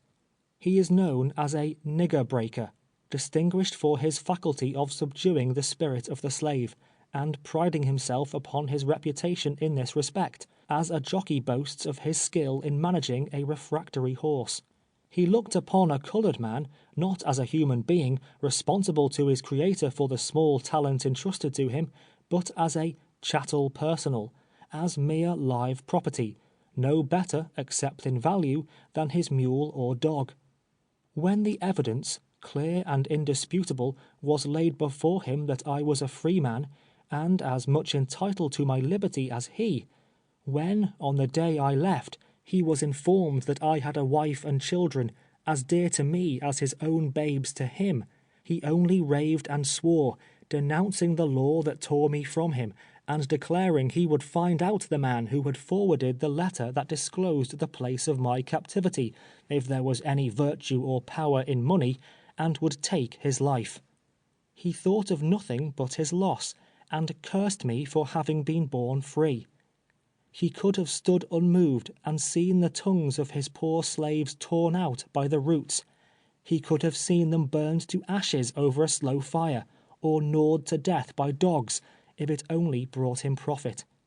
Such a hard, cruel, unjust man is Edwin Epps.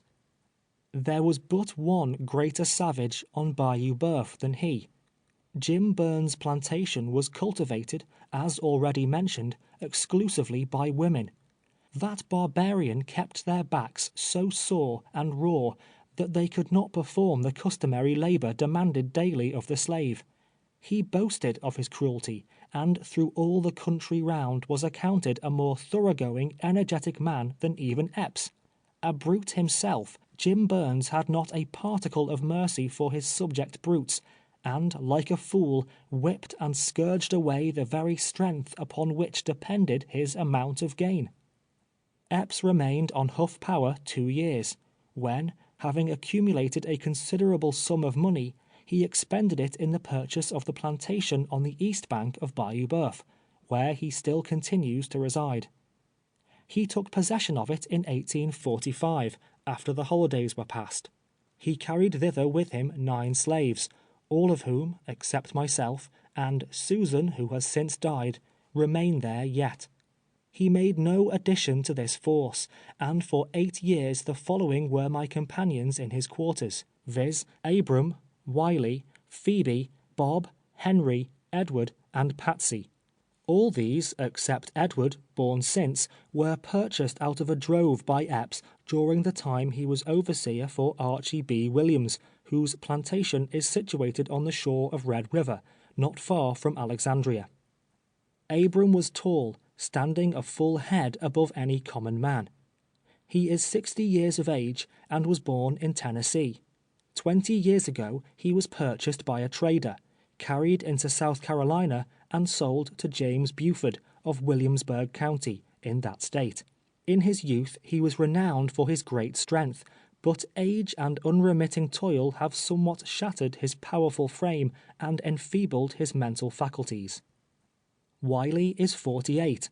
He was born on the estate of William Tassel, and for many years took charge of that gentleman's ferry over the Big Black River in South Carolina.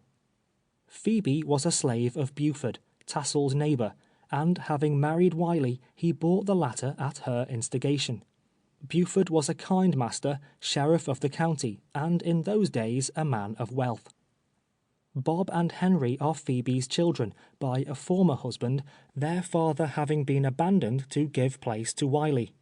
That seductive youth had insinuated himself into Phoebe's affections, and therefore the faithless spouse had gently kicked her first husband out of her cabin door.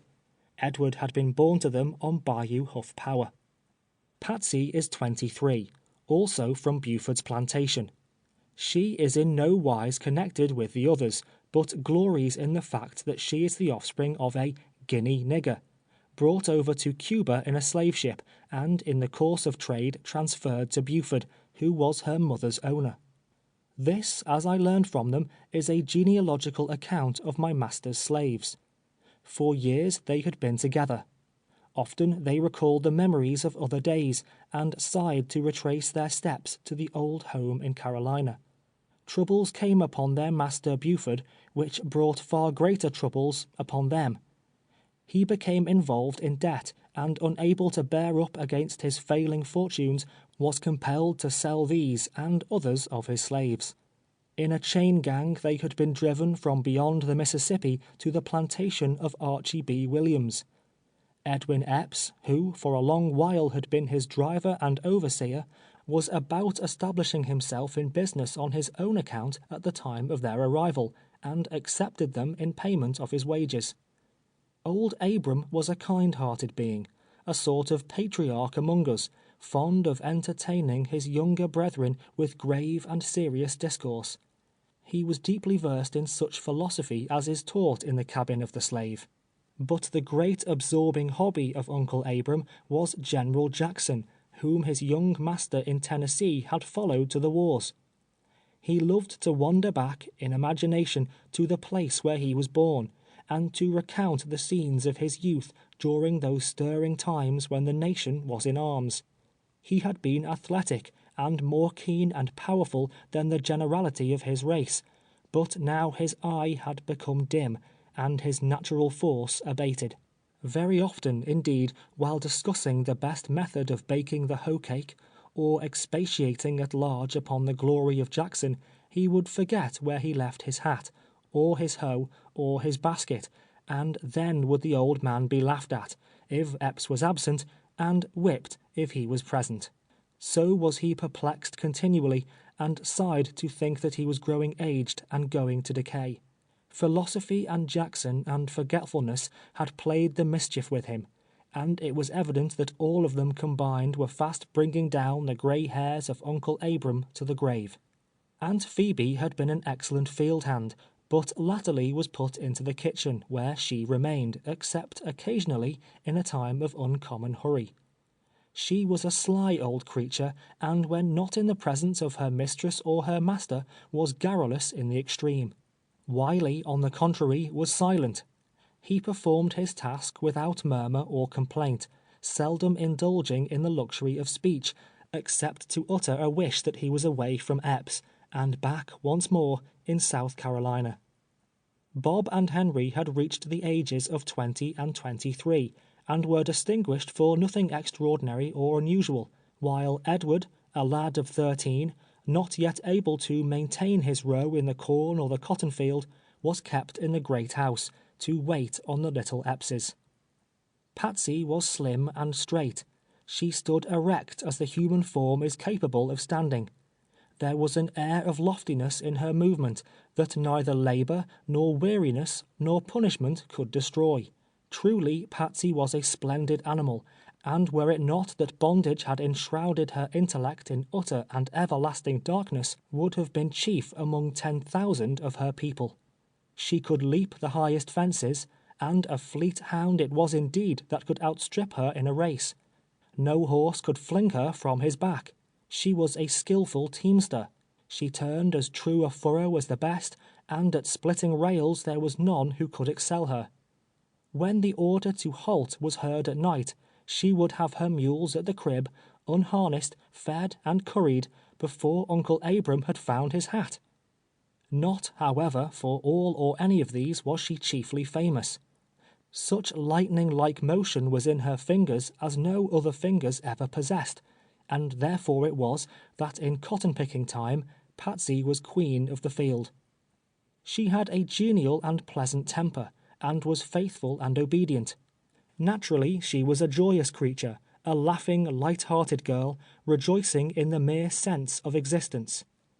Yet Patsy wept oftener, and suffered more than any of her companions. She had been literally excoriated. Her back bore the scars of 1,000 stripes, not because she was backward in her work, nor because she was of an unmindful and rebellious spirit, but because it had fallen to her lot to be the slave of a licentious master and a jealous mistress. She shrank before the lustful eye of the one, and was in danger even of her life at the hands of the other, and between the two she was indeed accursed. In the great house, for days together, there were high and angry words, poutings and estrangement, whereof she was the innocent cause. Nothing delighted the mistress so much as to see her suffer, and more than once, when Epps had refused to sell her, has she tempted me with bribes to put her secretly to death, and bury her body in some lonely place in the margin of the swamp. Gladly would Patsy have appeased this unforgiving spirit if it had been in her power, but not like Joseph dared she escape from Master Epps, leaving her garment in his hand. Patsy walked under a cloud.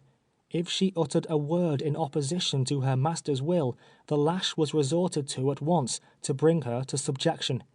If she was not watchful when about her cabin, or when walking in the yard, a billet of wood, or a broken bottle perhaps, hurled from her mistress's hand, would smite her unexpectedly in the face. The enslaved victim of lust and hate, Patsy had no comfort in her life. These were my companions and fellow slaves, with whom I was accustomed to be driven to the field, and with whom it has been my lot to dwell for 10 years in the log cabins of Edwin Epps. They, if living, are yet toiling on the banks of Bayou Boeuf, never destined to breathe, as I now do, the blessed air of liberty, nor to shake off the heavy shackles that enthrall them, until they shall lie down forever in the dust. End of chapter 13. Chapter 14 of 12 Years a Slave by Solomon Northup. The first year of Epps' residence on the bayou, 1845, the caterpillars almost totally destroyed the cotton crop throughout the region. There was little to be done, so that the slaves were necessarily idle half the time. However, there came a rumor to Bayou Boeuf that wages were high and laborers in great demand on the sugar plantations in St. Mary's Parish. This parish is situated on the coast of the Gulf of Mexico, about 140 miles from Avoyelles. The Rio Teche, a considerable stream, flows through St. Mary's to the Gulf. It was determined by the planters, on the receipt of this intelligence, to make up a drove of slaves to be sent down to Tuckapaw in St. Mary's, for the purpose of hiring them out in the cane fields. Accordingly, in the month of September, there were 147 collected at Holmesville, Abram, Bob, and myself among the number. Of these, about one half were women. Epps, Alonson Pierce, Henry Toller, and Addison Roberts were the white men selected to accompany and take charge of the drove. They had a 2-horse carriage and 2 saddle horses for their use. A large wagon, drawn by 4 horses, and driven by John, a boy belonging to Mr. Roberts, carried the blankets and provisions. About 2 o'clock in the afternoon, having been fed, preparations were made to depart. The duty assigned me was to take charge of the blankets and provisions, and see that none were lost by the way. The carriage proceeded in advance, the wagon following.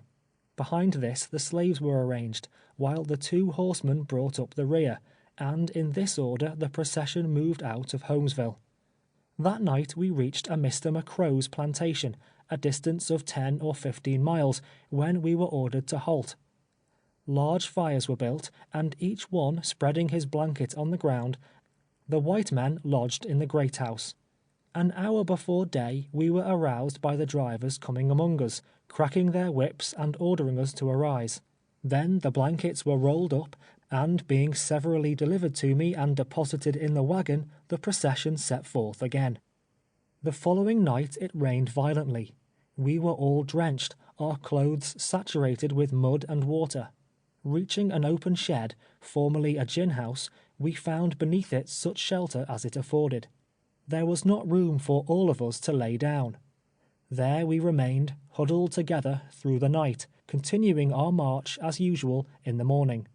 During the journey we were fed twice a day, boiling our bacon and baking our corn cake at the fires in the same manner as in our huts. We passed through Lafayetteville, Mountsville, Newtown, to Centerville, where Bob and Uncle Abram were hired. Our number decreased as we advanced, nearly every sugar plantation requiring the services of one or more. On our route we passed the Grand Coteau, or prairie, a vast space of level, monotonous country, without a tree, except an occasional one which had been transplanted near some dilapidated building. It was once thickly populated and under cultivation, but for some cause had been abandoned. The business of the scattered inhabitants that now dwell upon it is principally raising cattle. Immense herds were feeding upon it as we passed. In the centre of the Grand Coteau, one feels as if he were on the ocean, out of sight of land. As far as the eye can see, in all directions, it is but a ruined and deserted waste. I was hired to Judge Turner, a distinguished man and extensive planter, whose large estate is situated on Bayou Sal, within a few miles of the Gulf. Bay o' Sal is a small stream flowing into the Bay of Atchafalaya. For some days I was employed at Turner's in repairing his sugar house, when a cane knife was put into my hand, and with 30 or 40 others I was sent into the field. I found no such difficulty in learning the art of cutting cane that I had in picking cotton. It came to me naturally and intuitively, and in a short time I was able to keep up with the fastest knife. Before the cutting was over, however, Judge Tanner transferred me from the field to the sugar house, to act there in the capacity of driver. From the time of the commencement of sugar making to the close, the grinding and boiling does not cease day or night. The whip was given me with directions to use it upon any one who was caught standing idle. If I failed to obey them to the letter, there was another one for my own back. In addition to this, my duty was to call on and off the different gangs at the proper time. I had no regular periods of rest, and could never snatch but a few moments of sleep at a time. It is the custom in Louisiana, as I presume it is in other slave states, to allow the slave to retain whatever compensation he may obtain for services performed on Sundays. In this way only are they able to provide themselves with any luxury or convenience whatever. When a slave, purchased or kidnapped in the North, is transported to a cabin on Bayou Boeuf, he is furnished with neither knife, nor fork, nor dish, nor kettle, nor any other thing in the shape of crockery, or furniture of any nature or description. He is furnished with a blanket before he reaches there, and wrapping that around him, he can either stand up or lie down upon the ground, or on a board if his master has no use for it. He is at liberty to find a gourd in which to keep his meal, or he can eat his corn from the cob, just as he pleases. To ask the master for a knife, or skillet, or any small convenience of the kind, would be answered with a kick, or laughed at as a joke. Whatever necessary article of this nature is found in a cabin has been purchased with Sunday money. However injurious to the morals, it is certainly a blessing to the physical condition of the slave to be permitted to break the Sabbath. Otherwise there would be no way to provide himself with any utensils, which seem to be indispensable to him who is compelled to be his own cook. On cane plantations in sugar time, there is no distinction as to the days of the week. It is well understood that all hands must labor on the Sabbath, and it is equally well understood that those especially who are hired, as I was to Judge Turner, and others in succeeding years, shall receive remuneration for it. It is usual, also, in the most hurrying time of cotton picking, to require the same extra service. From this source, slaves generally are afforded an opportunity of earning sufficient to purchase a knife, a kettle, tobacco, and so forth. The females, discarding the latter luxury, are apt to expend their little revenue in the purchase of gaudy ribbons, wherewithal to deck their hair in the merry season of the holidays. I remained in St. Mary's until the 1st of January, during which time my Sunday money amounted to $10. I met with other good fortune, for which I was indebted to my violin, my constant companion, the source of profit and soother of my sorrows during years of servitude. There was a grand party of whites assembled at Mr. Yarney's, in Centerville, a hamlet in the vicinity of Turner's plantation. I was employed to play for them, and so well pleased were the merrymakers with my performance, that a contribution was taken for my benefit, which amounted to $17. With this sum in possession, I was looked upon by my fellows as a millionaire.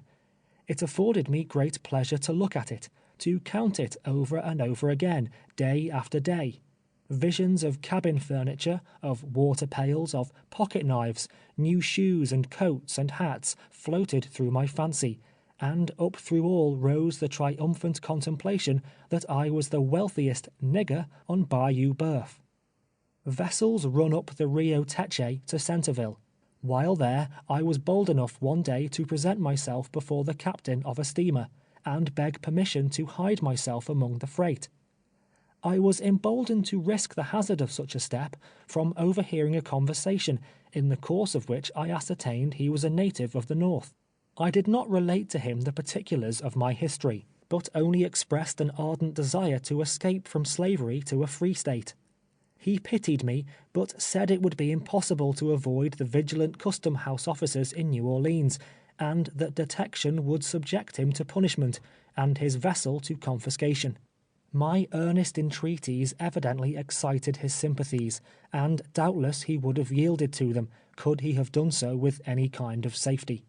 I was compelled to smother the sudden flame that lighted up in my bosom with sweet hopes of liberation, and turn my steps once more towards the increasing darkness of despair. Immediately after this event the drove assembled at Centerville, and several of the owners having arrived and collected the moneys due for our services, we were driven back to Bayou Boeuf. It was on our return, while passing through a small village, that I caught sight of Tibeats, seated in the door of a dirty grocery, looking somewhat seedy and out of repair. Passion and poor whiskey, I doubt not, have ere this laid him on the shelf. During our absence, I learned from Aunt Phoebe and Patsy that the latter had been getting deeper and deeper into trouble. The poor girl was truly an object of pity. Old Hogjaw, the name by which Epps was called, when the slaves were by themselves, had beaten her more severely and frequently than ever. As surely as he came from Holmesville, elated with liquor, and it was often in those days, he would whip her, merely to gratify the mistress, would punish her to an extent almost beyond endurance, for an offense of which he himself was the sole and irresistible cause. In his sober moments he could not always be prevailed upon to indulge his wife's insatiable thirst for vengeance. To be rid of Patsy, to place her beyond sight or reach, by sale or death, or in any other manner, of late years seemed to be the ruling thought and passion of my mistress. Patsy had been a favorite when a child, even in the great house. She had been petted and admired for her uncommon sprightliness and pleasant disposition. She had been fed many a time, so Uncle Abram said, even on biscuit and milk, when the madam, in her younger days, was wont to call her to the piazza, and fondle her as she would a playful kitten. But a sad change had come over the spirit of the woman. Now only black and angry fiends ministered in the temple of her heart, until she could look on Patsy but with concentrated venom. Mistress Epps was not naturally such an evil woman, after all. She was possessed of the devil, jealousy, it is true, but aside from that, there was much in her character to admire. Her father, Mr. Roberts, resided in Cheneyville, an influential and honorable man, and as much respected throughout the parish as any other citizen. She had been well educated at some institution this side the Mississippi, was beautiful, accomplished, and usually good-humored.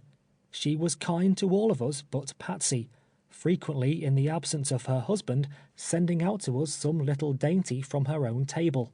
In other situations, in a different society from that which exists on the shores of Bayou Boeuf, she would have been pronounced an elegant and fascinating woman. An ill wind it was that blew her into the arms of Epps. He respected and loved his wife as much as a coarse nature like his is capable of loving, but supreme selfishness always overmastered conjugal affection. He loved as well as baser natures can, but a mean heart and soul were in that man. He was ready to gratify any whim, to grant any request she made, provided it did not cost too much. Patsy was equal to any two of his slaves in the cotton field. He could not replace her with the same money she would bring. The idea of disposing of her, therefore, could not be entertained.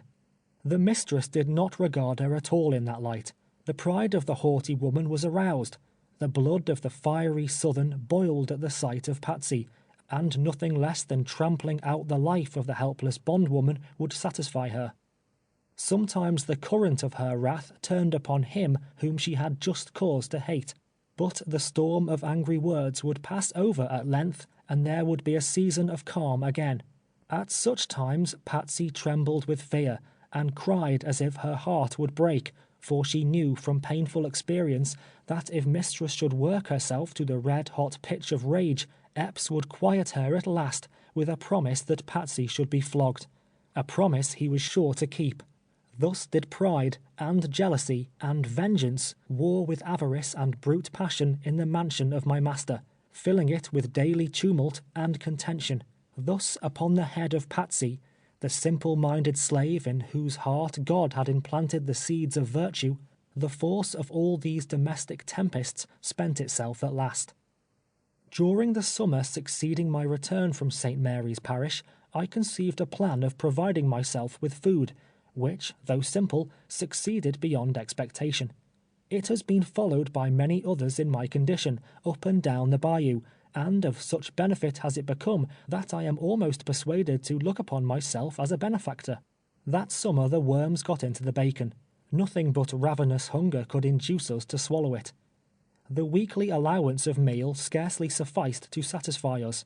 It was customary with us, as it is with all in that region, where the allowance is exhausted before Saturday night, or is in such a state as to render it nauseous and disgusting, to hunt in the swamps for coon and opossum. This, however, must be done at night, after the day's work is accomplished.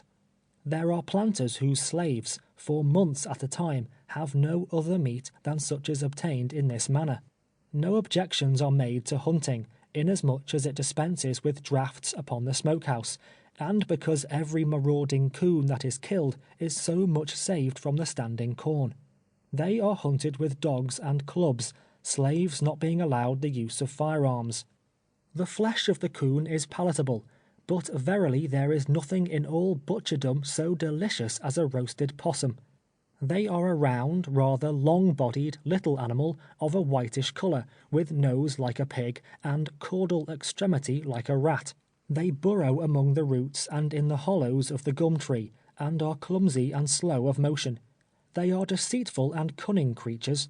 On receiving the slightest tap of a stick, they will roll over on the ground and feign death. If the hunter leaves him, in pursuit of another without first taking particular pains to break his neck, the chances are, on his return, he is not to be found. The little animal has outwitted the enemy, has played possum, and is off. But after a long and hard day's work, the weary slave feels little like going to the swamp for his supper, and half the time prefers throwing himself on the cabin floor without it. It is for the interest of the master that the servant should not suffer in health from starvation, and it is also for his interest that he should not become gross from overfeeding. In the estimation of the owner, a slave is the most serviceable when in rather a lean and lank condition, such a condition as the racehorse is in when fitted for the course, and in that condition they are generally to be found on the sugar and cotton plantations along Red River. My cabin was within a few rods of the bayou bank, and necessity being indeed the mother of invention, I resolved upon a mode of obtaining the requisite amount of food, without the trouble of resorting nightly to the woods. This was to construct a fish trap. Having in my mind conceived the manner in which it could be done, the next Sunday I set about putting it into practical execution. It may be impossible for me to convey to the reader a full and correct idea of its construction, but the following will serve as a general description. A frame between 2 and 3 feet square is made, and of a greater or less height according to the depth of water. Boards or slats are nailed on 3 sides of this frame, not so closely, however, as to prevent the water circulating freely through it. A door is fitted into the 4th side, in such a manner that it will slide easily up and down in the grooves cut in the 2 posts. A movable bottom is then so fitted that it can be raised to the top of the frame without difficulty. In the center of the movable bottom, an auger hole is bored, and into this, one end of a handle or round stick is fastened on the underside so loosely that it will turn. The handle ascends from the center of the movable bottom to the top of the frame, or as much higher as is desirable. Up and down this handle, in a great many places, are gimlet holes, through which small sticks are inserted, extending to opposite sides of the frame. So many of these small sticks are running out from the handle in all directions, that a fish of any considerable dimensions cannot pass through without hitting one of them. The frame is then placed in the water and made stationary. The trap is set by sliding or drawing up the door, and kept in that position by another stick, one end of which rests in a notch on the inner side, the other end in a notch made in the handle, running up from the center of the movable bottom. The trap is baited by rolling a handful of wet meal and cotton together until it becomes hard, and depositing it in the back part of the frame. A fish swimming through the upraised door towards the bait necessarily strikes one of the small sticks, turning the handle, which displacing the stick supporting the door, the latter falls, securing the fish within the frame. Taking hold of the top of the handle, the movable bottom is then drawn up to the surface of the water, and the fish taken out. There may have been other such traps in use before mine was constructed, but if there were, I had never happened to see one. Bayou Boeuf abounds in fish of large size and excellent quality, and after this time I was very rarely in want of one for myself, or for my comrades. Thus a mine was opened, a new resource was developed, hitherto unthought of by the enslaved children of Africa who toil and hunger along the shores of that sluggish but prolific stream. About the time of which I am now writing, an event occurred in our immediate neighborhood, which made a deep impression upon me, and which shows the state of society existing there, and the manner in which affronts are oftentimes avenged. Directly opposite our quarters, on the other side of the bayou, was situated the plantation of Mr. Marshall. He belonged to a family among the most wealthy and aristocratic in the country. A gentleman from the vicinity of Natchez had been negotiating with him for the purchase of the estate. One day a messenger came in great haste to our plantation, saying that a bloody and fearful battle was going on at Marshall's, that blood had been spilled, and unless the combatants were forthwith separated, the result would be disastrous. On repairing to Marshall's house, a scene presented itself that beggars description. On the floor of one of the rooms lay the ghastly corpse of the man from Natchez, while Marshall, enraged and covered with wounds and blood, was stalking back and forth, breathing out threatenings and slaughter. A difficulty had arisen in the course of their negotiation. High words ensued, when drawing their weapons, the deadly strife began that ended so unfortunately. Marshall was never placed in confinement. A sort of trial or investigation was had at Marksville, when he was acquitted, and returned to his plantation, rather more respected, as I thought, than ever, from the fact that the blood of a fellow being was on his soul. Epps interested himself in his behalf, accompanying him to Marksville, and on all occasions loudly justifying him, but his services in this respect did not afterwards deter a kinsman of this same Marshall from seeking his life also. A brawl occurred between them over a gambling table, which terminated in a deadly feud. Riding up on horseback in front of the house one day, armed with pistols and bowie knife, Marshall challenged him to come forth and make a final settlement of the quarrel, or he would brand him a coward and shoot him like a dog the first opportunity. Not through cowardice, nor from any conscientious scruples in my opinion, but through the influence of his wife, he was restrained from accepting the challenge of his enemy. A reconciliation, however, was effected afterward, since which time they have been on terms of the closest intimacy. Such occurrences, which would bring upon the parties concerned in them merited and condign punishment in the northern states, are frequent on the bayou, and pass without notice, and almost without comment. Every man carries his bowie knife, and when two fall out, they set to work hacking and thrusting at each other, more like savages than civilized and enlightened beings. The existence of slavery in its most cruel form among them has a tendency to brutalize the humane and finer feelings of their nature.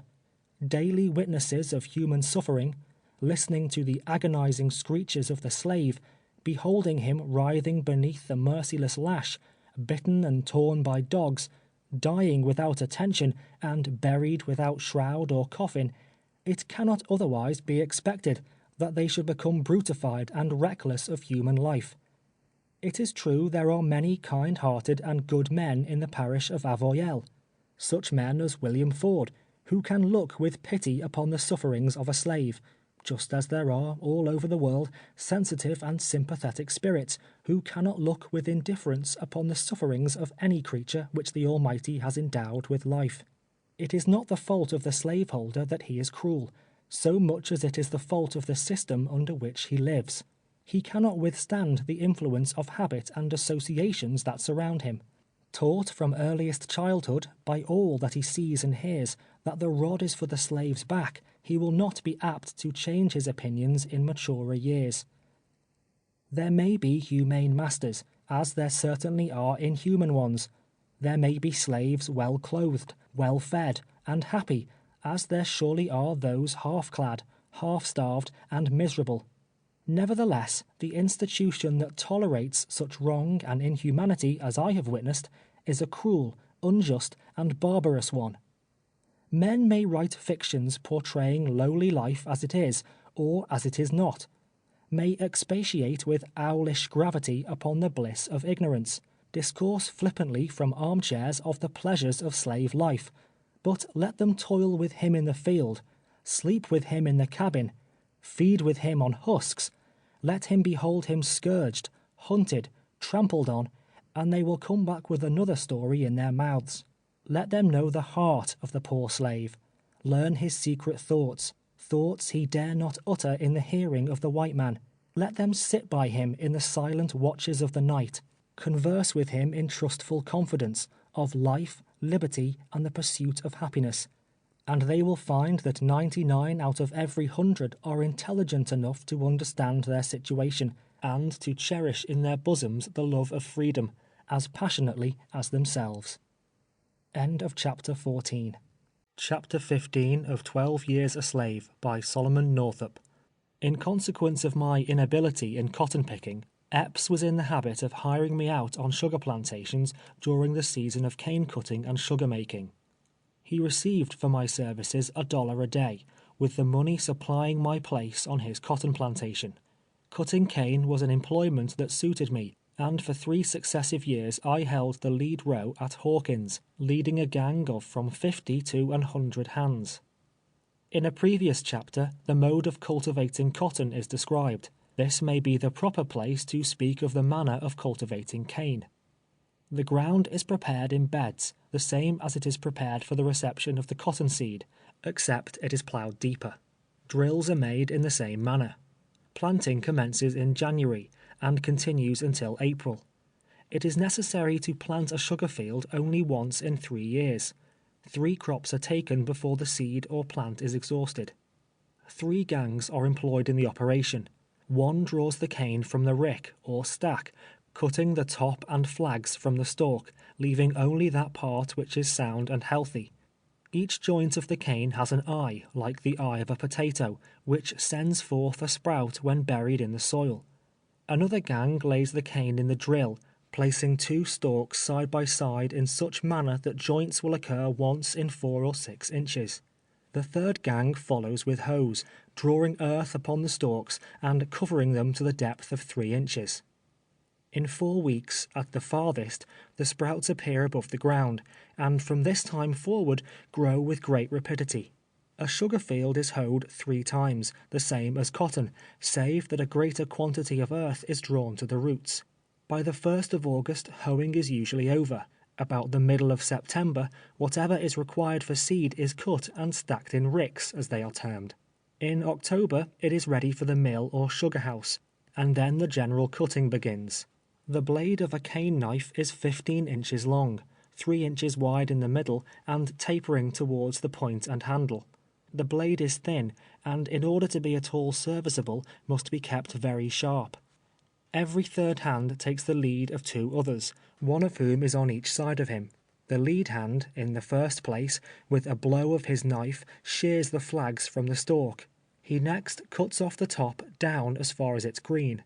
He must be careful to sever all the green from the ripe part, inasmuch as the juice of the former sours the molasses, and renders it unsaleable. Then he severs the stalk at the root and lays it directly behind him. His right and left hand companions lay their stalks, when cut in the same manner, upon his. To every 3 hands there's a cart, which follows, and the stalks are thrown into it by the younger slaves, when it's drawn to the sugar house and ground. If the planter apprehends a frost, the cane is winrowed. Winrowing is the cutting the stalks at an early period and throwing them lengthwise in the water furrow, in such a manner that the tops will cover the butts of the stalks. They will remain in this condition 3 weeks or a month without souring, and secure from frost. When the proper time arrives, they're taken up, trimmed, and carted to the sugar house. In the month of January, the slaves enter the field again to prepare for another crop. The ground is now strewn with the tops and flags cut from the past year's cane. On a dry day, fire is set to this combustible refuse, which sweeps over the field, leaving it bare and clean, and ready for the hoes. The earth is loosened about the roots of the old stubble, and in process of time another crop springs up from the last year's seed. It is the same the year following, but the 3rd year the seed has exhausted its strength, and the field must be ploughed and planted again.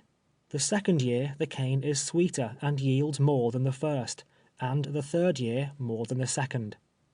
During the 3 seasons I labored on Hawkins' plantation, I was employed a considerable portion of the time in the sugar house. He is celebrated as the producer of the finest variety of white sugar. The following is a general description of his sugar house and the process of manufacture. The mill is an immense brick building standing on the shore of the bayou. Running out from the building is an open shed, at least 100 feet in length and 40 or 50 feet in width. The boiler in which the steam is generated is situated outside the main building. The machinery and engine rest on a brick pier 15 feet above the floor, within the body of the building. The machinery turns 2 great iron rollers, between 2 and 3 feet in diameter and 6 or 8 feet in length. They are elevated above the brick pier, and roll in towards each other. An endless carrier, made of chain and wood, like leathern belts used in small mills, extends from the iron rollers out of the main building and through the entire length of the open shed. The carts in which the cane is brought from the field as fast as it is cut are unloaded at the sides of the shed.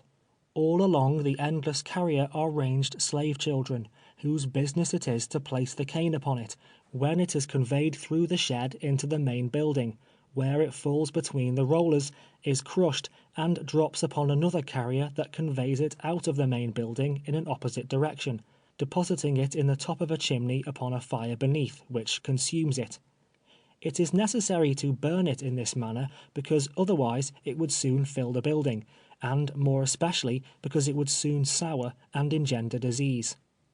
The juice of the cane falls into a conductor underneath the iron rollers, and is carried into a reservoir.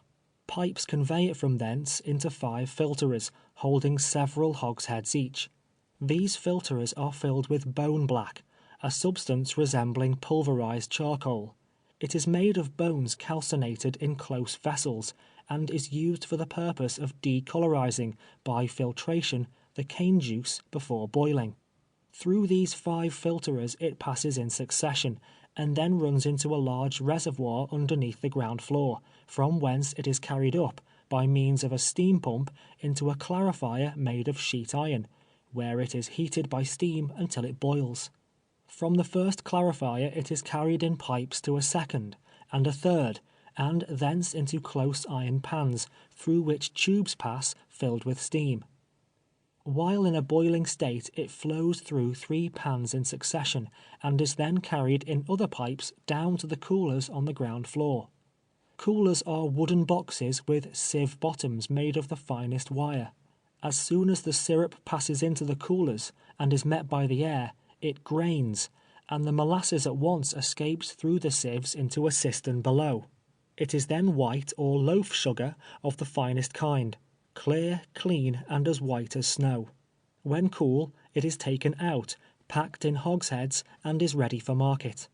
The molasses is then carried from the cistern into the upper story again, and by another process converted into brown sugar. There are larger mills, and those constructed differently from the one thus imperfectly described, but none perhaps more celebrated than this anywhere on Bayou Boeuf. Lambert of New Orleans is a partner of Hawkins. He is a man of vast wealth, holding, as I have been told, an interest in over 40 different sugar plantations in Louisiana.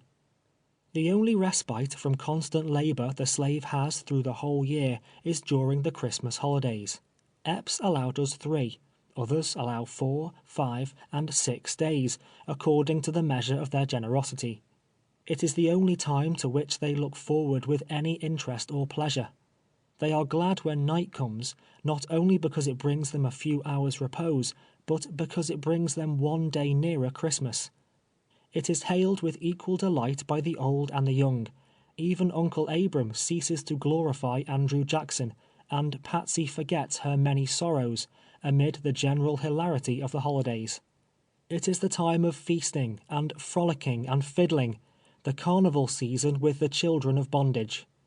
They are the only days when they are allowed a little restricted liberty, and heartily indeed do they enjoy it.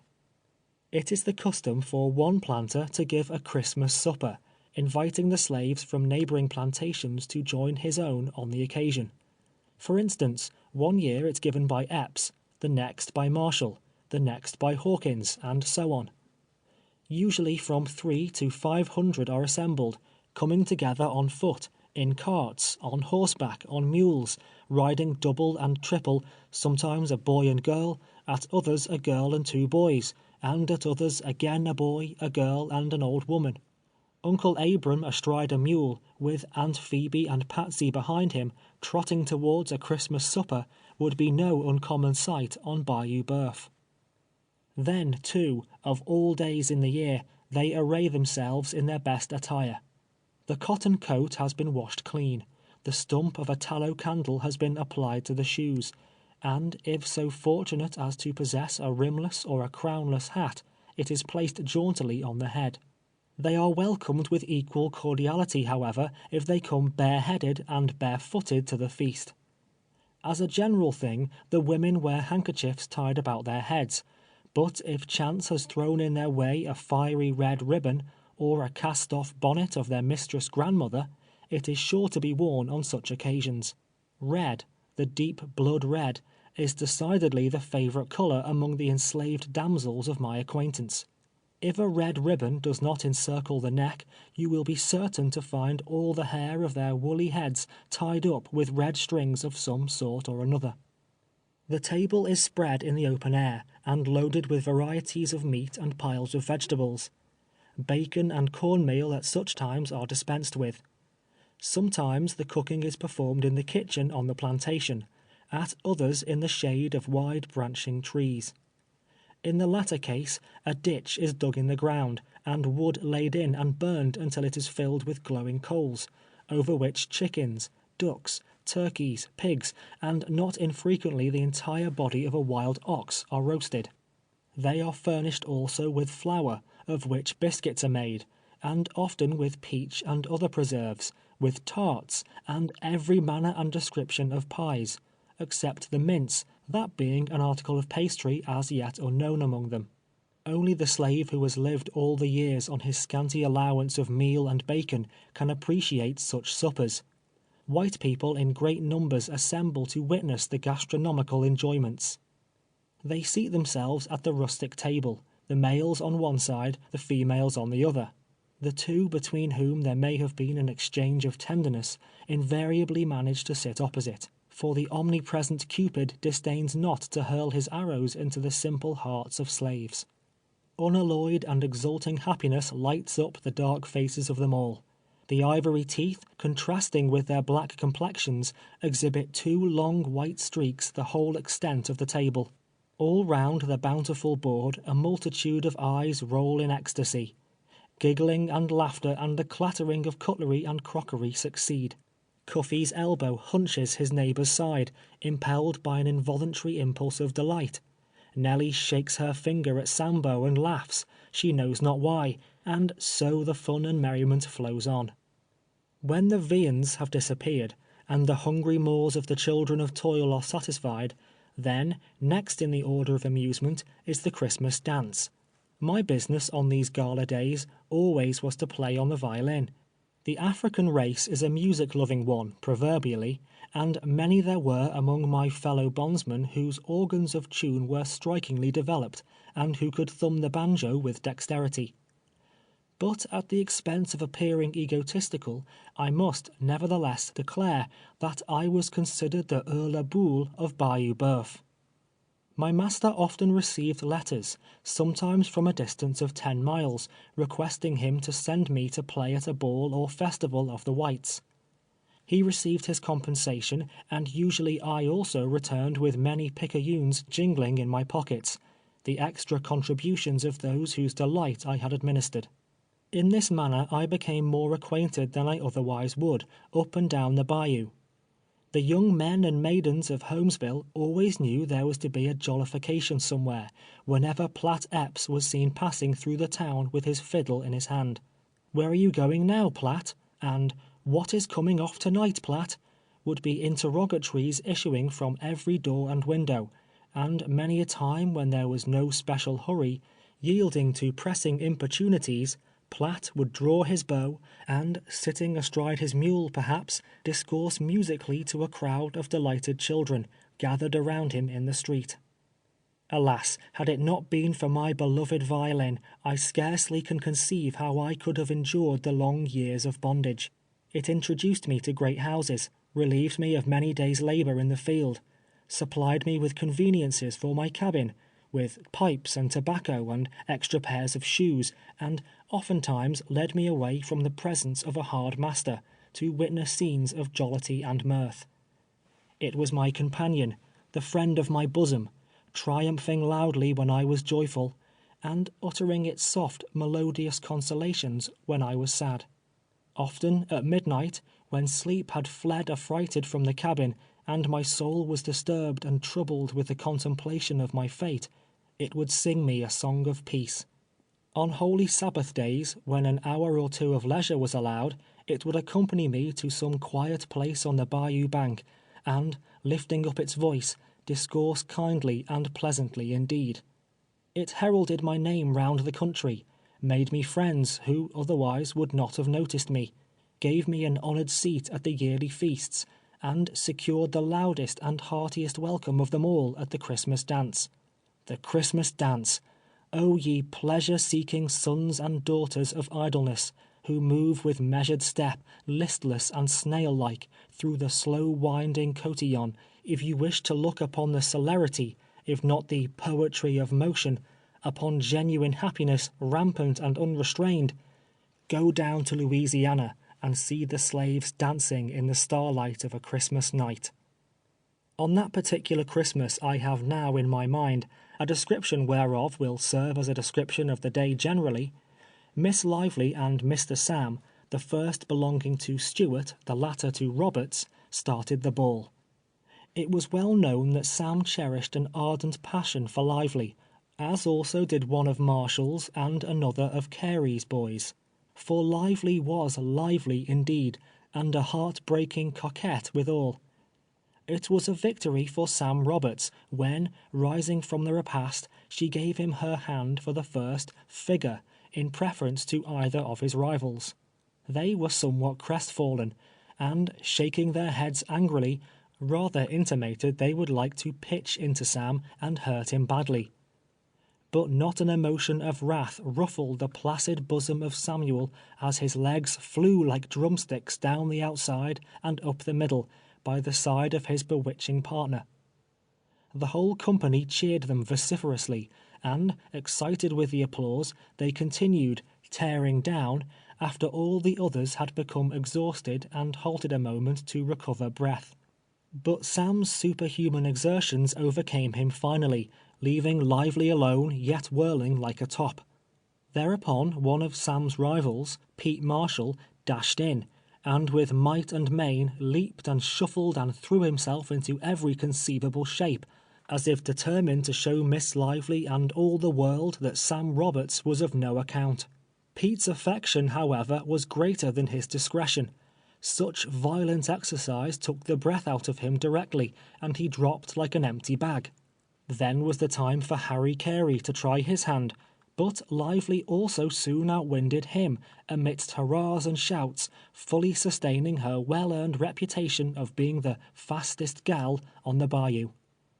One set off, another takes its place, he or she remaining longest on the floor receiving the most uproarious commendation, and so the dancing continues until broad daylight. It does not cease with the sound of the fiddle, but in that case they set up a music peculiar to themselves. This is called patting, accompanied with one of those unmeaning songs composed rather for its adaptation to a certain tune or measure than for the purpose of expressing any distinct idea. The patting is performed by striking the hands on the knees, then striking the hands together, then striking the right shoulder with one hand, the left with the other, all the while keeping time with the feet, and singing, perhaps, this song: Harper's Creek and Roaring Ribber, there, my dear, we'll live forever. Den we'll go to the Injin Nation. All I want in dis creation is pretty little wife and big plantation. Chorus: Up dat oak and down dat ribber, 2 overseers and 1 little nigger. Or, if these words are not adapted to the tune called for, it may be that Old Hog Eye is a rather solemn and startling specimen of versification, not, however, to be appreciated unless heard at the South. It runneth as follows: Who's been here since I've been gone? Pretty little gal wid a Josie on. Hog Eye, old Hog Eye, and Hosey too. Never see the like since I was born. Here come a little gal wid a Josie on. Hog Eye, old Hog Eye, and Hosey too. Or maybe the following, perhaps equally nonsensical, but full of melody nevertheless, as it flows from the negro's mouth. Ebo Dick and Jordan's Joe, them 2 niggers stole my yo. Chorus: Hop Jim along, walk Jim along, talk Jim along, etc. Old Black Dan as black as tar, he damn glad he was not dar. Hop Jim along, etc. During the remaining holidays succeeding Christmas, they are provided with passes and permitted to go where they please within a limited distance, or they may remain and labor on the plantation, in which case they are paid for it. It is very rarely, however, that the latter alternative is accepted. They may be seen at these times hurrying in all directions, as happy-looking mortals as can be found on the face of the earth. They are different beings from what they are in the field. The temporary relaxation, the brief deliverance from fear, and from the lash, producing an entire metamorphosis in their appearance and demeanor. In visiting, riding, renewing old friendships, or perchance reviving some old attachment, or pursuing whatever pleasure may suggest itself, the time is occupied. Such is Southern life as it is, 3 days in the year, as I have found it, the other 362 being days of weariness, and fear, and suffering, and unremitting labor. Marriage is frequently contracted during the holidays, if such an institution may be said to exist among them. The only ceremony required before entering into that holy estate is to obtain the consent of the respective owners. Either party can have as many husbands or wives as the owner will permit, and either is at liberty to discard the other at pleasure. The law in relation to divorce and to bigamy and so forth is not applicable to property, of course. If the wife does not belong on the same plantation with the husband, the latter is permitted to visit her on Saturday nights, if the distance is not too far. Uncle Abram's wife lived 7 miles from Epps on Bayou Huff Power. He had permission to visit her once a fortnight, but he was growing old, as has been said, and, truth to say, had latterly well nigh forgotten her. Uncle Abram had no time to spare from his meditations on General Jackson, connubial dalliance being well enough for the young and thoughtless, but unbecoming a grave and solemn philosopher like himself. End of Chapter 15. Chapter 16 of 12 Years a Slave by Solomon Northup. With the exception of my trip to St. Mary's Parish, and my absence during the cane-cutting seasons, I was constantly employed on the plantation of Master Epps. He was considered but a small planter, not having a sufficient number of hands to require the services of an overseer, acting in the latter capacity himself. Not able to increase his force, it was his custom to hire during the hurry of cotton picking. On larger estates, employing 50 or 100 or perhaps 200 hands, an overseer is deemed indispensable. These gentlemen ride into the field on horseback, without an exception to my knowledge, armed with pistols, bowie knife, whip, and accompanied by several dogs. They follow, equipped in this fashion, in rear of the slaves, keeping a sharp lookout upon them all. The requisite qualifications in an overseer are utter heartlessness, brutality, and cruelty. It is his business to produce large crops, and if that is accomplished, no matter what amount of suffering it may have cost. The presence of the dogs are necessary to overhaul a fugitive who may take to his heels, as is sometimes the case. When faint or sick, he is unable to maintain his row, and unable also to endure the whip. The pistols are reserved for any dangerous emergency, there having been instances where such weapons were necessary. Goaded into uncontrollable madness, even the slave will sometimes turn upon his oppressor. The gallows were standing at Marksville last January, upon which one was executed a year ago for killing his overseer. It occurred not many miles from Epps' plantation on Red River. The slave was given his task at splitting rails. In the course of the day the overseer sent him on an errand, which occupied so much time that it was not possible for him to perform the task. The next day he was called to an account, but the loss of time occasioned by the errand was no excuse, and he was ordered to kneel and bare his back for the reception of the lash. They were in the woods alone, beyond the reach of sight or hearing. The boy submitted until, maddened at such injustice, and insane with pain, he sprang to his feet, and, seizing an axe, literally chopped the overseer in pieces. He made no attempt whatsoever at concealment, but, hastening to his master, related the whole affair, and declared himself ready to expiate the wrong by the sacrifice of his life. He was led to the scaffold, and, while the rope was around his neck, maintained an undismayed and fearless bearing, and with his last words justified the act. Besides the overseer, there are drivers under him, the number being in proportion to the number of hands in the field. The drivers are black, who, in addition to the performance of their equal share of work, are compelled to do the whipping of their several gangs. Whips hang around their necks, and if they fail to use them thoroughly, are whipped themselves.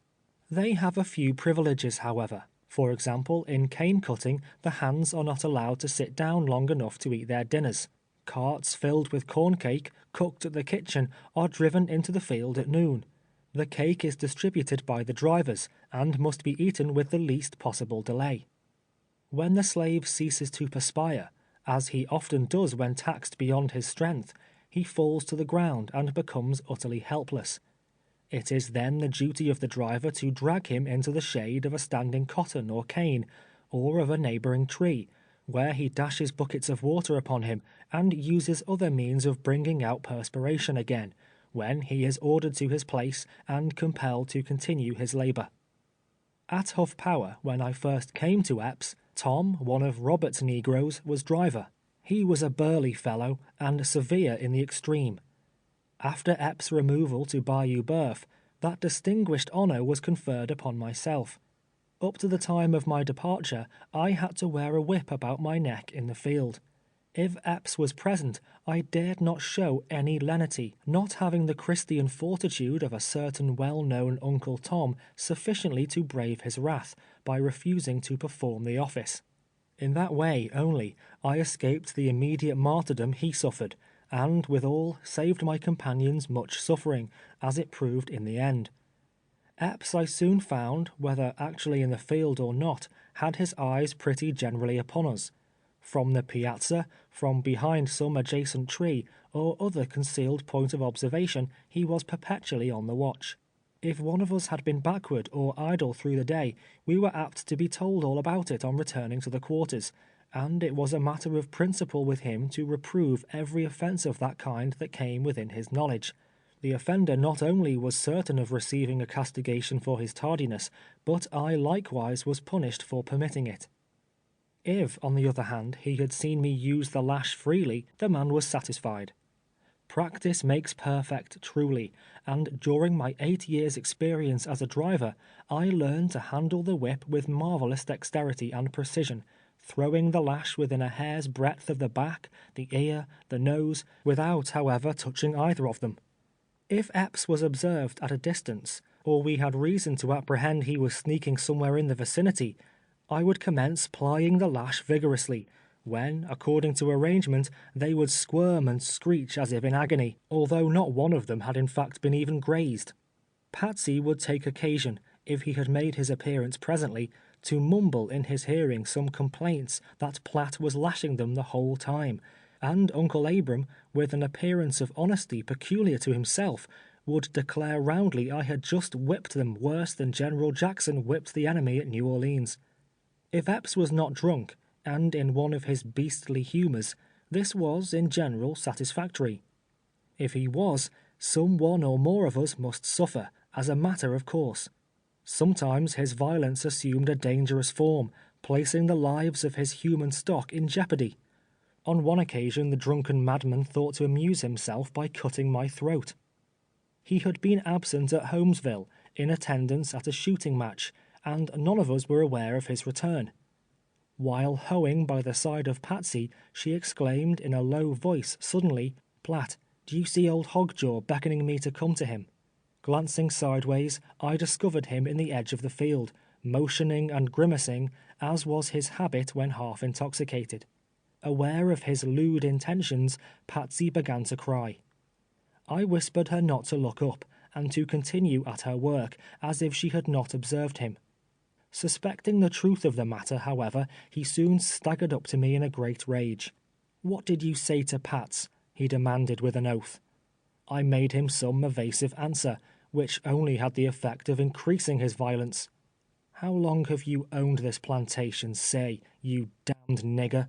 he inquired, with a malicious sneer, at the same time taking hold of my shirt collar with one hand and thrusting the other into his pocket.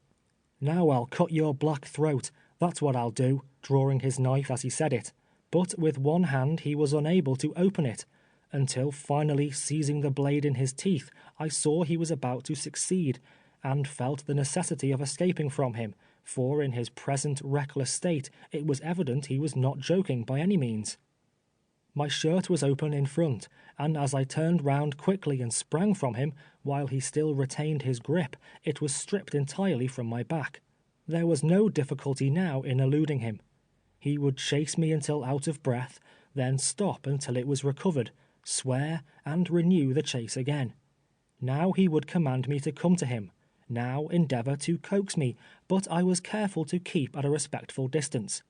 In this manner we made the circuit of the field several times, he making desperate plunges, and I always dodging them, more amused than frightened, well knowing that when his sober senses returned, he would laugh at his own drunken folly.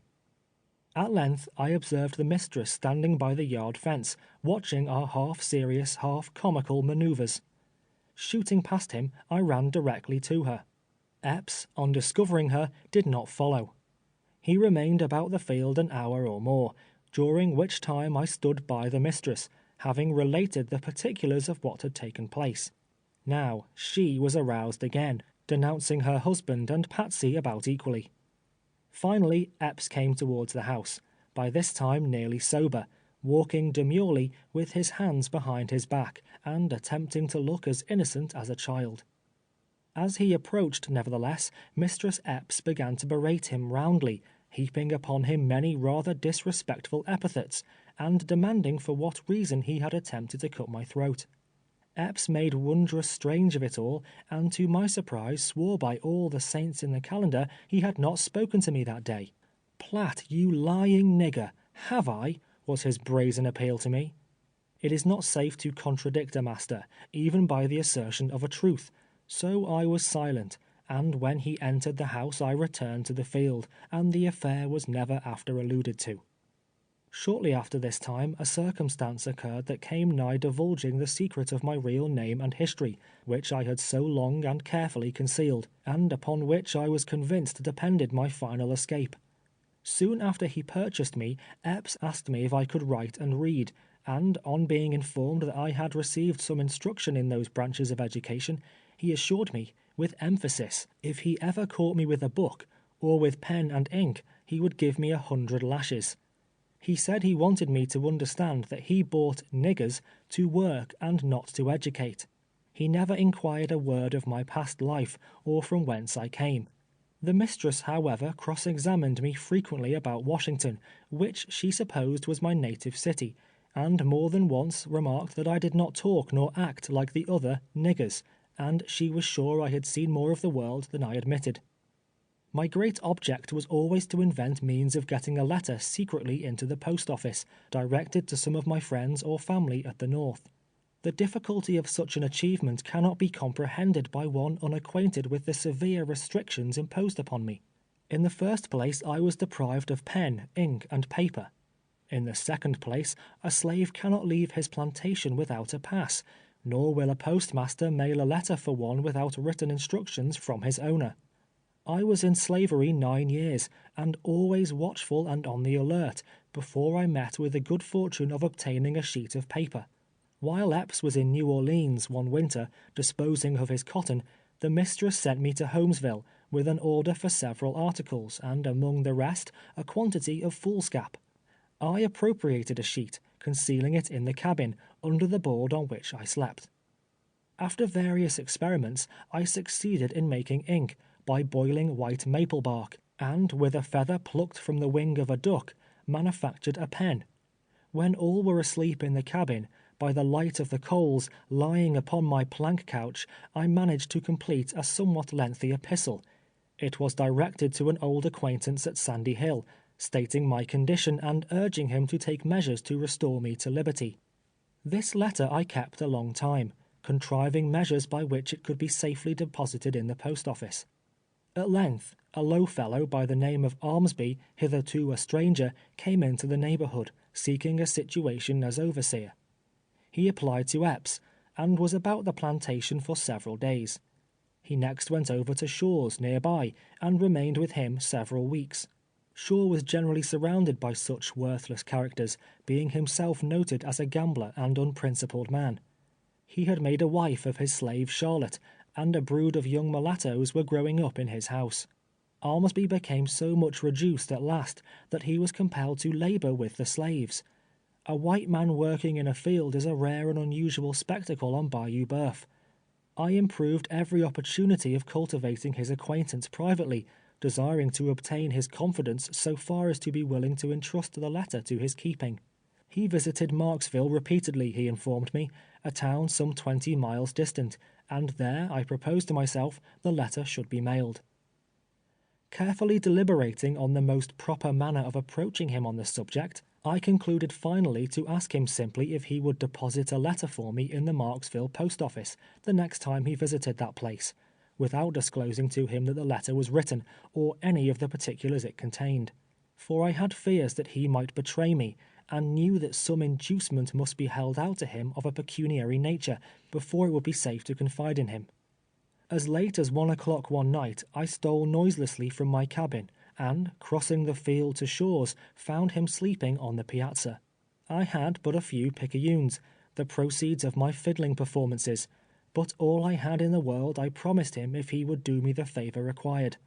I begged him not to expose me if he could not grant the request. He assured me, upon his honor, he would deposit it in the Marksville post office, and that he would keep it an inviolable secret forever. Though the letter was in my pocket at the time, I dared not then deliver it to him, but stating I would have it written in a day or two, bade him good night, and returned to my cabin. It was impossible for me to expel the suspicions I entertained, and all night I lay awake, revolving in my mind the safest course to pursue. I was willing to risk a great deal to accomplish my purpose, but should the letter by any means fall into the hands of Epps, it would be a death blow to my aspirations. I was perplexed in the extreme. My suspicions were well founded, as the sequel demonstrated. The next day but one, while scraping cotton in the field, Epps seated himself on the line fence between Shaw's plantation and his own, in such a position as to overlook the scene of our labors. Presently Armsby made his appearance, and, mounting the fence, took a seat beside him. They remained 2 or 3 hours, all of which time I was in an agony of apprehension. That night, while broiling my bacon, Epps entered the cabin with his rawhide in his hand. "Well, boy," said he, "I understand I've got a larned nigger that writes letters and tries to get white fellers to mail 'em. Wonder if you know who he is?" My worst fears were realized, and although it may not be considered entirely creditable, even under the circumstances, yet a resort to duplicity and downright falsehood was the only refuge that presented itself. "Don't know nothing about it, Master Epps," I answered him, assuming an air of ignorance and surprise. "Don't know nothing at all about it, sir." "Want you over to Shaw's night before last?" he inquired. "No, master," was the reply. "Haven't you asked that feller, Armsby, to mail a letter for you at Marksville?" "Why, Lord, master, I never spoke 3 words to him in all my life. I don't know what you mean."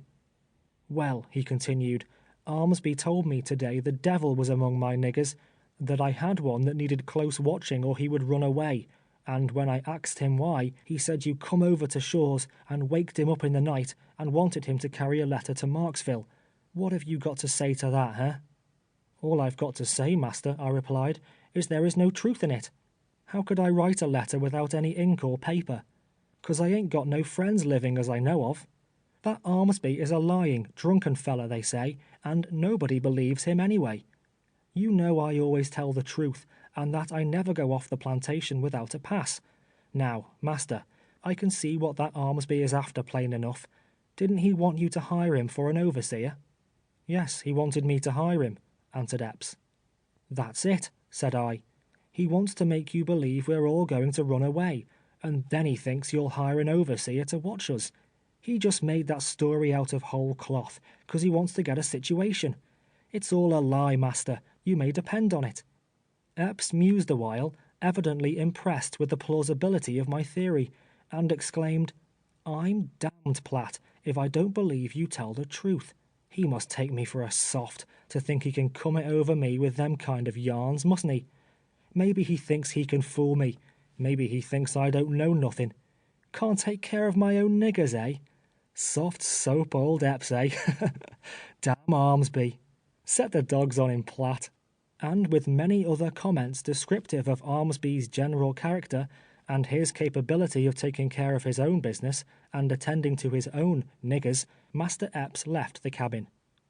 As soon as he was gone, I threw the letter in the fire, and, with a desponding and despairing heart, beheld the epistle which had cost me so much anxiety and thought, and which I fondly hoped would have been my forerunner to the land of freedom, writhe and shrivel on its bed of coals, and dissolve into smoke and ashes. Armsby, the treacherous wretch, was driven from Shaw's plantation not long subsequently, much to my relief, for I feared he might renew his conversation, and perhaps induce Epps to credit him. I knew not now whither to look for deliverance. Hopes sprang up in my heart only to be crushed and blighted. The summer of my life was passing away. I felt I was growing prematurely old, that a few years more, and toil and grief, and the poisonous miasmas of the swamps would accomplish their work upon me, would consign me to the grave's embrace, to moulder and be forgotten. Repelled, betrayed, cut off from the hope of succor, I could only prostrate myself upon the earth and groan in unutterable anguish. The hope of rescue was the only light that cast a ray of comfort on my heart. That was now flickering, faint, and low. Another breath of disappointment would extinguish it altogether, leaving me to grope in midnight darkness to the end of life. End of chapter 16. Chapter 17 of 12 Years a Slave by Solomon Northup. The year 1850, down to which I have now arrived, omitting many occurrences uninteresting to the reader, was an unlucky year for my companion Wiley, the husband of Phoebe, whose taciturn and retiring nature has thus far kept him in the background. Notwithstanding Wiley seldom opened his mouth, and revolved in his obscure and unpretending orbit without a grumble, nevertheless the warm elements of sociality were strong in the bosom of that silent nigger. In the exuberance of his self-reliance, disregarding the philosophy of Uncle Abram, and setting the counsels of Aunt Phoebe utterly at naught, he had the foolhardiness to essay a nocturnal visit to a neighboring cabin without a pass. So attractive was the society in which he found himself, that Wiley took little note of the passing hours, and the light began to break in the east before he was aware. Speeding homeward as fast as he could run, he hoped to reach the quarters before the horn would sound, but unhappily he was spied on the way by a company of patrollers. How it is in the other dark places of slavery, I do not know, but on Bayou Boeuf there is an organization of patrollers, as they are styled, whose business it is to seize and whip any slave they may find wandering from the plantation. They ride on horseback, headed by a captain, armed and accompanied by dogs. They have the right, either by law or by general consent, to inflict discretionary chastisement upon a black man caught beyond the boundaries of his master's estate without a pass, and even to shoot him if he attempts to escape. Each company has a certain distance to ride up and down the bayou. They are compensated by the planters, who contribute in proportion to the number of slaves they own. The clatter of their horses' hoofs dashing by can be heard at all hours of the night, and frequently they may be seen driving a slave before them, or leading him by a rope fastened around his neck to his owner's plantation. Wiley fled before one of these companies, thinking he could reach his cabin before they could overtake him. But one of their dogs, a great ravenous hound, gripped him by the leg and held him fast. The patrollers whipped him severely, and brought him, a prisoner, to Epps. From him he received another flagellation still more severe, so that the cuts of the lash and the bites of the dog rendered him sore, stiff, and miserable, insomuch he was scarcely able to move. It was impossible in such a state to keep up his row, and consequently there was not an hour in the day but Wiley felt the sting of his master's rawhide on his raw and bleeding back. His sufferings became intolerable, and finally he resolved to run away. Without disclosing his intentions to run away, even to his wife Phoebe, he proceeded to make arrangements for carrying his plan into execution. Having cooked his whole week's allowance, he cautiously left the cabin on a Sunday night after the inmates of the quarters were asleep. When the horn sounded in the morning, Wiley did not make his appearance. Search was made for him in the cabins, in the corn crib, in the cotton house, and in every nook and corner of the premises. Each of us was examined, touching any knowledge we might have that could throw light upon his sudden disappearance or present whereabouts. Epps raved and stormed, and mounting his horse, galloped to neighboring plantations, making inquiries in all directions. The search was fruitless. Nothing whatever was elicited, going to show what had become of the missing man. The dogs were led to the swamp, but were unable to strike his trail. They would circle away through the forest, their noses to the ground, but invariably returned in a short time to the spot from whence they started. Wiley had escaped, and so secretly and cautiously as to elude and baffle all pursuit. Days and even weeks passed away, and nothing could be heard of him. Epps did nothing but curse and swear. It was the only topic of conversation among us when alone. We indulged in a great deal of speculation in regard to him, one suggesting he might have drowned in some bayou, inasmuch as he was a poor swimmer. Another, that perhaps he might have been devoured by alligators, or stung by the venomous moccasin, whose bite is certain and sudden death. The warm and hearty sympathies of us all, however, were with poor Wiley, wherever he might be. Many an earnest prayer ascended from the lips of Uncle Abram, beseeching safety for the wanderer. In about 3 weeks, when all hope of ever seeing him again was dismissed, to our surprise, he one day appeared among us. On leaving the plantation, he informed us, it was his intention to make his way back to South Carolina, to the old quarters of Master Buford. During the day he remained secreted, sometimes in the branches of a tree, and at night pressed forward through the swamps. Finally, one morning, just at dawn, he reached the shore of Red River. While standing on the bank, considering how he could cross it, a white man accosted him and demanded a pass. Without one, and evidently a runaway, he was taken to Alexandria, the shire town of the parish of Rapides, and confined in prison. It happened several days after that Joseph B. Roberts, uncle of Mistress Epps, was in Alexandria, and going into the jail, recognized him. Wiley had worked on his plantation, when Epps resided at Huff Power. Paying the jail fee and writing him a pass, underneath which was a note to Epps requesting him not to whip him on his return, Wiley was sent back to Bayou Boeuf. It was the hope that hung upon this request, and which Roberts assured him would be respected by his master, that sustained him as he approached the house. The request, however, as may be readily supposed, was entirely disregarded. After being kept in suspense 3 days, Wiley was stripped and compelled to endure one of those inhuman floggings to which the poor slave is so often subjected. It was the first and last attempt of Wiley to run away. The long scars upon his back, which he will carry with him to the grave, perpetually remind him of the dangers of such a step. There was not a day throughout the 10 years I belonged to Epps that I did not consult with myself upon the prospect of escape. I laid many plans, which at the time I considered excellent ones, but one after the other they were all abandoned. No man who has never been placed in such a situation can comprehend the 1,000 obstacles thrown in the way of the flying slave. Every white man's hand is raised against him. The patrollers are watching for him, the hounds are ready to follow on his track, and the nature of the country is such as renders it impossible to pass through it with any safety. I thought, however, that the time might come, perhaps, when I should be running through the swamps again. I concluded, in that case, to be prepared for Epps' dogs, should they pursue me. He possessed several, one of which was a notorious slave hunter, and the most fierce and savage of his breed. While out hunting the coon or the opossum, I never allowed an opportunity to escape, when alone, of whipping them severely. In this manner I succeeded at length in subduing them completely. They feared me, obeying my voice at once when others had no control over them whatever.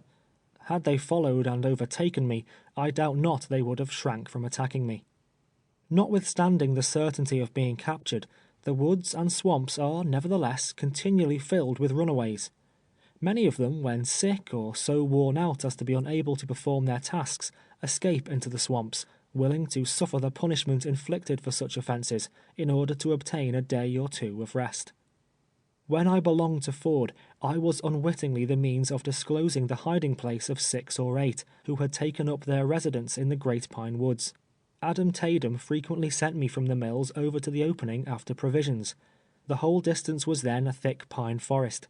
About 10 o'clock of a beautiful moonlight night, while walking along the Texas road, returning to the mills, carrying a dressed pig in a bag swung over my shoulder, I heard footsteps behind me, and turning round, beheld 2 black men in the dress of slaves, approaching at a rapid pace. When within a short distance, one of them raised a club, as if intending to strike me, the other snatched at the bag. I managed to dodge them both, and seizing a pine knot, hurled it with such force against the head of one of them that he was prostrated apparently senseless to the ground.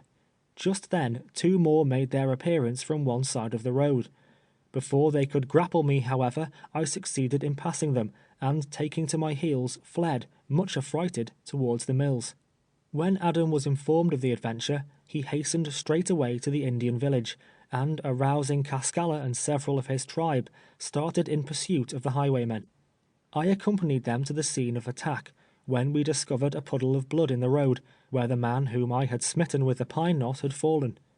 After searching carefully through the woods a long time, one of Cascalla's men discovered a smoke curling up through the branches of several prostrate pines, whose tops had fallen together. The rendezvous was cautiously surrounded, and all of them taken prisoners. They had escaped from a plantation in the vicinity of Lamourie, and had been secreted there 3 weeks. They had no evil design upon me, except to frighten me out of my pig. Having observed me passing towards Ford's just at nightfall, and suspecting the nature of my errand, they had followed me, seen me butcher and dress the porker, and start on my return. They had been pinched for food, and were driven to this extremity by necessity. Adam conveyed them to the parish jail, and was liberally rewarded.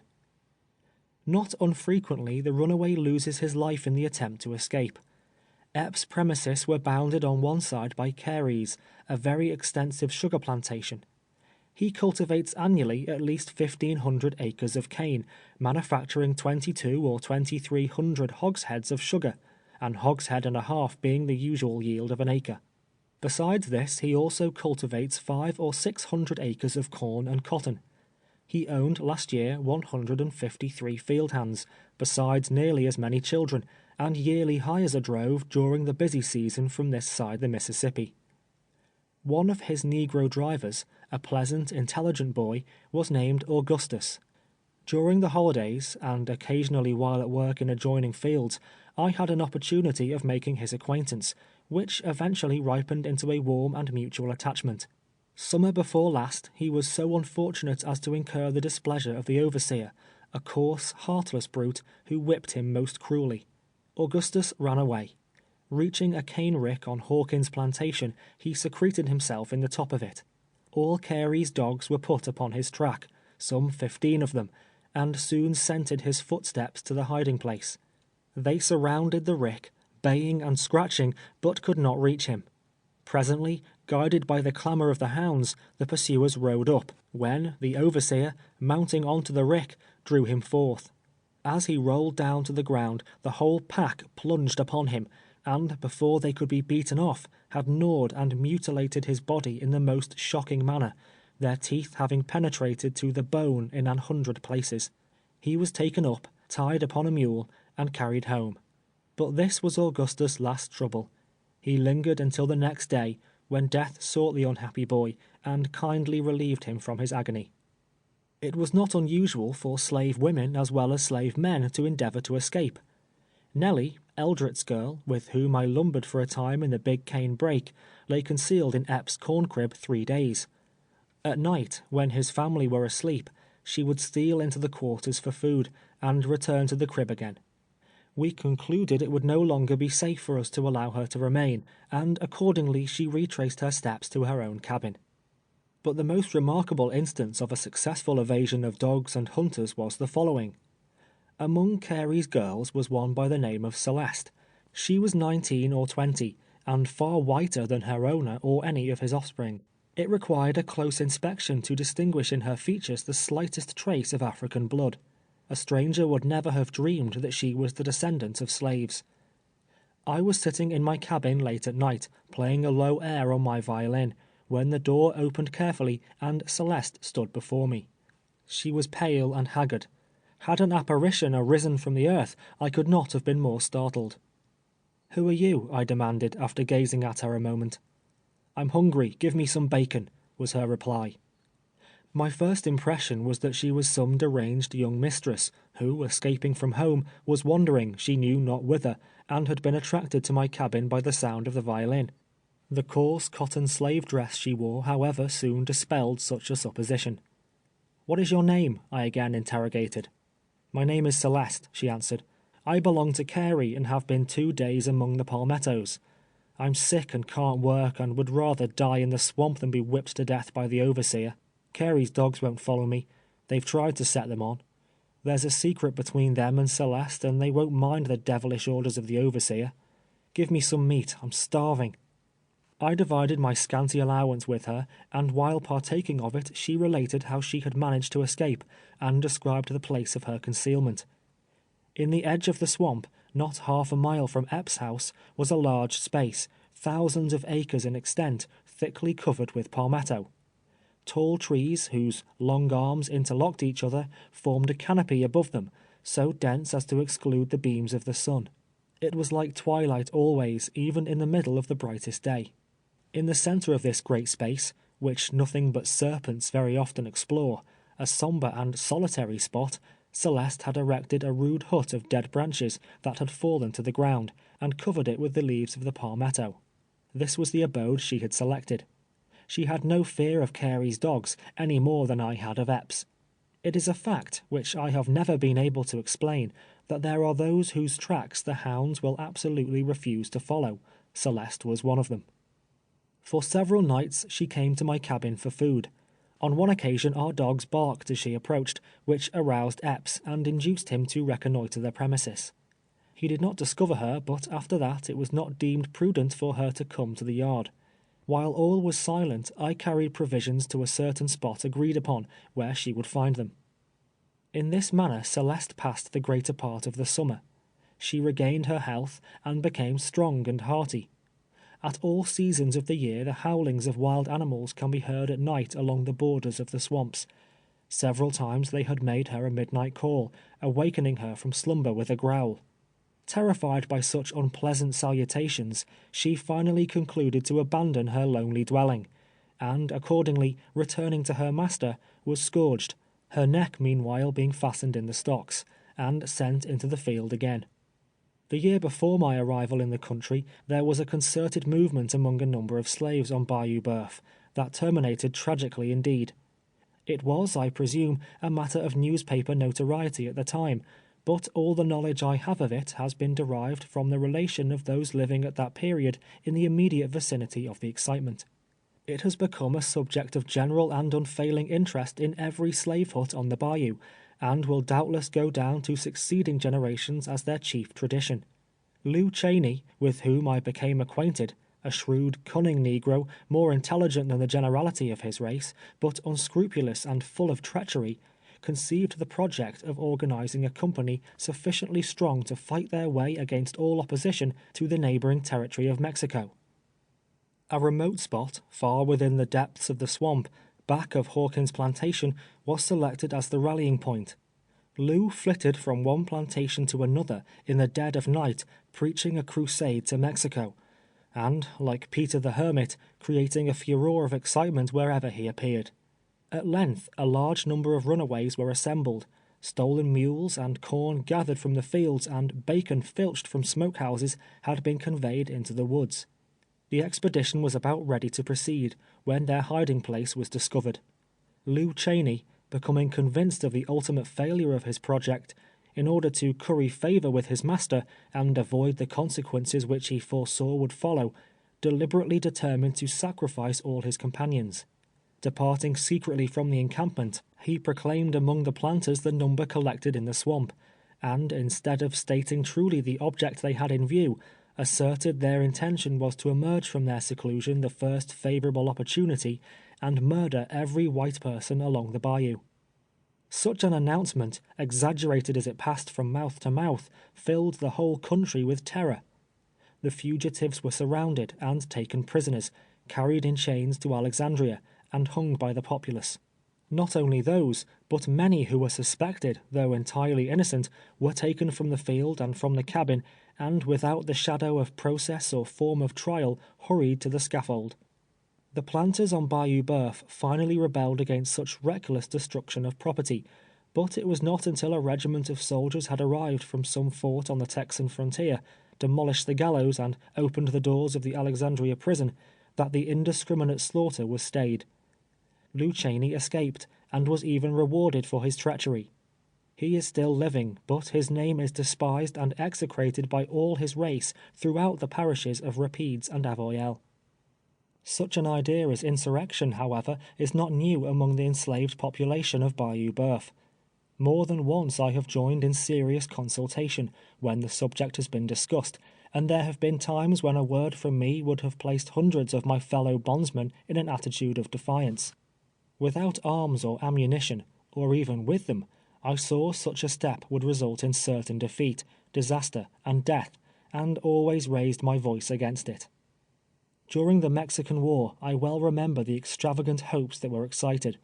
The news of victory filled the great house with rejoicing, but produced only sorrow and disappointment in the cabin. In my opinion, and I have had opportunity to know something of the feeling of which I speak, there are not 50 slaves on the shores of Bayou Boeuf but would hail with unmeasured delight the approach of an invading army. They are deceived who flatter themselves that the ignorant and debased slave has no conception of the magnitude of his wrongs. They are deceived who imagine that he arises from his knees, with back lacerated and bleeding, cherishing only a spirit of meekness and forgiveness. A day may come, it will come if his prayer is heard, a terrible day of vengeance, when the master in his turn will cry in vain for mercy. End of chapter 17. Chapter 18 of 12 Years a Slave by Solomon Northup. Wiley suffered severely at the hands of Master Epps, as has been related in the preceding chapter, but in this respect he fared no worse than his unfortunate companions. Spare the rod was an idea scouted by our master. He was constitutionally subject to periods of ill humor, and at such times, however little provocation there might be, a certain amount of punishment was inflicted. The circumstances attending the last flogging but one that I received will show how trivial a cause was sufficient with him for resorting to the whip. A Mr. O'Neill, residing in the vicinity of the Big Pine Woods, called upon Epps for the purpose of purchasing me. He was a tanner and courier by occupation, transacting an extensive business, and intended to place me at service in some department of his establishment, provided he bought me. Aunt Phoebe, while preparing the dinner table in the great house, overheard their conversation. On returning to the yard at night, the old woman ran to meet me, designing, of course, to overwhelm me with the news. She entered into a minute repetition of all she'd heard, and Aunt Phoebe was one whose ears never failed to drink in every word of conversation uttered in her hearing. She enlarged upon the fact that Massa Epps was gwine to sell me to a tanner over in de Pine Woods, so long and loudly as to attract the attention of the mistress, who, standing unobserved on the piazza at the time, was listening to our conversation. "Well, Aunt Phoebe," said I, "I'm glad of it. I'm tired of scraping cotton, and would rather be a tanner. I hope he'll buy me." O'Neill did not effect a purchase, however, the parties differing as to price, and the morning following his arrival departed homewards. He had been gone but a short time when Epps made his appearance in the field. Now nothing will more violently enrage a master, especially Epps, than the intimation of one of his servants that he would like to leave him. Mistress Epps had repeated to him my expressions to Aunt Phoebe the evening previous, as I learned from the latter afterwards, having mentioned to her that she had overheard us. On entering the field, Epps walked directly to me. "So, Platt, you're tired of scraping cotton, are you? You'd like to change your master, eh? You're fond of moving round? Traveller, ain't you?" "Ah, yes. Like to travel for your health, maybe. Feel above cotton scraping, I suppose. So, you're going into the tanning business. Good business. Devilish fine business. Enterprising nigger. Believe I'll go into that business myself. Down on your knees and strip that rag off your back. I'll try my hand at tanning." I begged earnestly and endeavored to soften him with excuses, but in vain. There was no other alternative. So, kneeling down, I presented my bare back for the application of the lash. "How do you like tanning?" he exclaimed, as the rawhide descended upon my flesh. "How do you like tanning?" he repeated at every blow. In this manner he gave me 20 or 30 lashes, incessantly giving utterance to the word tanning in one form of expression or another.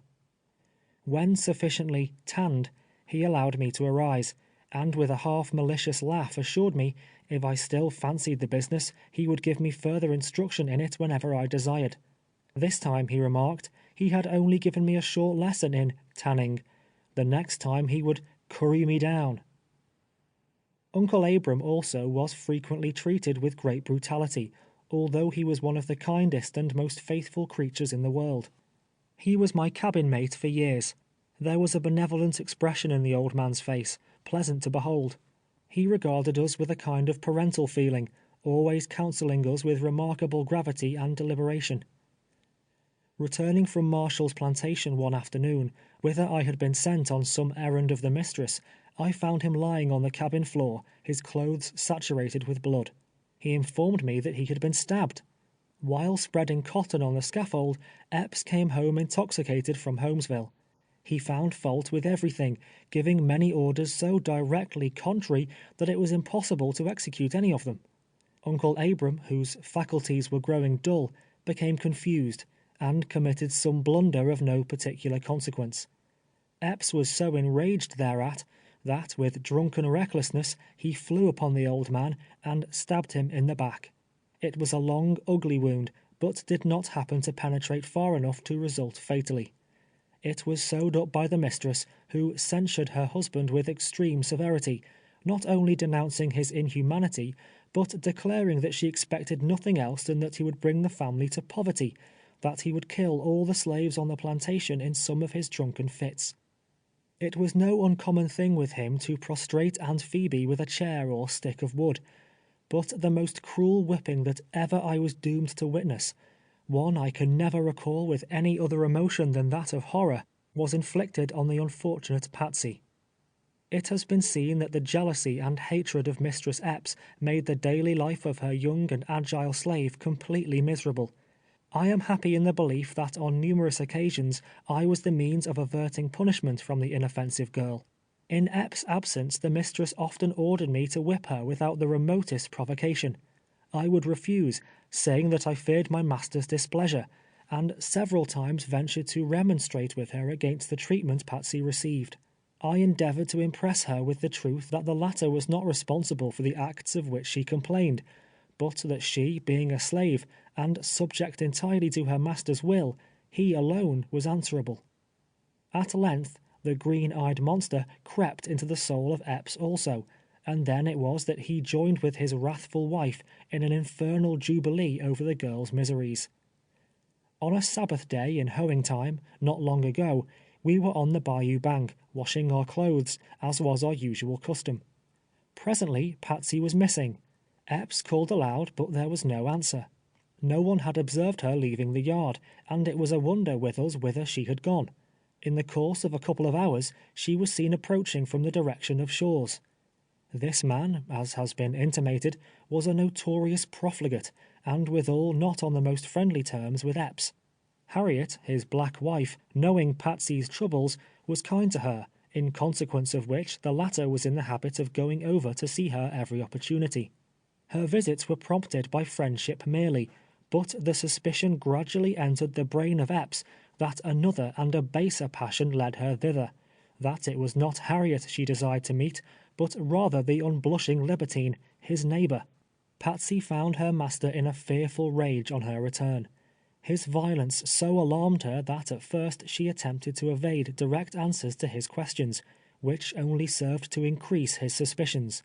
She finally, however, drew herself up proudly, and in a spirit of indignation boldly denied his charges. "Missus don't give me soap to wash with, as she does the rest," said Patsy, "and you know why. I went over to Harriet's to get a piece," and saying this, she drew it forth from a pocket in her dress and exhibited it to him. "That's what I went to Shaw's for, Massa Epps," continued she.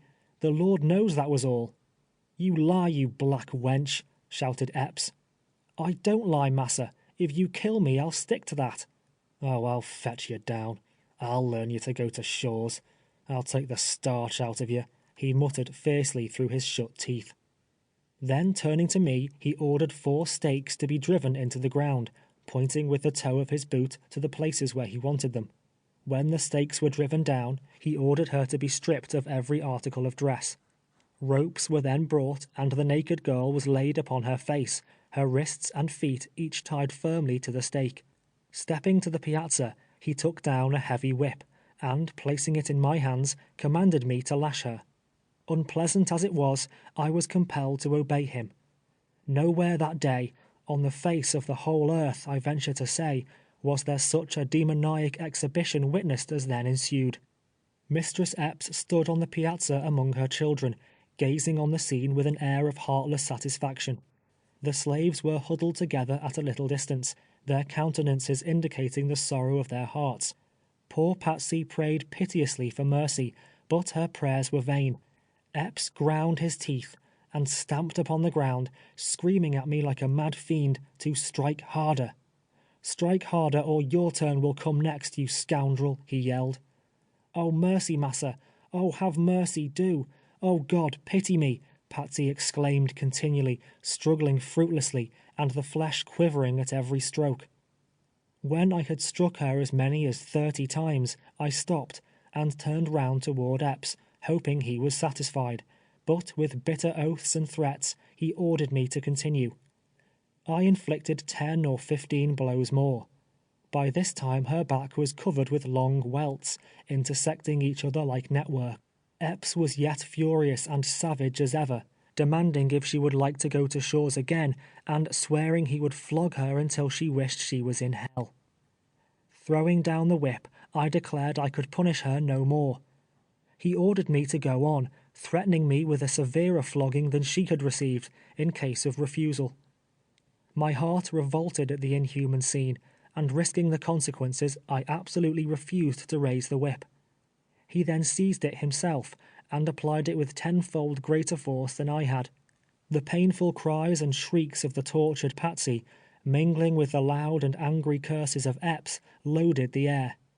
She was terribly lacerated, I may say without exaggeration, literally flayed. The lash was wet with blood, which flowed down her sides and dropped upon the ground. At length she ceased struggling. Her head sank listlessly on the ground. Her screams and supplications gradually decreased and died away into a low moan. She no longer writhed and shrank beneath the lash when it bit out small pieces of her flesh. I thought that she was dying. It was the Sabbath of the Lord.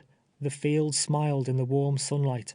The birds chirped merrily amidst the foliage of the trees. Peace and happiness seemed to reign everywhere, save in the bosoms of Epps and his panting victim and the silent witnesses around him. The tempestuous emotions that were raging there were little in harmony with the calm and quiet beauty of the day. I could look on Epps only with unutterable loathing and abhorrence, and thought within myself, "Thou devil, sooner or later, somewhere in the course of eternal justice, thou shalt answer for this sin." Finally he ceased whipping from mere exhaustion, and ordered Phoebe to bring a bucket of salt and water. After washing her thoroughly with this, I was told to take her to her cabin. Untying the ropes, I raised her in my arms. She was unable to stand, and as her head rested on my shoulder, she repeated many times, in a faint voice scarcely perceptible, "Oh, Platt, oh, Platt," but nothing further. Her dress was replaced, but it clung to her back and was soon stiff with blood. We laid her on some boards in the hut, where she remained a long time, with eyes closed and groaning in agony. At night, Phoebe applied melted tallow to her wounds, and so far as we were able, all endeavored to assist and console her. Day after day she lay in her cabin upon her face, the sores preventing her resting in any other position. A blessed thing it would have been for her, days and weeks and months of misery it would have saved her, had she never lifted up her head in life again. Indeed, from that time forward, she was not what she had been. The burden of a deep melancholy weighed heavily on her spirits. She no longer moved with that buoyant and elastic step. There was not that mirthful sparkle in her eyes that formerly distinguished her. The bounding vigor, the sprightly, laughter-loving spirit of her youth were gone. She fell into a mournful and desponding mood, and oftentimes would start up in her sleep, and with raised hands plead for mercy. She became more silent than she was, toiling all day in our midst, not uttering a word. A careworn, pitiful expression settled on her face, and it was her humor now to weep rather than rejoice. If ever there was a broken heart, one crushed and blighted by the rude grasp of suffering and misfortune, it was Patsy's. She had been reared no better than her master's beast, looked upon merely as a valuable and handsome animal, and consequently possessed but a limited amount of knowledge. And yet a faint light cast its rays over her intellect, so that it was not wholly dark. She had a dim perception of God and of eternity, and a still more dim perception of a Saviour who had died even for such as her. She entertained but confused notions of a future life, not comprehending the distinction between the corporeal and spiritual existence. Happiness, in her mind, was exemption from stripes, from labor, from the cruelty of masters and overseers.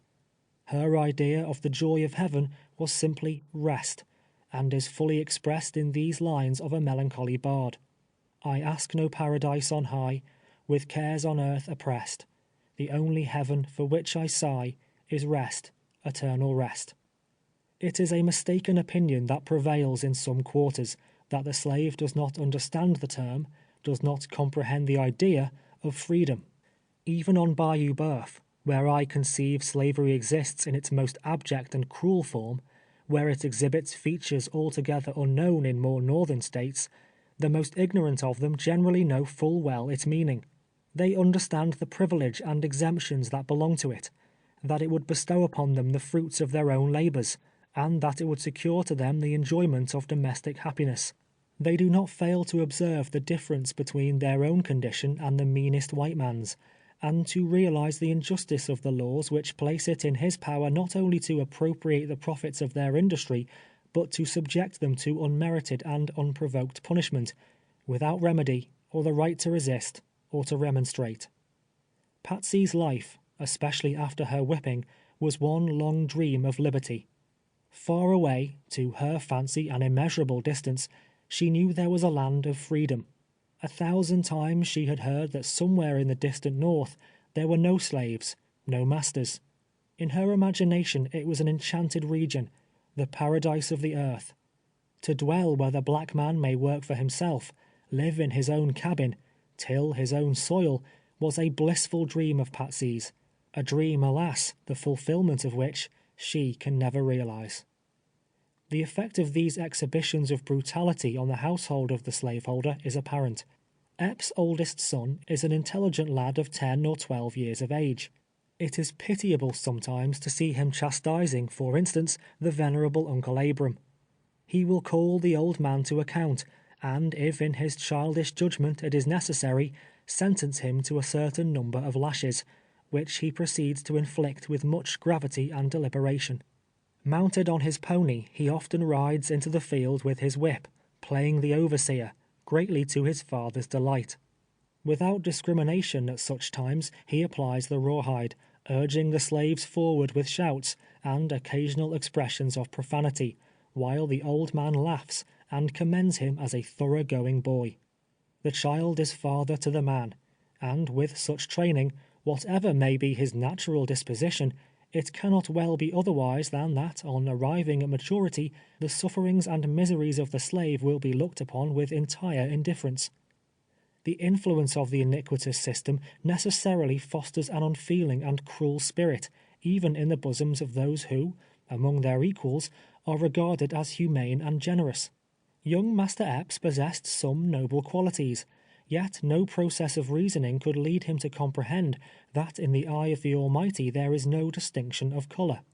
He looked upon the black man simply as an animal, differing in no respect from any other animal, and the possession of somewhat higher instincts, and, therefore, the more valuable.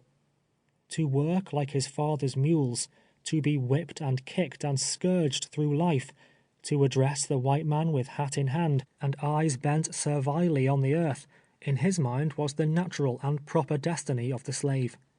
Brought up with such ideas, in the notion that we stand without the pale of humanity, no wonder the oppressors of my people are a pitiless and unrelenting race. End of chapter 18. Chapter 19 of 12 Years a Slave, by Solomon Northup. In the month of June 1852, in pursuance of a previous contract, Mr. Avery, a carpenter of Bayou Rouge, commenced the erection of a house for Master Epps. It has previously been stated that there are no cellars on Bayou Boeuf. On the other hand, such is the low and swampy nature of the ground, the great houses are usually built upon spiles.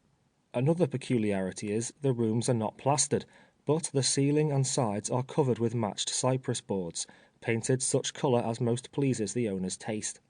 Generally, the plank and boards are sawed by slaves with whip saws, there being no water power upon which mills might be built within many miles. When the planter erects for himself a dwelling, therefore, there is plenty of extra work for his slaves. Having had some experience under Tibeats as a carpenter, I was taken from the field altogether, on the arrival of Avery and his hands. Among them was one to whom I owe an immeasurable debt of gratitude. Only for him, in all probability, I should have ended my days in slavery. He was my deliverer, a man whose true heart overflowed with noble and generous emotions. To the last moment of my existence I shall remember him with feelings of thankfulness. His name was Bass, and at that time he resided in Marksville. It will be difficult to convey a correct impression of his appearance or character. He was a large man, between 40 and 50 years old, of light complexion and light hair. He was very cool and self-possessed, fond of argument, but always speaking with extreme deliberation. He was that kind of person whose peculiarity of manner was such that nothing he uttered ever gave offence. What would be intolerable, coming from the lips of another, could be said by him with impunity. There was not a man on Red River, perhaps, that agreed with him on the subject of politics or religion, and not a man, I venture to say, who discussed either of those subjects half as much. It seemed to be taken for granted that he would espouse the unpopular side of every local question, and it always created amusement rather than displeasure among his auditors, to listen to the ingenious and original manner in which he maintained the controversy. He was a bachelor, an old bachelor, according to the true acceptation of the term, having no kindred living, as he knew of, in the world. Neither had he any permanent abiding place, wandering from one state to another as his fancy dictated. He had lived in Marksville 3 or 4 years, and in the prosecution of his business as a carpenter, and in consequence likewise of his peculiarities, was quite extensively known throughout the parish of Avoyelles. He was liberal to a fault, and his many acts of kindness and transparent goodness of heart rendered him popular in the community, the sentiment of which he unceasingly combated. He was a native of Canada, from whence he had wandered in early life, and after visiting all the principal localities in the northern and western states, in the course of his peregrinations arrived in the unhealthy region of the Red River. His last removal was from Illinois. Whither he has gone now, I regret to be obliged to say, is unknown to me. He gathered up his effects and departed quietly from Marksville the day before I did, the suspicions of his instrumentality in procuring my liberation rendering such a step necessary. For the commission of a just and righteous act, he would undoubtedly have suffered death, had he remained within reach of the slave-whipping tribe on Bayou Boeuf. One day, while working on the new house, Bass and Epps became engaged in a controversy, to which, as will be readily supposed, I listened with absorbing interest. They were discussing the subject of slavery. "I tell you what it is, Epps," said Bass. "It's all wrong, sir. There's no justice nor righteousness in it. I wouldn't own a slave if I was as rich as Croesus, which I'm not, as is perfectly well understood, more particularly among my creditors. There's another humbug, the credit system. Humbug, sir. No credit, no debt. Credit leaves a man into temptation. Cash down is the only thing that will deliver him from evil. But this question of slavery, what right have you to your niggers when you come down to the point?" "What right?" said Epps, laughing. "Why, I bought 'em and paid for 'em." "Of course you did. The law says you have the right to hold a nigger, but, begging the law's pardon, it lies." "Yes, Epps, when the law says that, it's a liar, and the truth is not in it. Is everything right because the law allows it? Suppose they'd pass a law taking away your liberty and making you a slave." "Oh, that ain't a supposable case," said Epps, still laughing. "Hope you don't compare me to a nigger, Bass." "Well," Bass answered gravely, "no, not exactly. But I have seen niggers before now as good as I am, and I have no acquaintance with any white man in these parts that I consider a whit better than myself. Now, in the sight of God, what is the difference, Epps, between a white man and a black one?" "All the difference in the world," replied Epps. "You might as well ask what the difference is between a white man and a baboon. Now, I've seen one of them critters in Orleans that know just as much as any nigger I've got. You call them fellow citizens, I suppose?" And Epps indulged in a loud laugh at his own wit. "Look here, Epps," continued his companion, "you can't laugh me down in that way.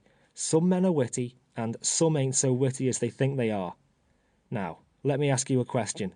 Are all men created free and equal as the Declaration of Independence holds they are?"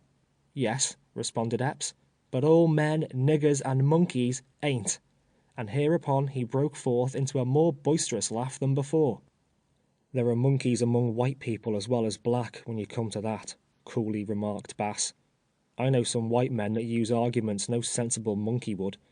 But let that pass. These niggers are human beings. If they don't know as much as their masters, whose fault is it? They're not allowed to know anything. You have books and papers and can go where you please, and gather intelligence in 1,000 ways. But your slaves have no privileges. You'd whip one of them if you caught them reading a book. They're held in bondage, generation after generation, deprived of mental improvement, and who can expect them to possess much knowledge? If they're not brought down to a level with the brute creation, you slaveholders will never be blamed for it. If they are baboons, or stand no higher in the scale of intelligence than such animals, you and men like you will have to answer for it. There's a sin, a fearful sin resting on this nation, that will not go unpunished forever. There will be a reckoning yet. Yes, Epps, there's a day coming that will burn as an oven. It may be sooner or it may be later, but it's a-coming as sure as the Lord is just." "If you lived up among the Yankees in New England," said Epps, "I expect you'd be one of them cursed fanatics that know more than the Constitution, and go about peddling clocks and coaxing niggers to run away." "If I was in New England," returned Bass, "I would be just what I am here. I would say that slavery was an iniquity, and ought to be abolished. I would say there was no reason nor justice in the law, or the Constitution, that allows one man to hold another man in bondage. It would be hard for you to lose your property, to be sure, but it wouldn't be half as hard as it would be to lose your liberty. You have no more right to your freedom in exact justice than Uncle Abram yonder. Talk about black skin and black blood. Why, how many slaves are there on this bayou as white as either of us? And what difference is there in the color of the soul? Pfft, the whole system is as absurd as it is cruel. You may own niggers and be hanged, but I wouldn't own one for the best plantation in Louisiana." "You like to hear yourself talk, Bass, better than any man I know of. You would argue that black was white, or white black, if anybody would contradict you.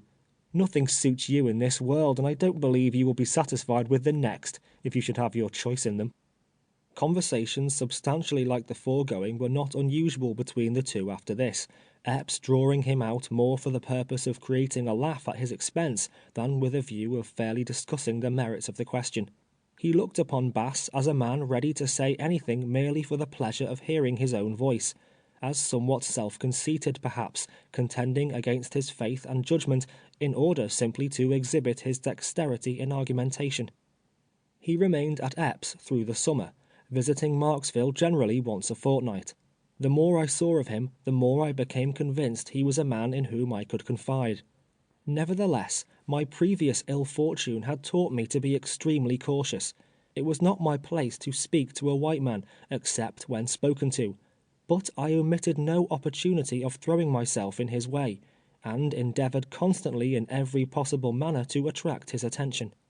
In the early part of August, he and myself were at work alone in the house, the other carpenters having left, and Epps being absent in the field. Now was the time, if ever, to broach the subject, and I resolved to do it, and submit to whatever consequences might ensue. We were busily at work in the afternoon, when I stopped suddenly and said, "Master Bass, I want to ask you what part of the country you came from." "Why, Platt, what put that into your head?" he answered. "You wouldn't know if I should tell you." After a moment or two, he added, "I was born in Canada. Now, guess where that is." "Oh, I know where Canada is," said I. "I have been there myself." "Yes, I expect you are well acquainted all through that country," he remarked, laughing incredulously. "As sure as I live, Master Bass," I replied, "I have been there. I've been in Montreal, and Kingston, and Queenston, and I have been in New York State too, in Buffalo, and Rochester, and Albany, and can tell you the names of the villages on the Erie Canal and the Champlain Canal." Bass turned round and gazed at me a long time without uttering a syllable. "How came you here?" he inquired at length. "Master Bass," I answered, "if justice had been done, I never would have been here." "Well, how's this?" said he. "Who are you? You've been in Canada sure enough. I know all the places you mention. How did you happen to get here? Come, tell me all about it." "I have no friends here," was my reply, "that I can put confidence in. I am afraid to tell you, though I don't believe you would tell Master Epps if I should." He assured me earnestly he would keep every word I might speak to him a profound secret, and his curiosity was evidently strongly excited. It was a long story, I informed him, and would take some time to relate it. Master Epps would be back soon, but if he would see me that night after all were asleep, I would repeat it to him. He consented readily to the arrangement, and directed me to come into the building where we were then at work, and I would find him there. About midnight, when all was still and quiet, I crept cautiously from my cabin, and silently entering the unfinished building, found him awaiting me. After further assurances on his part that I should not be betrayed, I began a relation of the history of my life and misfortunes. He was deeply interested, asking numerous questions in relation to localities and events. Having ended my story, I besought him to write to some of my friends at the North, acquainting them with my situation, and begging them to forward free papers, or take such steps as they might consider proper to secure my release. He promised to do so, but dwelt upon the danger of such an act in case of detection, and now impressed upon me the great necessity of strict silence and secrecy. Before we parted, our plan of cooperation was arranged. We agreed to meet the next night at a specified place among the high weeds on the banks of the bayou, some distance from master's dwelling.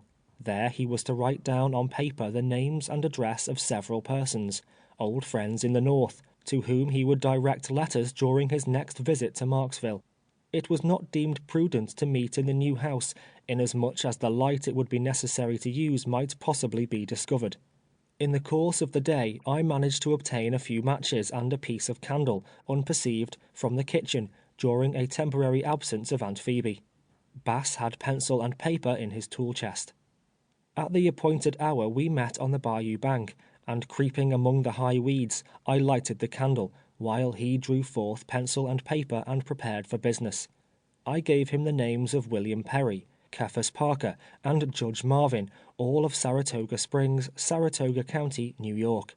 I had been employed by the latter in the United States Hotel, and had transacted business with the former to a considerable extent, and trusted that at least one of them would be still living at that place. He carefully wrote the names, and then remarked, thoughtfully, "It is so many years since you left Saratoga. All these men may be dead, or may have removed. You say you obtained papers at the Custom House in New York. Probably there is a record of them there, and I think it would be well to write and ascertain." I agreed with him, and again repeated the circumstances related heretofore, connected with my visit to the Custom House with Brown and Hamilton. We lingered on the bank of the bayou an hour or more, conversing upon the subject which now engrossed our thoughts. I could no longer doubt his fidelity, and freely spoke to him of the many sorrows I had borne in silence, and so long.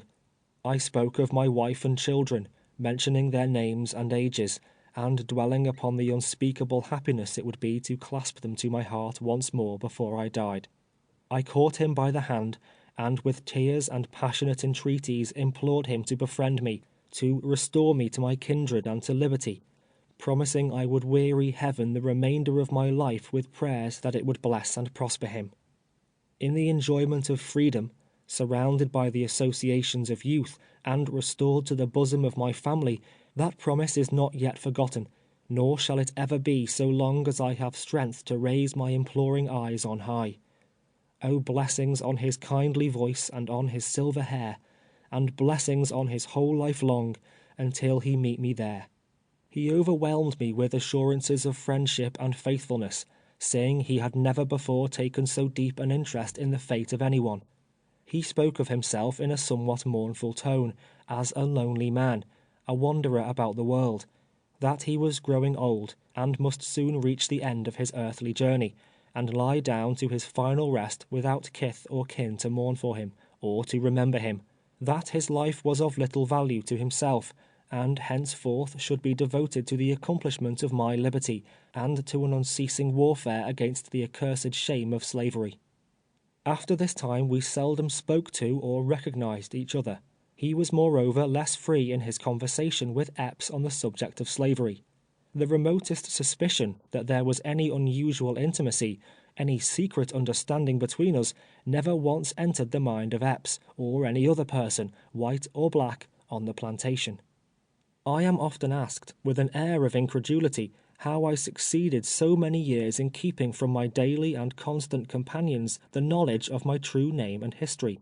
The terrible lesson Birch taught me impressed indelibly upon my mind the danger and uselessness of asserting I was a freeman. There was no possibility of any slave being able to assist me, while, on the other hand, there was a possibility of his exposing me. When it is recollected the whole current of my thoughts for 12 years turned to the contemplation of escape, it will not be wondered at that I was always cautious and on my guard. It would have been an act of folly to have proclaimed my right to freedom. It would only have subjected me to severer scrutiny, probably have consigned me to some more distant and inaccessible region than even Bayou Boeuf. Edwin Epps was a person utterly regardless of a black man's rights or wrongs, utterly destitute of any natural sense of justice, as I well knew. It was important, therefore, not only as regarded my hope of deliverance, but also as regarded the few personal privileges I was permitted to enjoy, to keep from him the history of my life. The Saturday night subsequent to our interview at the water's edge, Bass went home to Marksville. The next day, being Sunday, he employed himself in his own room writing letters.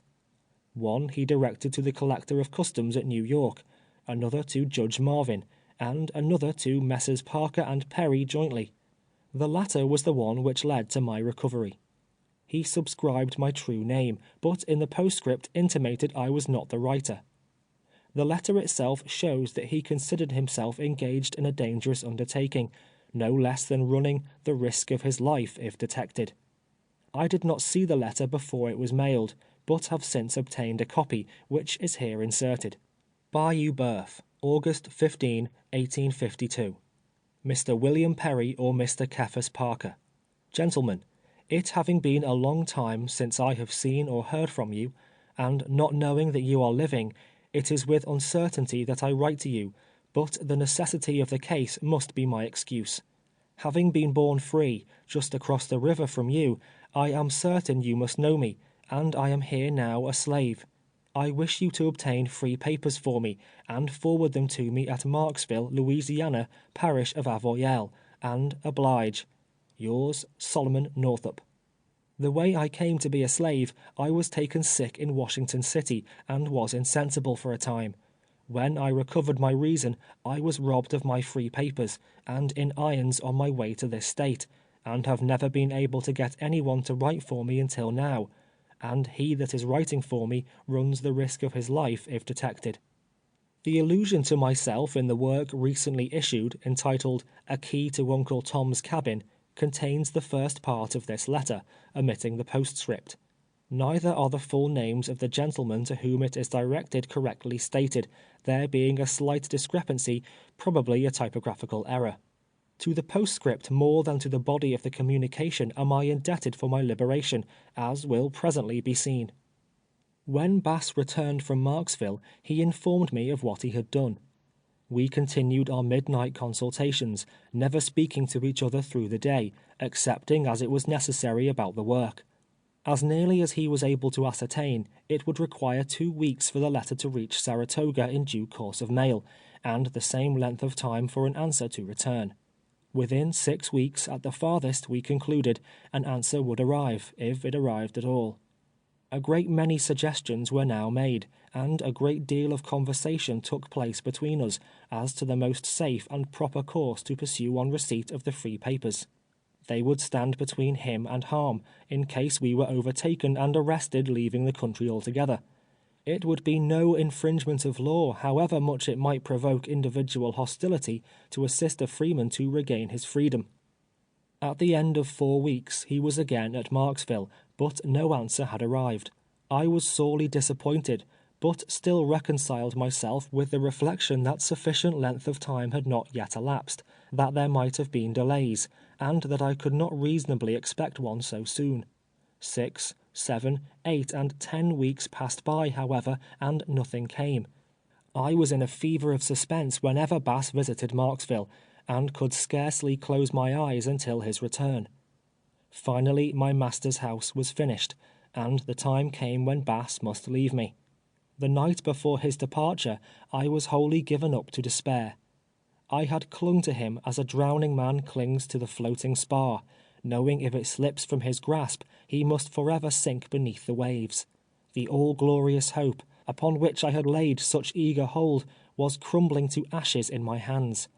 I felt as if sinking down amidst the bitter waters of slavery, from the unfathomable depths of which I should never rise again. The generous heart of my friend and benefactor was touched with pity at the sight of my distress. He endeavored to cheer me up, promising to return the day before Christmas, and if no intelligence was received in the meantime, some further step would be undertaken to effect our design. He exhorted me to keep up my spirits, to rely upon his continued efforts in my behalf, assuring me in most earnest and impressive language that my liberation should, from thenceforth, be the chief object of his thoughts. In his absence the time passed slowly indeed. I looked forward to Christmas with intense anxiety and impatience. I had about given up the expectation of receiving any answer to the letters. They might have miscarried or might have been misdirected. Perhaps those at Saratoga, to whom they had been addressed, were all dead. Perhaps, engaged in their pursuits, they did not consider the fate of an obscure, unhappy black man of sufficient importance to be noticed. My whole reliance was in Bass. The faith I had in him was continually reassuring me, and enabling me to stand up against the tide of disappointment that had overwhelmed me. So wholly was I absorbed in reflecting upon my situation and prospects, that the hands with whom I labored in the field often observed it. Patsy would ask me if I was sick, and Uncle Abram and Bob and Wiley frequently expressed a curiosity to know what I could be thinking about so steadily. But I evaded their inquiries with some light remark, and kept my thoughts locked closely in my breast. End of Chapter 19. Chapter 20 of 12 Years a Slave by Solomon Northup. Faithful to his word, the day before Christmas, just at nightfall, Bass came riding into the yard. "How are you?" said Epps, shaking him by the hand. "Glad to see you." He would not have been very glad had he known the object of his errand. Quite well," answered Bass. "Had some business out on the bayou, and concluded to call and see you, and stay overnight." Epps ordered one of the slaves to take charge of his horse, and with much talk and laughter they passed into the house together, not, however, until Bass had looked at me significantly, as much to say, "Keep dark, we understand each other." It was 10 o'clock at night before the labors of the day were performed, when I entered the cabin. At that time Uncle Abram and Bob occupied it with me. I laid down upon my board and feigned I was asleep. When my companions had fallen into a profound slumber, I moved stealthily out of the door, and watched and listened attentively for some sign or sound from Bass. There I stood until long after midnight, but nothing could be seen or heard. As I suspected, he dared not leave the house, through fear of exciting the suspicion of some of the family. I judged, correctly, he would rise earlier than was his custom, and take the opportunity of seeing me before Epps was up. Accordingly, I aroused Uncle Abram an hour sooner than usual, and sent him into the house to build a fire, which at that season of the year is a part of Uncle Abram's duties. I also gave Bob a violent shake, and asked him if he intended to sleep till noon, saying master would be up before the mules were fed. He knew right well the consequence that would follow such an event, and, jumping to his feet, was at the horse pasture in a twinkling. Presently, when both were gone, Bass slipped into the cabin. "No letter yet, Platt," said he. The announcement fell upon my heart like lead. "Oh, do write again, Master Bass," I cried. "I will give you the names of a great many I know. Surely they are not all dead. Surely someone will pity me." "No use," Bass replied. "No use. I have made up my mind to that. I fear the Marksville postmaster will mistrust something. I have inquired so often at his office. Too uncertain, too dangerous." "Then it is all over," I exclaimed. "Oh, my God, how can I end my days here?" "You're not going to end them here," he said, "unless you die very soon. I've thought this matter all over, and have come to a determination. There are more ways than one to manage this business, and a better and surer way than writing letters. I have a job or two on hand which can be completed by March or April. By that time I shall have a considerable sum of money, and then, Platt, I am going to Saratoga myself."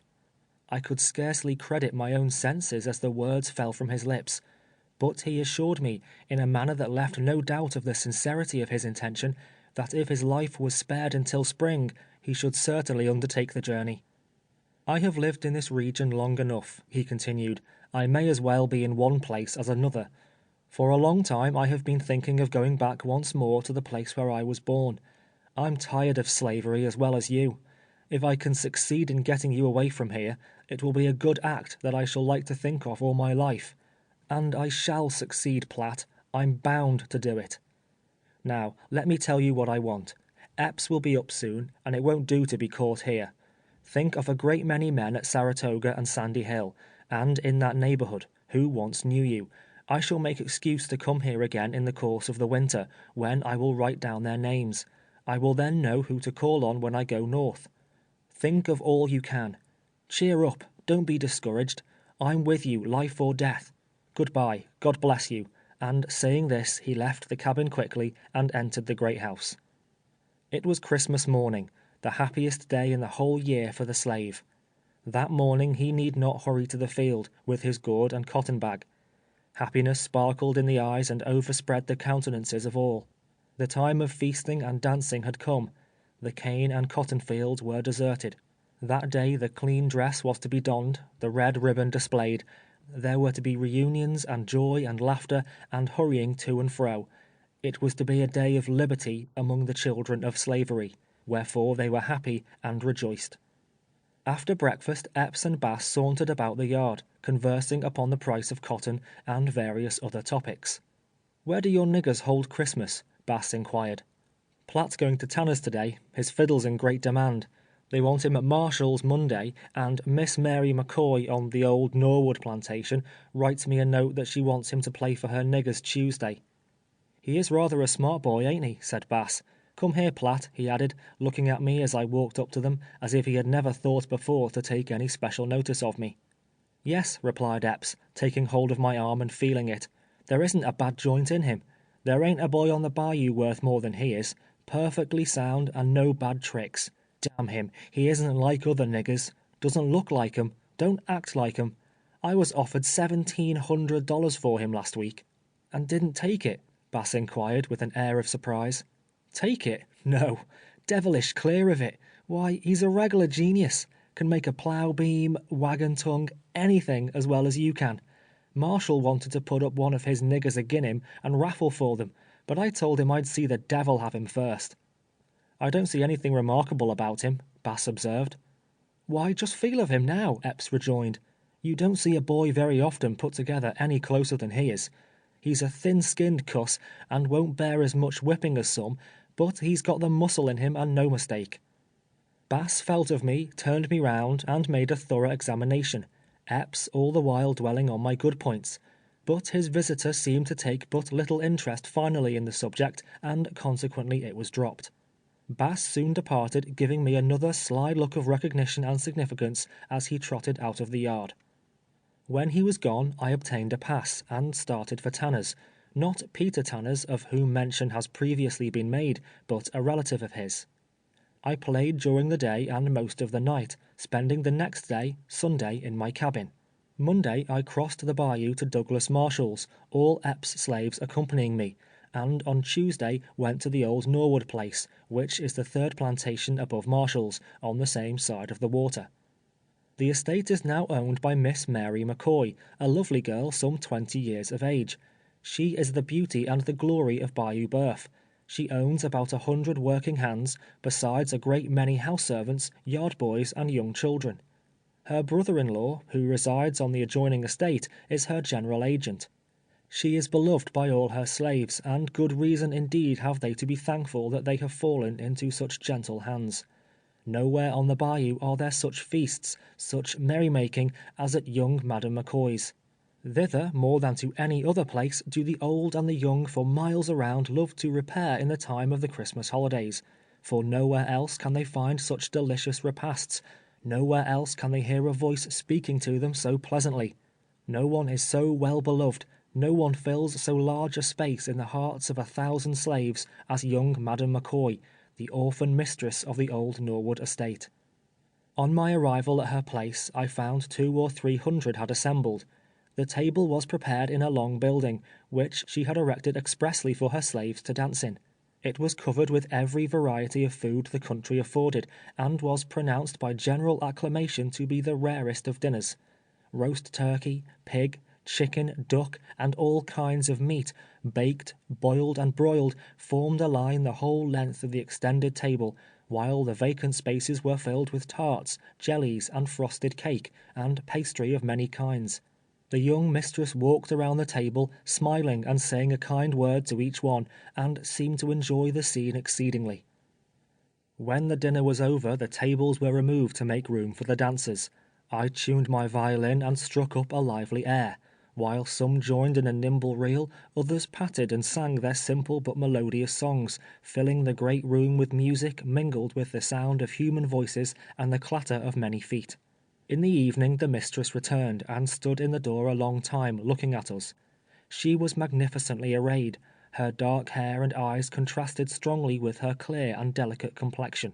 Her form was slender but commanding, and her movement was a combination of unaffected dignity and grace.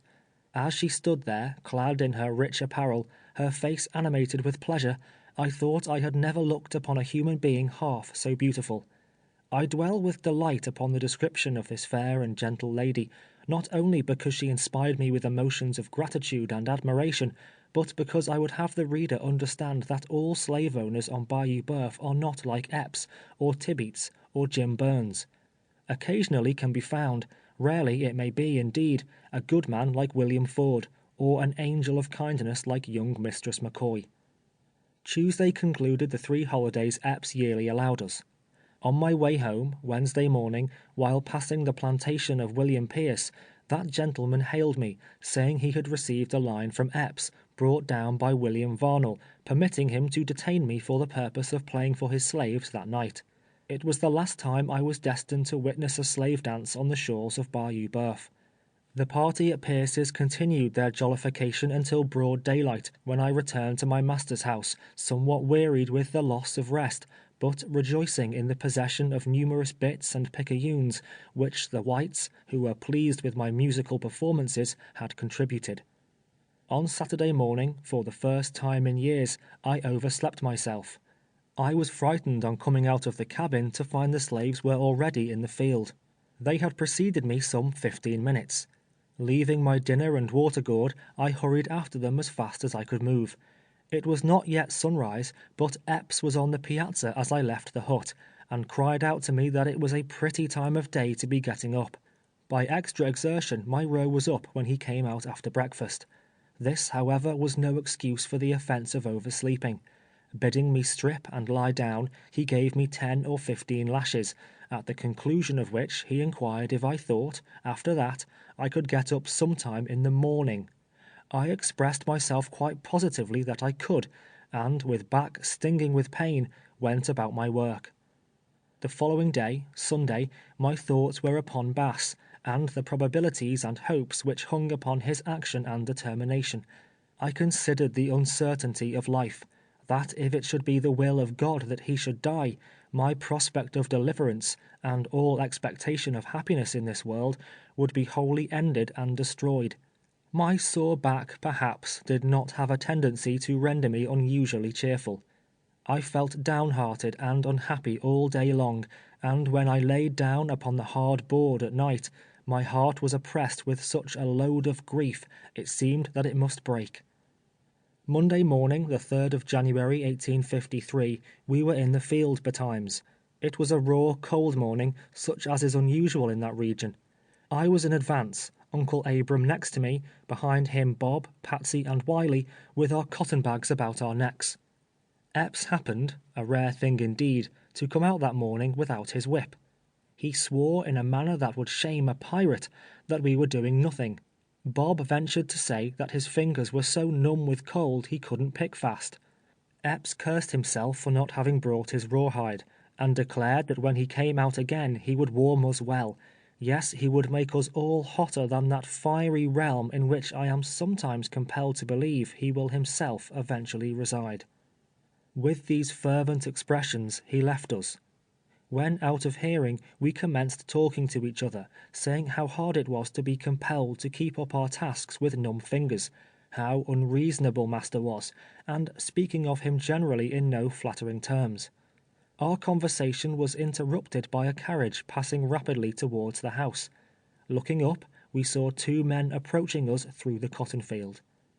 Having now brought down this narrative to the last hour I was to spend on Bayou Boeuf, having gotten through my last cotton picking, and about to bid Master Epps farewell, I must beg the reader to go back with me to the month of August, to follow Bass's letter on its long journey to Saratoga, to learn the effect it produced, and that while I was repining and despairing in the slave hut of Edwin Epps, through the friendship of Bass and the goodness of Providence, all things were working together for my deliverance. End of chapter 20. Chapter 21 of 12 Years a Slave by Solomon Northup. I am indebted to Mr. Henry B. Northup and others for many of the particulars contained in this chapter.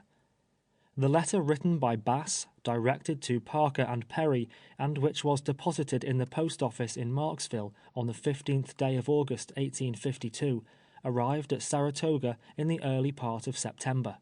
Some time previous to this, Anne had removed to Glens Falls, Warren County, where she had charge of the kitchen in Carpenter's Hotel. She kept house, however, lodging with our children, and was only absent from them during such time as the discharge of her duties in the hotel required. Messrs. Parker and Perry, on receipt of the letter, forwarded it immediately to Anne. On reading it, the children were all excitement, and, without delay, hastened to the neighboring village of Sandy Hill to consult Henry B. Northup and obtain his advice and assistance in the matter. Upon examination, that gentleman found among the statutes of the state an act providing for the recovery of free citizens from slavery. It was passed May 14th, 1840, and is entitled, "An Act more effectually to protect the free citizens of this state from being kidnapped or reduced to slavery."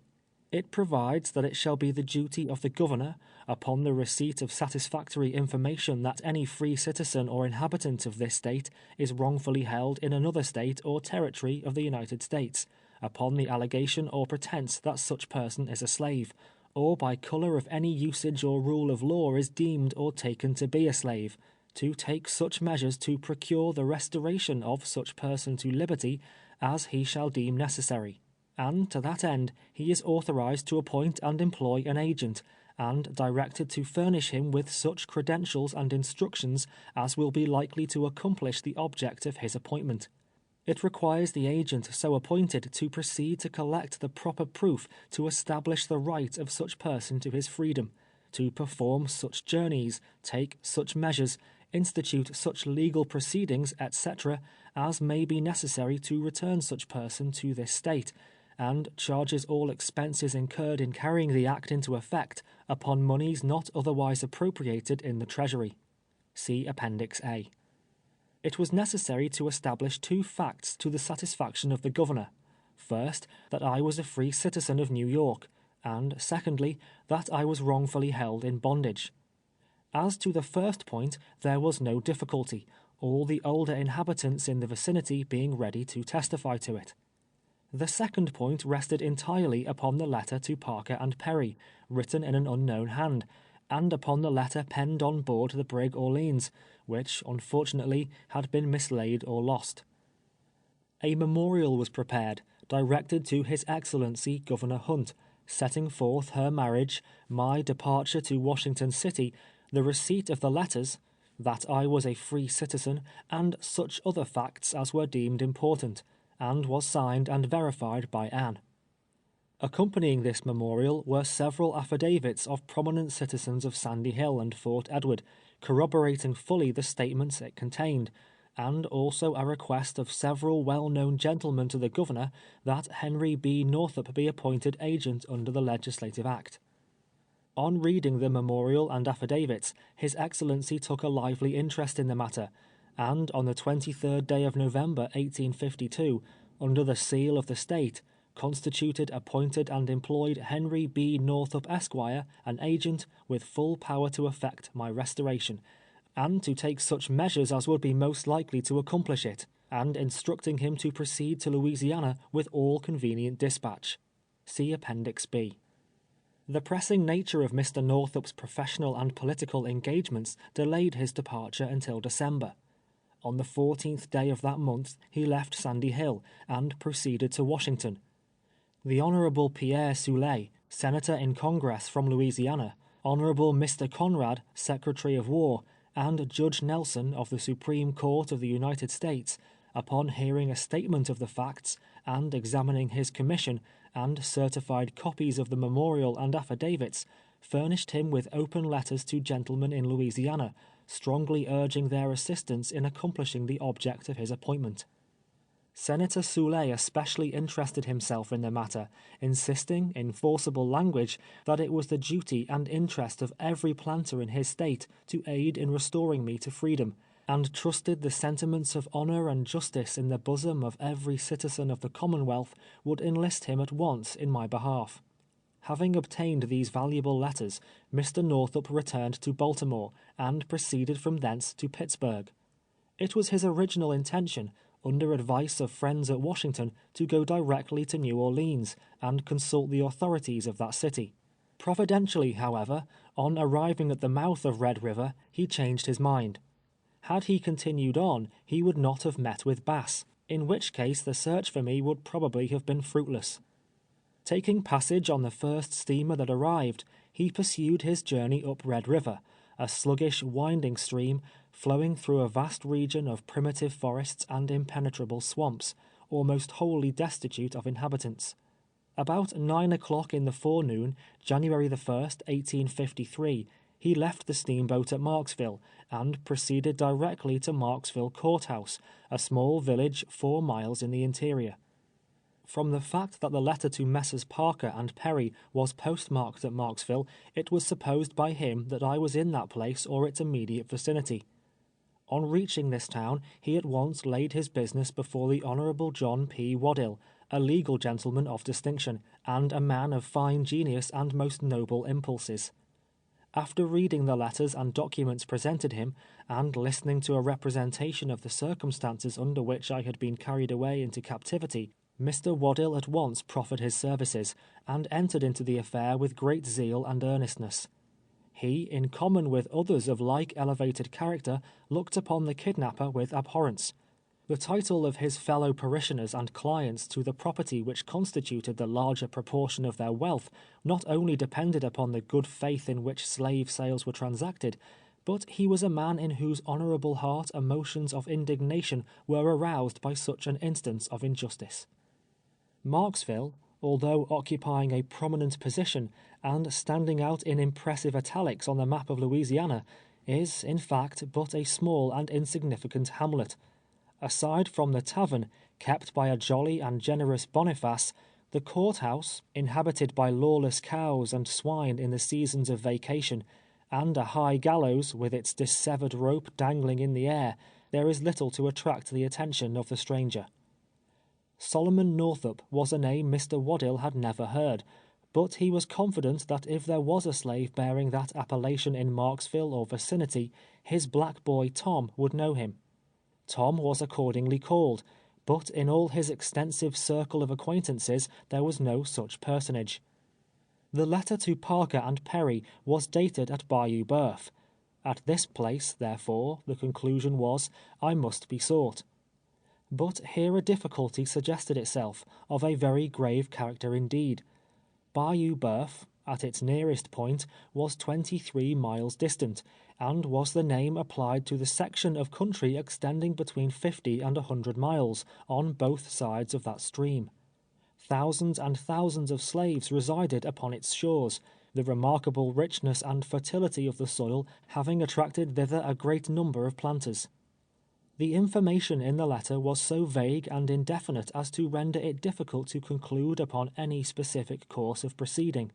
It was finally determined, however, as the only plan that presented any prospect of success, that Northup and the brother of Waddell, a student in the office of the latter, would repair to the bayou, and travelling up one side and down the other its whole length, inquire at each plantation for me.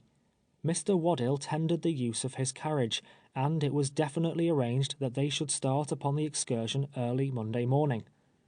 It will be seen at once that this course, in all probability, would have resulted unsuccessfully. It would have been impossible for them to have gone into the fields and examine all the gangs at work.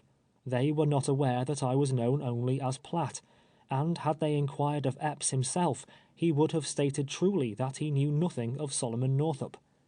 The arrangement being adopted, however, there was nothing further to be done until Sunday had elapsed. The conversation between Messrs. Northup and Waddell, in the course of the afternoon, turned upon New York politics.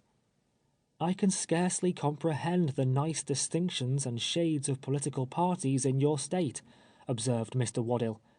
I read of soft shells and hard shells, hunkers and barn burners, woolly heads and silver greys, and am unable to understand the precise difference between them. Pray, what is it?" Mr. Northup, refilling his pipe, entered into quite an elaborate narrative of the origin of the various sections of parties, and concluded by saying there was another party in New York, known as Free Soilers or Abolitionists. "You have seen none of those in this part of the country, I presume," Mr. Northup remarked. "Never, but one," answered Waddell laughingly. "We have one here in Marksville, an eccentric creature, who preaches abolitionism as vehemently as any fanatic at the North. He is a generous, inoffensive man, but always maintaining the wrong side of an argument. It affords us a great deal of amusement. He is an excellent mechanic and almost indispensable in this community. He's a carpenter. His name is Bass." Some further good-natured conversation was had at the expense of Bass's peculiarities, when Waddell all at once fell into a reflective mood, and asked for the mysterious letter again. Let me see," he repeated thoughtfully to himself, running his eyes over the letter once more. "Bayou Boeuf, August 15, postmarked here. He that is writing for me. Where did Bass work last summer?" he inquired, turning suddenly to his brother.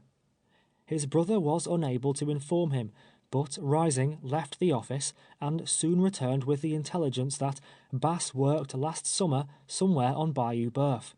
"He is the man," bringing down his hand emphatically on the table, "who can tell us all about Solomon Northup," exclaimed Waddell. Bass was immediately searched for, but could not be found. After some inquiry, it was ascertained he was at the landing on Red River.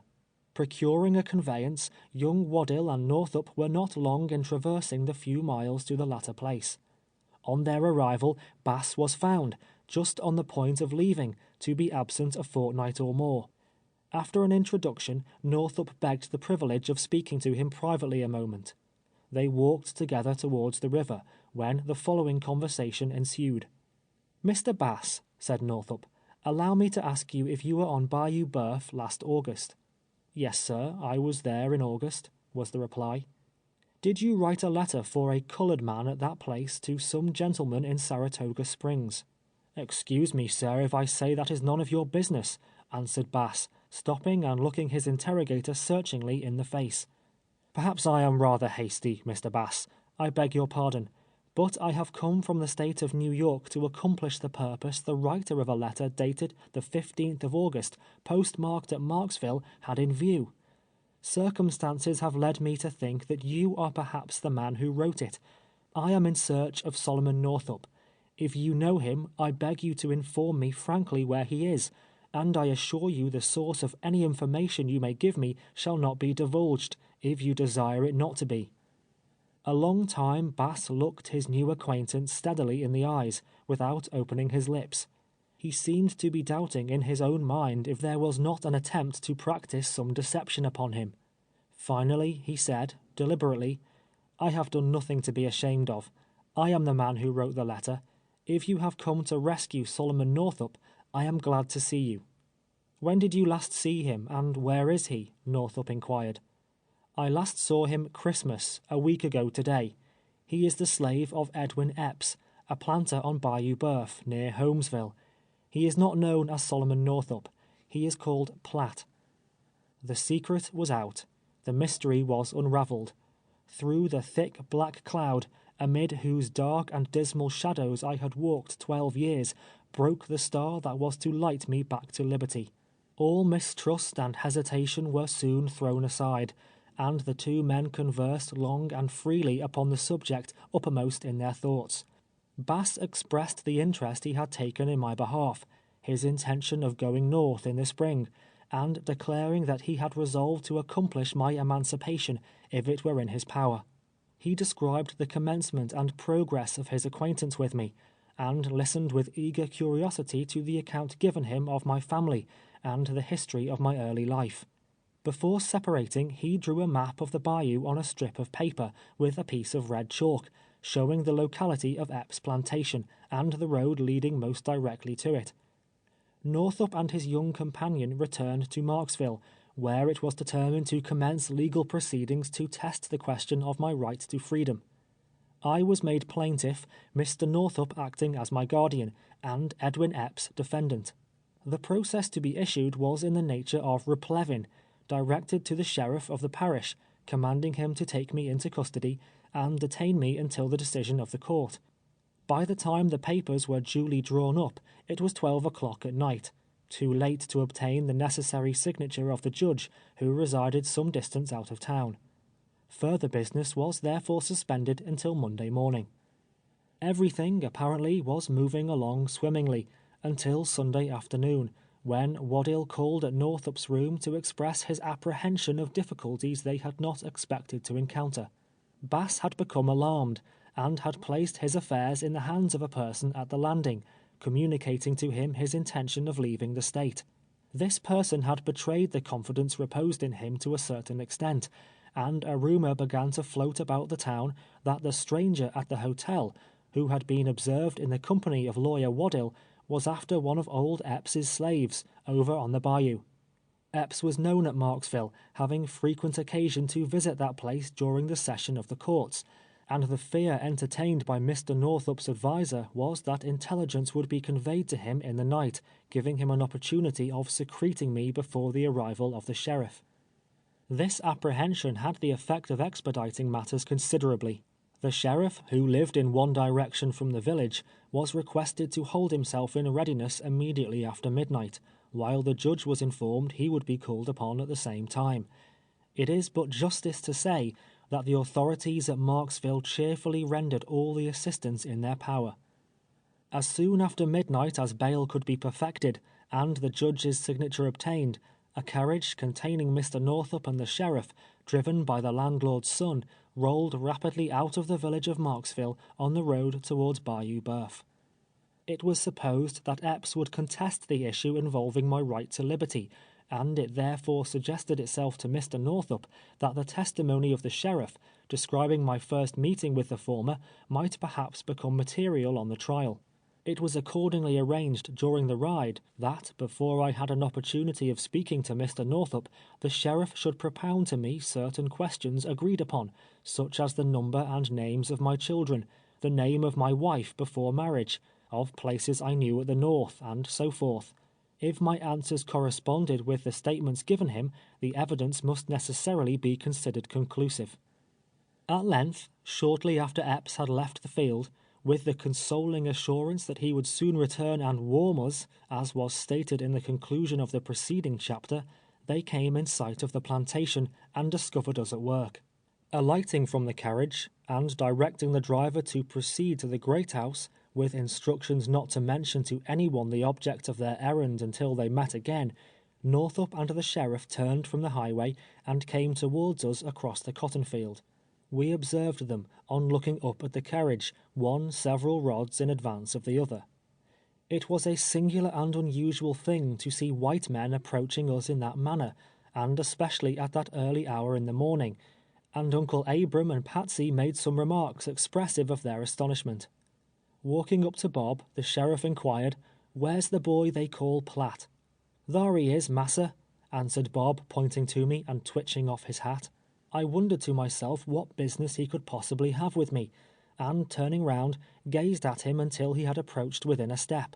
During my long residence on the bayou, I had become familiar with the face of every planter within many miles, but this man was an utter stranger. Certainly I had never seen him before. "Your name is Platt, is it?" he asked. "Yes, master," I responded. Pointing towards Northup, standing a few rods distant, he demanded, "Do you know that man?" I looked in the direction indicated, and as my eyes rested on his countenance, a world of images thronged my brain, a multitude of well-known faces. Anne's, and the dear children's, and my old dead father's, all the scenes and associations of childhood and youth, all the friends of other and happier days, appeared and disappeared, flitting and floating like dissolving shadows before the vision of my imagination, until at last the perfect memory of the man recurred to me, and throwing up my hands towards heaven, I exclaimed, in a voice louder than I could utter in a less exciting moment, "Henry B. Northup! Thank God! Thank God!" In an instant I comprehended the nature of his business, and felt that the hour of my deliverance was at hand. I started towards him, but the sheriff stepped before me. "Stop a moment," said he. "Have you any other name than Platt?" "Solomon Northup is my name, master," I replied. "Have you a family?" he inquired. "I had a wife and 3 children.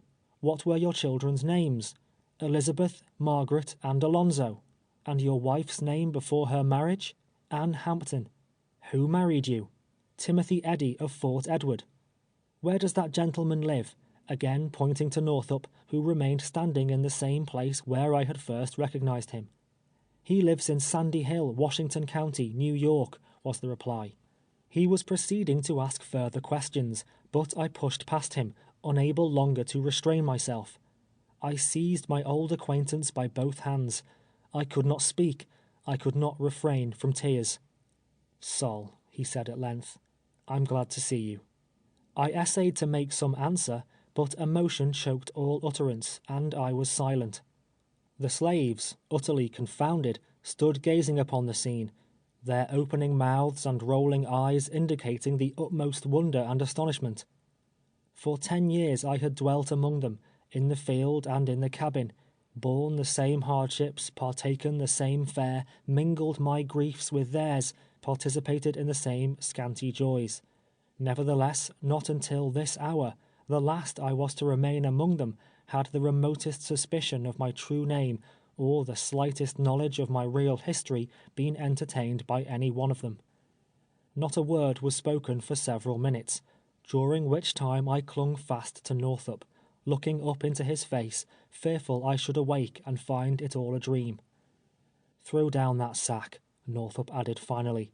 "Your cotton-picking days are over. Come with us to the man you live with." I obeyed him, and walking between him and the sheriff, we moved towards the great house. It was not until we had proceeded some distance that I had recovered my voice sufficiently to ask if my family were all living. He informed me he had seen Anne, Margaret, and Elizabeth but a short time previously, that Alonzo was also living, and all were well. My mother, however, I could never see again. As I began to recover in some measure from the sudden and great excitement which so overwhelmed me, I grew faint and weak, insomuch it was with difficulty I could walk. The sheriff took hold of my arm and assisted me, or I think I should have fallen. As we entered the yard, Epps stood by the gate, conversing with the driver. That young man, faithful to his instructions, was entirely unable to give him the least information in answer to his repeated inquiries of what was going on. By the time we reached him, he was almost as much amazed and puzzled as Bob or Uncle Abram. Shaking hands with the sheriff, and receiving an introduction to Mr. Northup, he invited them into the house, ordering me, at the same time, to bring in some wood. It was some time before I succeeded in cutting an armful, having, somehow, unaccountably lost the power of wielding the axe with any manner of precision. When I entered with it at last, the table was strewn with papers, from one of which Northup was reading. I was probably longer than necessity required, in placing the sticks upon the fire, being particular as to the exact position of each individual one of them. I heard the words, "the said Solomon Northup," and "the deponent further says," and "free citizen of New York," repeated frequently, and from these expressions understood that the secret I had so long retained from Master and Mistress Epps was finally developing. I lingered as long as prudence permitted, and was about leaving the room, when Epps inquired, "Platt, do you know this gentleman?" "Yes, master," I replied. "I have known him as long as I can remember." "Where does he live?" "He lives in New York." "Did you ever live there?" "Yes, master, born and bred there." "You was free then? Now, you damned nigger," he exclaimed, "why did you not tell me that when I bought you?" "Master Epps," I answered in a somewhat different tone than the one in which I had been accustomed to address him. "Master Epps, you did not take the trouble to ask me. Besides, I told one of my owners, the man that kidnapped me, that I was free, and was whipped almost to death for it." "It seems there's been a letter written for you by somebody. "Now, who is it?" he demanded authoritatively. I made no reply. "I say, who wrote that letter?" he demanded again. "Perhaps I wrote it myself," I said. "You haven't been to Marksville post office and back before light, I know." He insisted upon my informing him, and I insisted I would not. He made many vehement threats against the man, whoever he might be, and intimated the bloody and savage vengeance he would wreak upon him when he found him out. His whole manner and language exhibited a feeling of anger towards the unknown person who had written for me, and of fretfulness at the idea of losing so much property. Addressing Mr. Northup, he swore if he had only had an hour's notice of his coming, he would have saved him the trouble of taking me back to New York, that he would have run me into the swamp, or some other place out of the way, where all the sheriffs on earth couldn't have found me. I walked out into the yard, and was entering the kitchen door, when something struck me in the back. Aunt Phoebe, emerging from the back door of the great house with a pan of potatoes, had thrown one of them with unnecessary violence, thereby giving me to understand that she wished to speak to me a moment confidentially. Running up to me, she whispered in my ear with great earnestness, "Lor' a'mighty, Platt, what do you think? Dem 2 men come after you. Heard 'em tell massa you free. Got wife and 3 children back there where you come from. Goin' wid 'em? Fool if you don't. Wish I could go." And Aunt Phoebe ran on in this manner at a rapid rate. Presently Mistress Epps made her appearance in the kitchen. She said many things to me, and wondered why I had not told her who I was. She expressed her regret, complimenting me by saying she had rather lose any other servant on the plantation. Had Patsy that day stood in my place, the measure of my mistress' joy would have overflowed. Now there was no one left who could mend a chair or a piece of furniture, no one who was of any use about the house, no one who could play for her on the violin, and Mistress Epps was actually affected to tears. Epps had called to Bob to bring up his saddle horse. The other slaves also, overcoming their fear of the penalty, had left their work and come to the yard. They were standing behind the cabins, out of sight of Epps. They beckoned me to come to them, and with all the eagerness of curiosity, excited to the highest pitch, conversed with and questioned me. If I could repeat the exact words they uttered, with the same emphasis, if I could paint their several attitudes and the expression of their countenances, it would be indeed an interesting picture. In their estimation, I had suddenly arisen to an immeasurable height, had become a being of immense importance. The legal papers having been served, and arrangements made with Epps to meet them the next day at Marksville, Northup and the sheriff entered the carriage to return to the latter place. As I was about mounting to the driver's seat, the sheriff said I ought to bid Mr. and Mrs. Epps good-bye. I ran back to the piazza where they were standing, and taking off my hat, said, "Good-bye, missus." "Good-bye, Platt," said Mrs. Epps kindly. "Good-bye, master." "Ugh, you damned nigger," muttered Epps in a surly, malicious tone of voice. "You needn't feel so cussed tickled. You ain't gone yet. I'll see about this business at Marksville tomorrow." I was only a "nigger," and knew my place, but felt as strongly as if I had been a white man that it would have been an inward comfort had I dared to have given him a parting kick. On my way back to the carriage, Patsy ran from behind a cabin and threw her arms about my neck. "Oh, Platt," she cried, tears streaming down her face, "you're going to be free. You're going way off yonder where we'll never see you any more. You saved me a good many whippings, Platt. I'm glad you're going to be free. But, oh, dear Lord, what'll become of me?" I disengaged myself from her and entered the carriage. The driver cracked his whip and away we rolled. I looked back and saw Patsy, with drooping head, half reclining on the ground. Mrs. Epps was on the piazza. Uncle Abram and Bob, and Wiley and Aunt Phoebe stood by the gate, gazing after me. I waved my hand, but the carriage turned a bend of the bayou, hiding them from my eyes forever. We stopped a moment at Carey's sugar house, where a great number of slaves were at work, such an establishment being a curiosity to a northern man. Epps dashed by us on horseback at full speed, on the way, as we learned next day, to the Pine Woods, to see William Ford, who had brought me into the country. Tuesday, the 4th of January, Epps and his counsel, the Honourable H. Taylor, Northup, Waddell, the Judge and Sheriff of Avoyelles, and myself met in a room in the village of Marksville.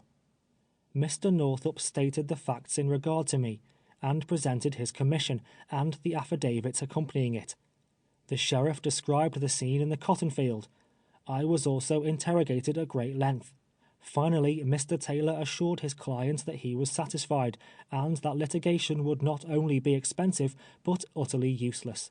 In accordance with his advice, a paper was drawn up and signed by the proper parties, wherein Epps acknowledged he was satisfied of my right to freedom, and formally surrendered me to the authorities of New York. It was also stipulated that it be entered of record in the Recorder's Office of Avoyelles. See Appendix C. Mr. Northup and myself immediately hastened to the landing, and taking passage on the first steamer that arrived, were soon floating down Red River, up which, with such desponding thoughts, I had been borne 12 years before. End of Chapter 21. Chapter 22 of 12 Years a Slave, by Solomon Northup. As the steamer glided on its way towards New Orleans, perhaps I was not happy. Perhaps there was no difficulty in restraining myself from dancing round the deck. Perhaps I did not feel grateful to the man who had come so many 100 miles for me. Perhaps I did not light his pipe, and wait and watch his word, and run at his slightest bidding. If I didn't, well, no matter. We tarried at New Orleans 2 days. During that time I pointed out the locality of Freeman's slave pen, and the room in which Ford purchased me. We happened to meet Theophilus in the street, but I did not think it worth while to renew acquaintance with him. From respectable citizens we ascertained he had become a low, miserable rowdy, a broken-down, disreputable man. We also visited the recorder, Mr. Genois, to whom Senator Soulet's letter was directed, and found him a man well deserving the wide and honorable reputation that he bears. He very generously furnished us with a sort of legal pass, over his signature and seal of office, and as it contains the recorder's description of my personal appearance, it may not be amiss to insert it here. The following is a copy. State of Louisiana, City of New Orleans, Recorder's Office, 2nd District. To all to whom these presents shall come. This is to certify that Henry B. Northup, Esquire, of the County of Washington, New York, has produced before me due evidence of the freedom of Solomon, a mulatto man, aged about 42 years, 5 feet 7 inches and 6 lines, woolly hair and chestnut eyes, who is a native born of the state of New York. That the said Northup, being about bringing the said Solomon to his native place through the southern routes, the civil authorities are requested to let the aforesaid colored man Solomon pass unmolested, he demeaning well and properly. Given under my hand and the seal of the city of New Orleans, this 7th January, 1853. T.H. Genois, Recorder. On the 8th, we came to Lake Pontchartrain by railroad, and in due time, following the usual route, reached Charleston. After going on board the steamboat, and paying our passage at this city, Mr. Northup was called upon by a custom house officer to explain why he had not registered his servant. He replied that he had no servant, that, as the agent of New York, he was accompanying a free citizen of that state from slavery to freedom, and did not desire nor intend to make any registry whatever. I conceived from his conversation and manner, though I may perhaps be entirely mistaken, that no great pains would be taken to avoid whatever difficulty the Charleston officials might deem proper to create. At length, however, we were permitted to proceed, and passing through Richmond, where I caught a glimpse of Goodin's pen, arrived in Washington January 17th, 1853. We ascertained that both Birch and Radburn were still residing in that city. Immediately a complaint was entered with a police magistrate of Washington against James H. Birch for kidnapping and selling me into slavery. He was arrested upon a warrant issued by Justice Goddard, and returned before Justice Mansell, and held to bail in the sum of $3,000. When first arrested, Birch was much excited, exhibiting the utmost fear and alarm, and before reaching the Justice's office on Louisiana Avenue, and before knowing the precise nature of the complaint, begged the police to permit him to consult Benjamin O. Shekels, a slave trader of 17 years standing, and his former partner. The latter became his bail. At 10 o'clock, the 18th of January, both parties appeared before the magistrate. Senator Chase of Ohio, Honorable Orville Clark of Sandy Hill, and Mr. Northup acted as counsel for the prosecution, and Joseph H. Bradley for the defense. General Orville Clark was called and sworn as a witness, and testified that he had known me from childhood, and that I was a free man, as was my father before me. Mr. Northup then testified to the same, and proved the facts connected with his mission to Avoyelles. Ebenezer Radburn was then sworn for the prosecution, and testified he was 48 years old, that he was a resident of Washington, and had known Birch 14 years, that in 1841 he was keeper of William's slave pen, that he remembered the fact of my confinement in the pen that year. At this point it was admitted by the defendant's counsel that I had been placed in the pen by Birch in the spring of 1841, and hereupon the prosecution rested. Benjamin O. Shekels was then offered as a witness by the prisoner. Benjamin is a large, coarse-featured man, and the reader may perhaps get a somewhat correct conception of him by reading the exact language he used in answer to the first question of defendant's lawyer. He was asked the place of his nativity, and his reply, uttered in a sort of rowdyish way, was in these very words: "I was born in Ontario County, New York, and weighed 14 pounds." Benjamin was a prodigious baby. He further testified that he kept the Steamboat Hotel in Washington in 1841, and saw me there in the spring of that year. He was proceeding to state what he had heard two men say, when Senator Chase raised a legal objection, to wit, that the sayings of third persons, being hearsay, was improper evidence. The objection was overruled by the justice, and Shekels continued, stating that two men came to his hotel and represented they had a colored man for sale, that they had an interview with Birch, that they stated they came from Georgia, but he did not remember the county, that they gave a full history of the boy, saying he was a bricklayer and played on the violin, that Birch remarked he would purchase if they could agree, that they went out and brought the boy in, and that I was the same person. He further testified, with as much unconcern as if it was the truth, that I represented I was born and bred in Georgia, that one of the young men with me was my master, that I exhibited a great deal of regret at parting with him, and he believed got into tears. Nevertheless, that I insisted my master had a right to sell me, that he ought to sell me, and the remarkable reason I gave was, according to Shekels, that he, my master, had been gambling and on a spree. He continued, in these words copied from the minutes taken on the examination: Birch interrogated the boy in the usual manner, told him if he purchased him he should send him south. The boy said he had no objection, that in fact he would like to go south. Birch paid $650 for him, to my knowledge. I don't know what name was given him, but think it was not Solomon. Did not know the name of either of the two men. They were in my tavern 2 or 3 hours, during which time the boy played on the violin. The bill of sale was signed in my barroom. It was a printed blank filled up by Birch. Before 1838, Birch was my partner. Our business was buying and selling slaves. After that time, he was a partner of Theophilus Freeman of New Orleans. Birch bought here, Freeman sold there.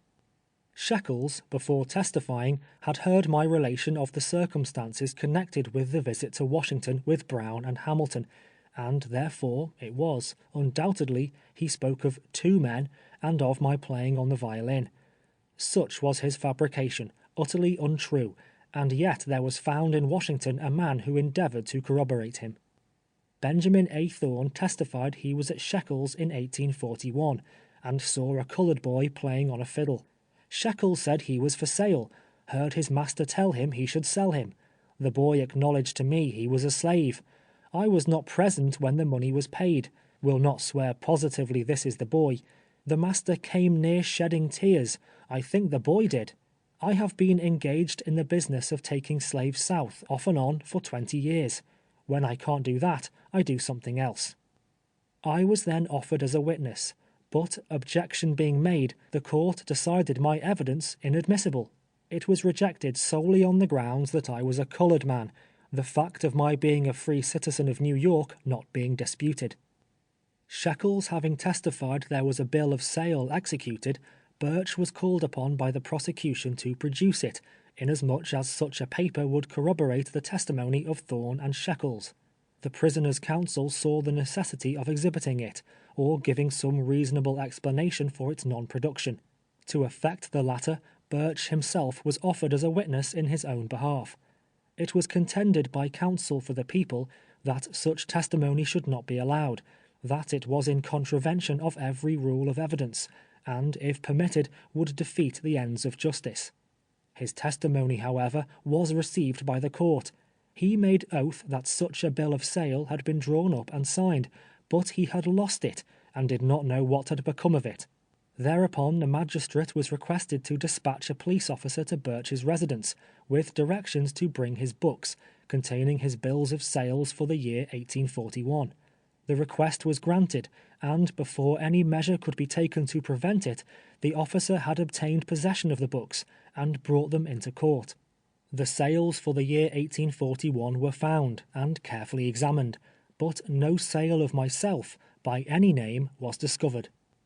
Upon this testimony, the court held the fact to be established that Birch came innocently and honestly by me, and accordingly he was discharged. An attempt was then made by Birch and his satellites to fasten upon me the charge that I had conspired with the two white men to defraud him. With what success appears in an extract taken from an article in the New York Times, published a day or two subsequent to the trial. The counsel for the defendant had drawn up, before the defendant was discharged, an affidavit, signed by Birch, and had a warrant out against the colored man for a conspiracy with the two white men before referred to defraud Birch out of $625. The warrant was served, and the colored man arrested and brought before Officer Goddard. Birch and his witnesses appeared in court, and H.B. Northup appeared as counsel for the colored man, stating he was ready to proceed as counsel on the part of the defendant and asking no delay whatever. Birch, after consulting privately a short time with Shekels, stated to the magistrate that he wished him to dismiss the complaint, as he would not proceed farther with it. Defendant's counsel stated to the magistrate that if the complaint was withdrawn, it must be without the request or consent of the defendant. Birch then asked the magistrate to let him have the complaint and the warrant, and he took them. The counsel for the defendant objected to his receiving them, and insisted they should remain as part of the records of the court, and that the court should endorse the proceedings which had been had under the process. Birch delivered them up, and the court rendered a judgment of discontinuance by the request of the prosecutor, and filed it in his office. There may be those who will affect to believe the statement of the slave trader, those in whose minds his allegations will weigh heavier than mine. I am a poor colored man, one of a downtrodden and degraded race, whose humble voice may not be heeded by the oppressor.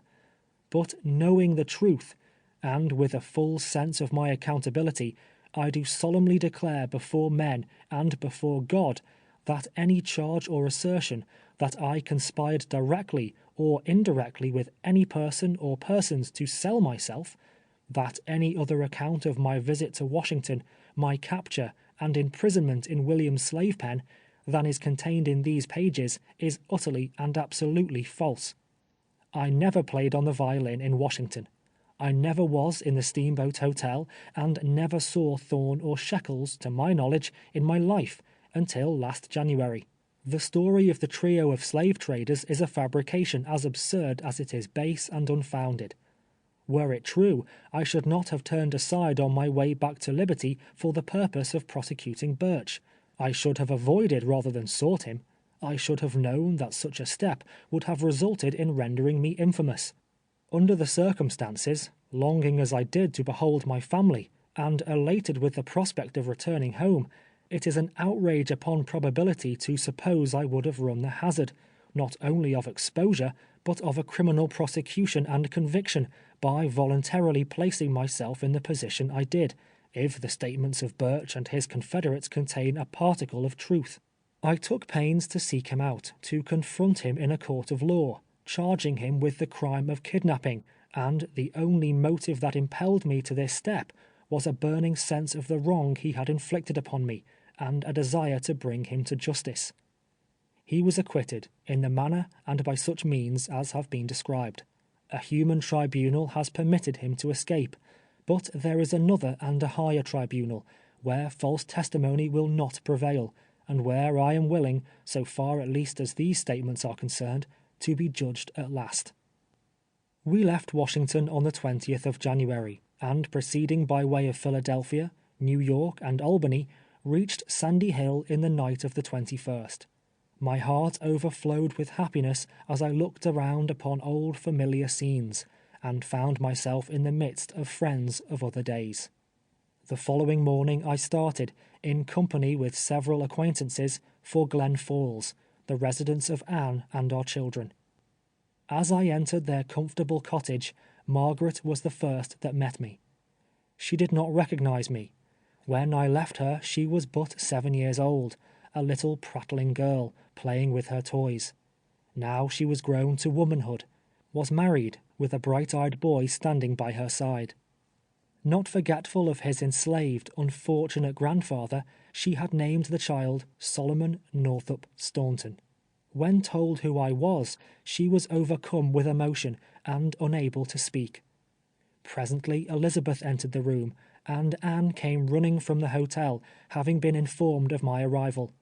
They embraced me, and with tears flowing down their cheeks, hung upon my neck. But I draw a veil over a scene which can better be imagined than described. When the violence of our emotions had subsided to a sacred joy, when the household gathered round the fire that sent out its warm and crackling comfort through the room, we conversed of the 1,000 events that had occurred, the hopes and fears, the joys and sorrows, the trials and troubles we had each experienced during the long separation. Alonzo was absent in the western part of the state. The boy had written to his mother a short time previous, of the prospect of his obtaining sufficient money to purchase my freedom. From his earliest years, that had been the chief object of his thoughts and his ambition. They knew I was in bondage. The letter written on board the brig, and Clem Ray himself, had given them that information. But where I was, until the arrival of Bass's letter, was a matter of conjecture. Elizabeth and Margaret once returned from school, so Anne informed me, weeping bitterly. On inquiring the cause of the children's sorrow, it was found that, while studying geography, their attention had been attracted to the picture of slaves working in the cotton field, and an overseer following them with his whip. It reminded them of the sufferings their father might be, and, as it happened, actually was, enduring in the South. Numerous incidents, such as these, were related, incidents showing they still held me in constant remembrance, but not, perhaps, of sufficient interest to the reader to be recounted. My narrative is at an end. I have no comments to make upon the subject of slavery. Those who read this book may form their own opinions of the peculiar institution. What it may be in other states, I do not profess to know. What it is in the region of Red River is truly and faithfully delineated in these pages. This is no fiction, no exaggeration. If I have failed in anything, it has been in presenting to the reader too prominently the bright side of the picture. I doubt not hundreds have been as unfortunate as myself, that hundreds of free citizens have been kidnapped and sold into slavery, and are at this moment wearing out their lives on plantations in Texas and Louisiana. But I forbear, chastened and subdued in spirit by the sufferings I have borne, and thankful to that good being through whose mercy I have been restored to happiness and liberty, I hope henceforward to lead an upright, though lowly life, and rest at last in the churchyard where my father sleeps. End of chapter 22.